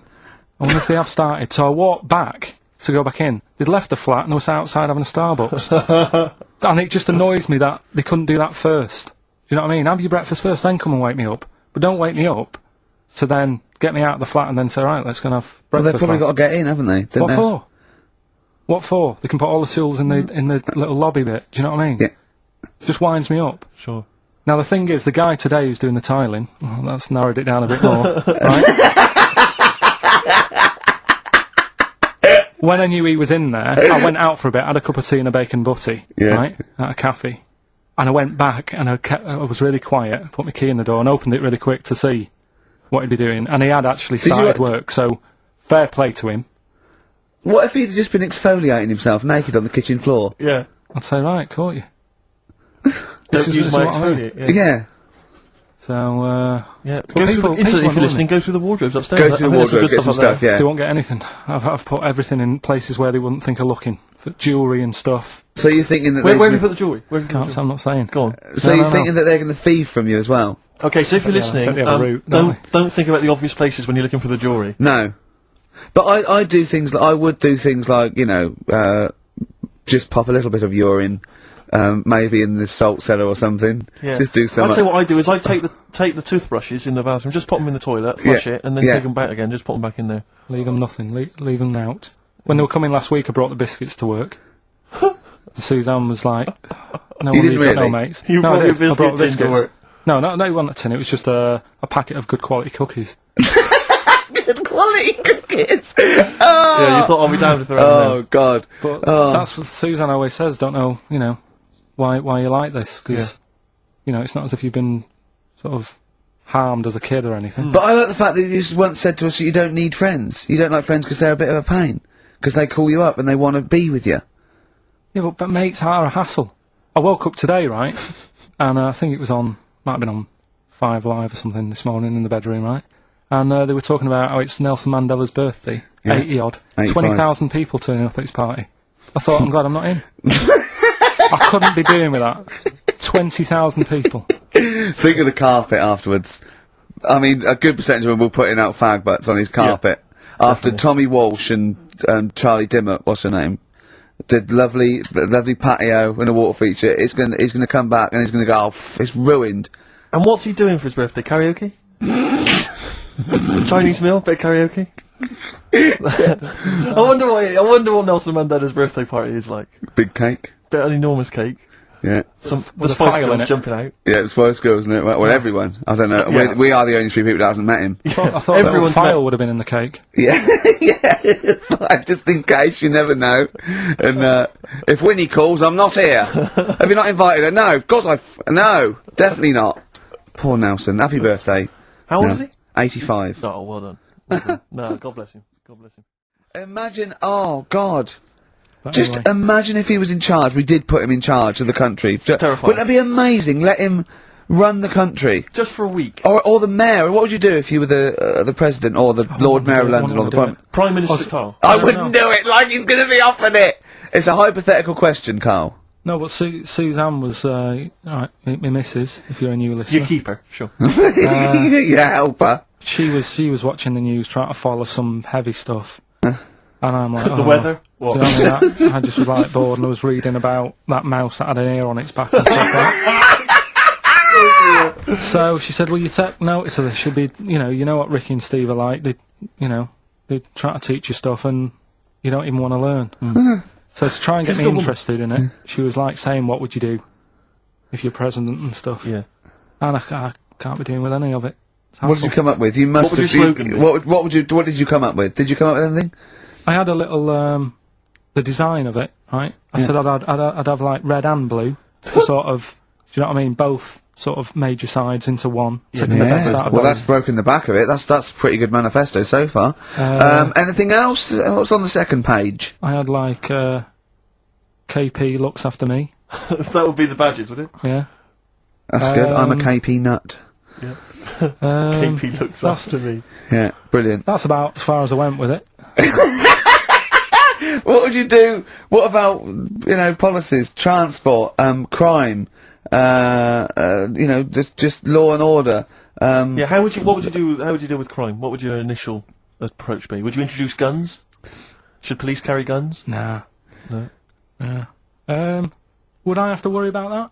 Okay. you're No, the Prime good point. Minister. Good point. No, what I'm saying is that, I mean, Tony Blair isn't sorting everything out, is he?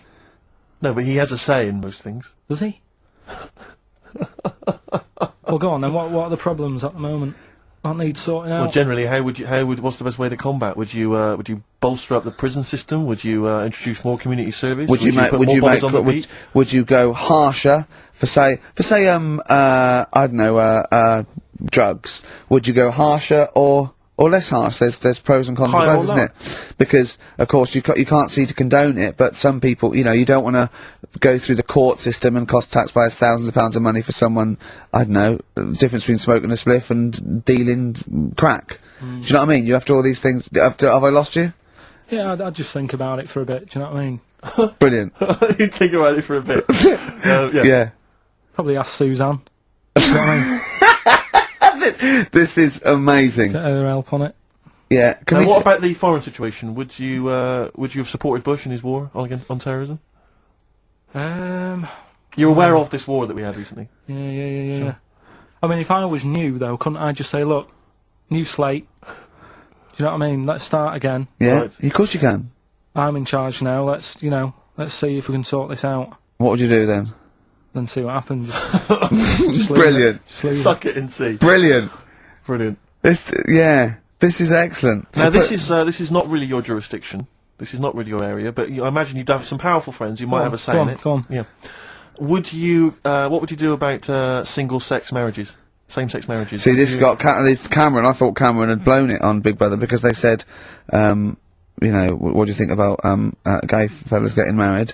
And he went, no, in the Bible it says, a man and a woman. And I thought, oh, he's put off a lot of. Yeah. I don't think many Christians tune into Big Brother, but we know the gays love it. Yeah. They love Big Brother, don't they? The gays. Yeah, so interesting. But So, what would your take be on that? Same-sex marriages. And then what? Having a kid? Well, just let's start off with, Well, that's all right, isn't it? Do you know what I mean? Just let them get on with it. It's Sure. not affecting anyone else, Sure. Yeah. Sure. right? But it starts getting tricky Right. when you get a kid. Okay. Go on, why? Well, it's just tricky, innit? Do you know what I mean? Well, yeah, you could be right. I'm not giving any. I mean, we're not. There's no right or wrong It's answer. all right if you were in if you lived in the jungle, right, with no one else, Yeah. right, and you just had these two fellas, right, Yeah. looking after you, but because you got no one else looking in on that, saying, "Oh, you're a bit weird, aren't you?" Do you know what I mean? But Right. as soon as you come So, to, why have they got married? Do you think the gay people turned to a bloke because they couldn't get a woman? If there's two fellas go away and they're in the jungle, they go, we're definitely not going to find a woman here. We might as well bum. That's not how homosexuality starts. People don't. it makes you wonder. If, No, it does make you wonder. Gays don't go, well, I'll tell you what, I haven't seen a woman I fancy yet, I'll try a bit of knob. No. But what I'm saying is, right, if you're brought up in like a little jungle, right, Yeah. you How are wonder- you brought up? someone just puts you there. I don't Let know him what. explain. I don't know what Can't this be bothered, tonight. Steve. I can't be bothered Go running on, the mate. I'm country. listening. I'm fascinated. I can't be bothered running the country. Like I'm too much trouble for you. KP takes care of me. All right, then, fair yeah, enough. What okay. I'm saying is, right, if you're brought up in a jungle, Right. right, on your What own, do you mean brought up? Just let him finish. What does he mean You brought- understand brought what up, he means? though? Like Tarzan. You've got to tell me what you mean by brought up.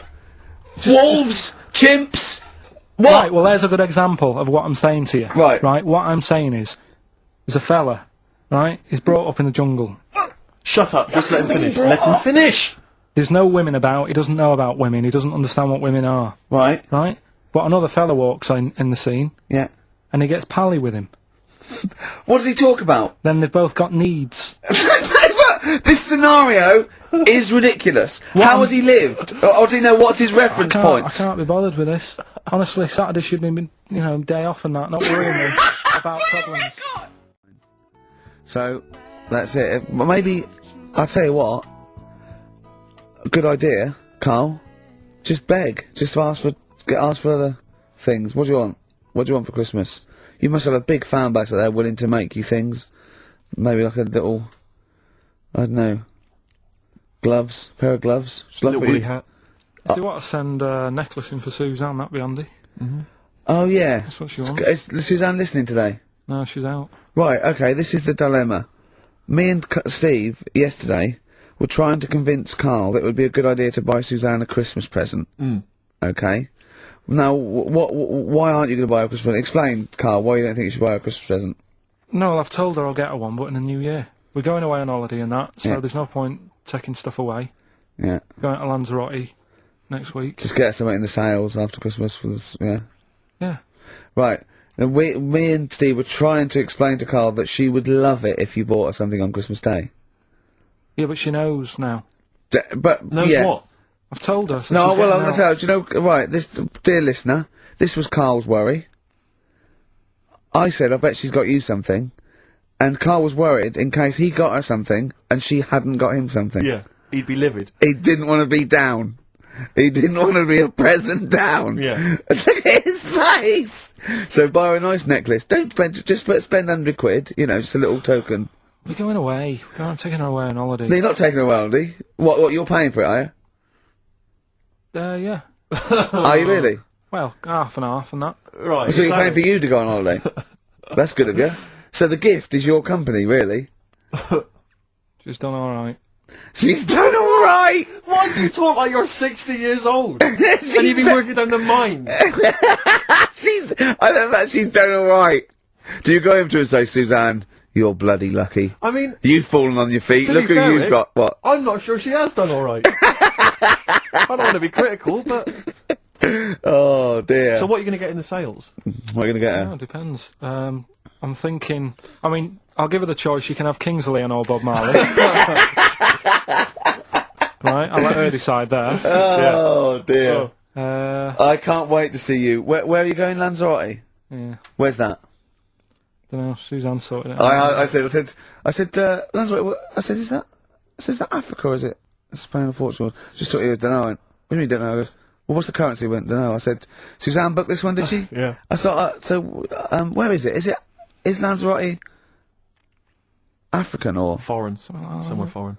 I was looking last night, and doesn't look that good. There was like one of the highlights of the things it says you've got to do is go and have. Apparently they've got restaurants in caves, and that's like one of the things they say you must do. So, if that's a highlight, do you know what I mean? Right. So we'll do that. Go and see what that's like. Yeah. When you're on the beach, Carl, do you wear the very, very tight Speedos? No, Do you walk What do around you with wear? them? sort of longish shorts, Yeah. t-shirt on, probably with a sort of a light shirt on top of that. Right, sure. So quite wrapped up then. Covered up. Do you wear a hat? Because obviously the bald head, there's risk of sunburn. No, I just put a bit of lotion on it. Lotion on there. Yeah. Just have a bit of a wander down the beach, have a look. Yeah. See if there's any old blokes with their tackle out and a backpack. A lot to look forward to. So Yeah. there you go. Yeah. Well, we're looking forward to finding out how you get on. Yeah, I'll let you And know. interested to know what she gives you on Christmas Day. Probably get More anything. scintillating chat after this next song. Right, bit of placebo, Yeah, love it. special needs. 3 holidays Carl's had this year. Last year. Yeah. I'd love to have 3 holidays. You've got to start putting the work in I there. had 2 holidays, though. No, you had 3 holidays. You went away with Suzanne and her parents. Yeah, well, that doesn't count. It does count. If you book 2 weeks off the firm and you go away and you go, how was your holiday? Go, well, I didn't really count. It wasn't a really good holiday. Can I have them days back, please? My New Year's resolution is to be nicer to you, but Well talk done, sense. you've already broken that. No, but talk sense. Talk sense. You've had 3 holidays this year, and I'm just saying, you're in your 30s now, and 30s is when you should be really putting the work in. That's true enough. To reap the benefits in your 40s, 50s, 60s, 70s, 80s, 90s, and 100. Carl, what's your New Year resolution? What about think before you speak?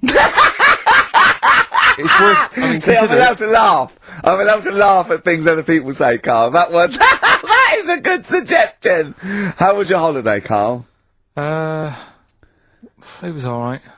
Right, brilliant. But that I don't see on the kind of on the ratio of good to bad in Carl's mind. That might be amazing because we never It might be hear him amazing, sing the mightn't praises of it? anything. I'll tell you what. Can we have a cracking little tune and then come back and hear about Carl's holiday? I'd love to do that. Let's keep it tight. Oh, you went to Lanzarote. People said don't go to Lanzarote. They told you it was Lanzarote. They told you were they right or wrong? They were right, yeah. Really? Yeah, it's a bit ropey, yeah. Is it why? Just, out there. If it wasn't for the volcano they had, they'd been knackered. That's their big draw, is it? That's it, basically. That's all they've got going for them. When you landed, was it really hot? Were you quite excited? You were thinking this is It okay? was warm. It's, we can't complain about the weather. The weather was alright. Sure. You know what I mean? That's what I went for, but it'd be nice if there just was something else. Yeah. What did you do all day then? Did you read your ritual book? No, I didn't read that. I read that book. Do you know the book that I bought and all the chapters were messed up? Oh yeah. I bought a better version of that, All right. and I read that, Excellent. and then, Did it make more sense in order? yeah, a lot easier to follow. Yeah. And then we went and had a look at the volcanoes and that. They've got 36 of them to look at. How many did you look at before you realised that pretty much, you've seen one volcano, you've seen them all? Probably about 6 or 7. Really? And then when you got to the 8th, you thought, now I know what this is going to be, Suzanne. This is going to be like a mountain with a hole in the top. Yeah. Really? But it happened years ago as well. It's like, just keep a couple, fill the rest in, tidy it up. Fill the rest in! Yeah, no, Well, yeah. getting some builders. No, seriously though. Can I 4 million tons of concrete, please? They're an absolute death trap. Yeah, what? Yeah. What do you mean, fill them in? Do you know what a volcano is? Just a hole, isn't it? That's happened. Well, it's It more than the happened back hole. It's in- more a portal to the magma in the centre of the earth. Back in 1730 it happened, and they still haven't sorted it out. Well, when you say it happened, volcanoes were made a lot longer ago than 1730. No, but the one that did Lanzarote in. Right. Sort it out. What would you suggest? How tidy can they up. fill it in? It's joined. It's all joined. No, but what I'm saying is, the big plates of the earth are all joined. it All was the a disaster, magma's wasn't it? joined. With the trade centre thing, that happened. They cleaned it up, sorted it out, they've moved on. That's what I'm saying. Whereas Lanzarote have just gone, leave it. It happened back in 1730. You misunderstand me. How, in the name of God, can you fill in a volcano? You ignorant twit. No, but it's not just the holes. They've actually left the lava everywhere. That's what I mean. It's not just the big holes. There's lava everywhere. But it's molten rock. They can't just pick it up like they're like a carpet. Put it in the holes. The holes are there ready. Just push it all in. That's what I'm saying. What exactly is there then? Is it just a kind of moon-like kind of surround with just kind of dust and rocks? That's exactly what you see. I was there when the Mars thing went wrong. Yeah. I would have just sent a camera crew there, filmed a bit of that, right, and say, "Here we are. This is it." Ignore the little coffee shop in the background. Right, this is Mars because that's where it's like just loads of dust, holes everywhere. Tidy it up. Little round-headed aliens complaining. It's Whinging. just like Mars. Yeah. So, is there what's the best bit about the holiday? Come on, pretend you're Judith Chalmers. I have been doing. I would have done all that. I would have said that. Don't bother. Right. I mean, the hotel was good. Yeah? That was all right. What was that like? It's all right. Just clean. That's all you want, isn't it? See, that's not quite what Judith Chalmers does. She doesn't go, what's the hotel like? All right, yeah, clean, isn't it? All right. But what was it like? Was it, what was it? 3-star? 4-star? Did it have a swimming pool? What was the Yeah, room like? had a swimming pool and that. Yeah? Yeah, it's good. If, you know, I think it was one of the better ones on the island. Okay. Nightlife? Clubs? Bars? Wasn't really any. There was a bar, there was some bands playing. Yeah. Not very good. Food got a bit boring. Yeah.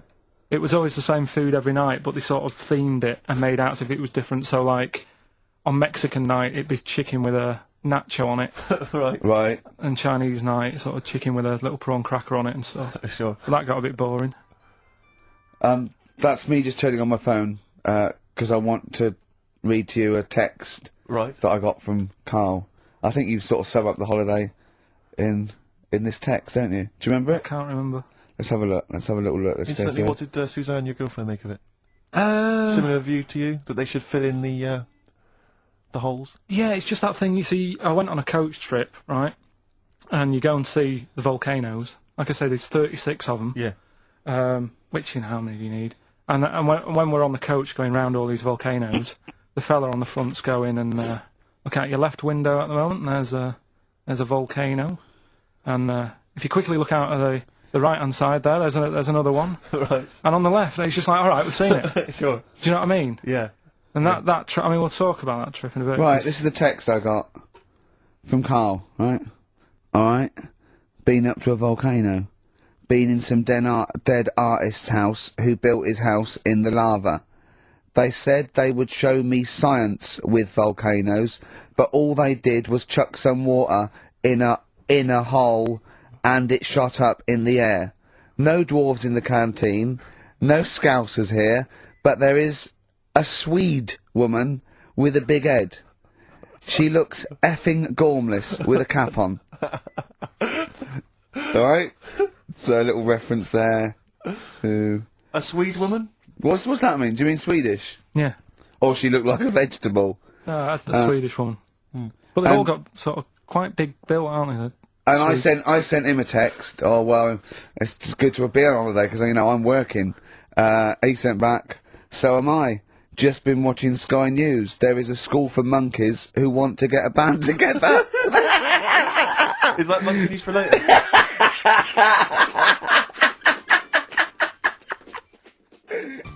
Well, but out of 10 then, what would you give it out of 10? All in all, food, location, Right. relaxation, you know, enjoyment. Yeah, that's 6.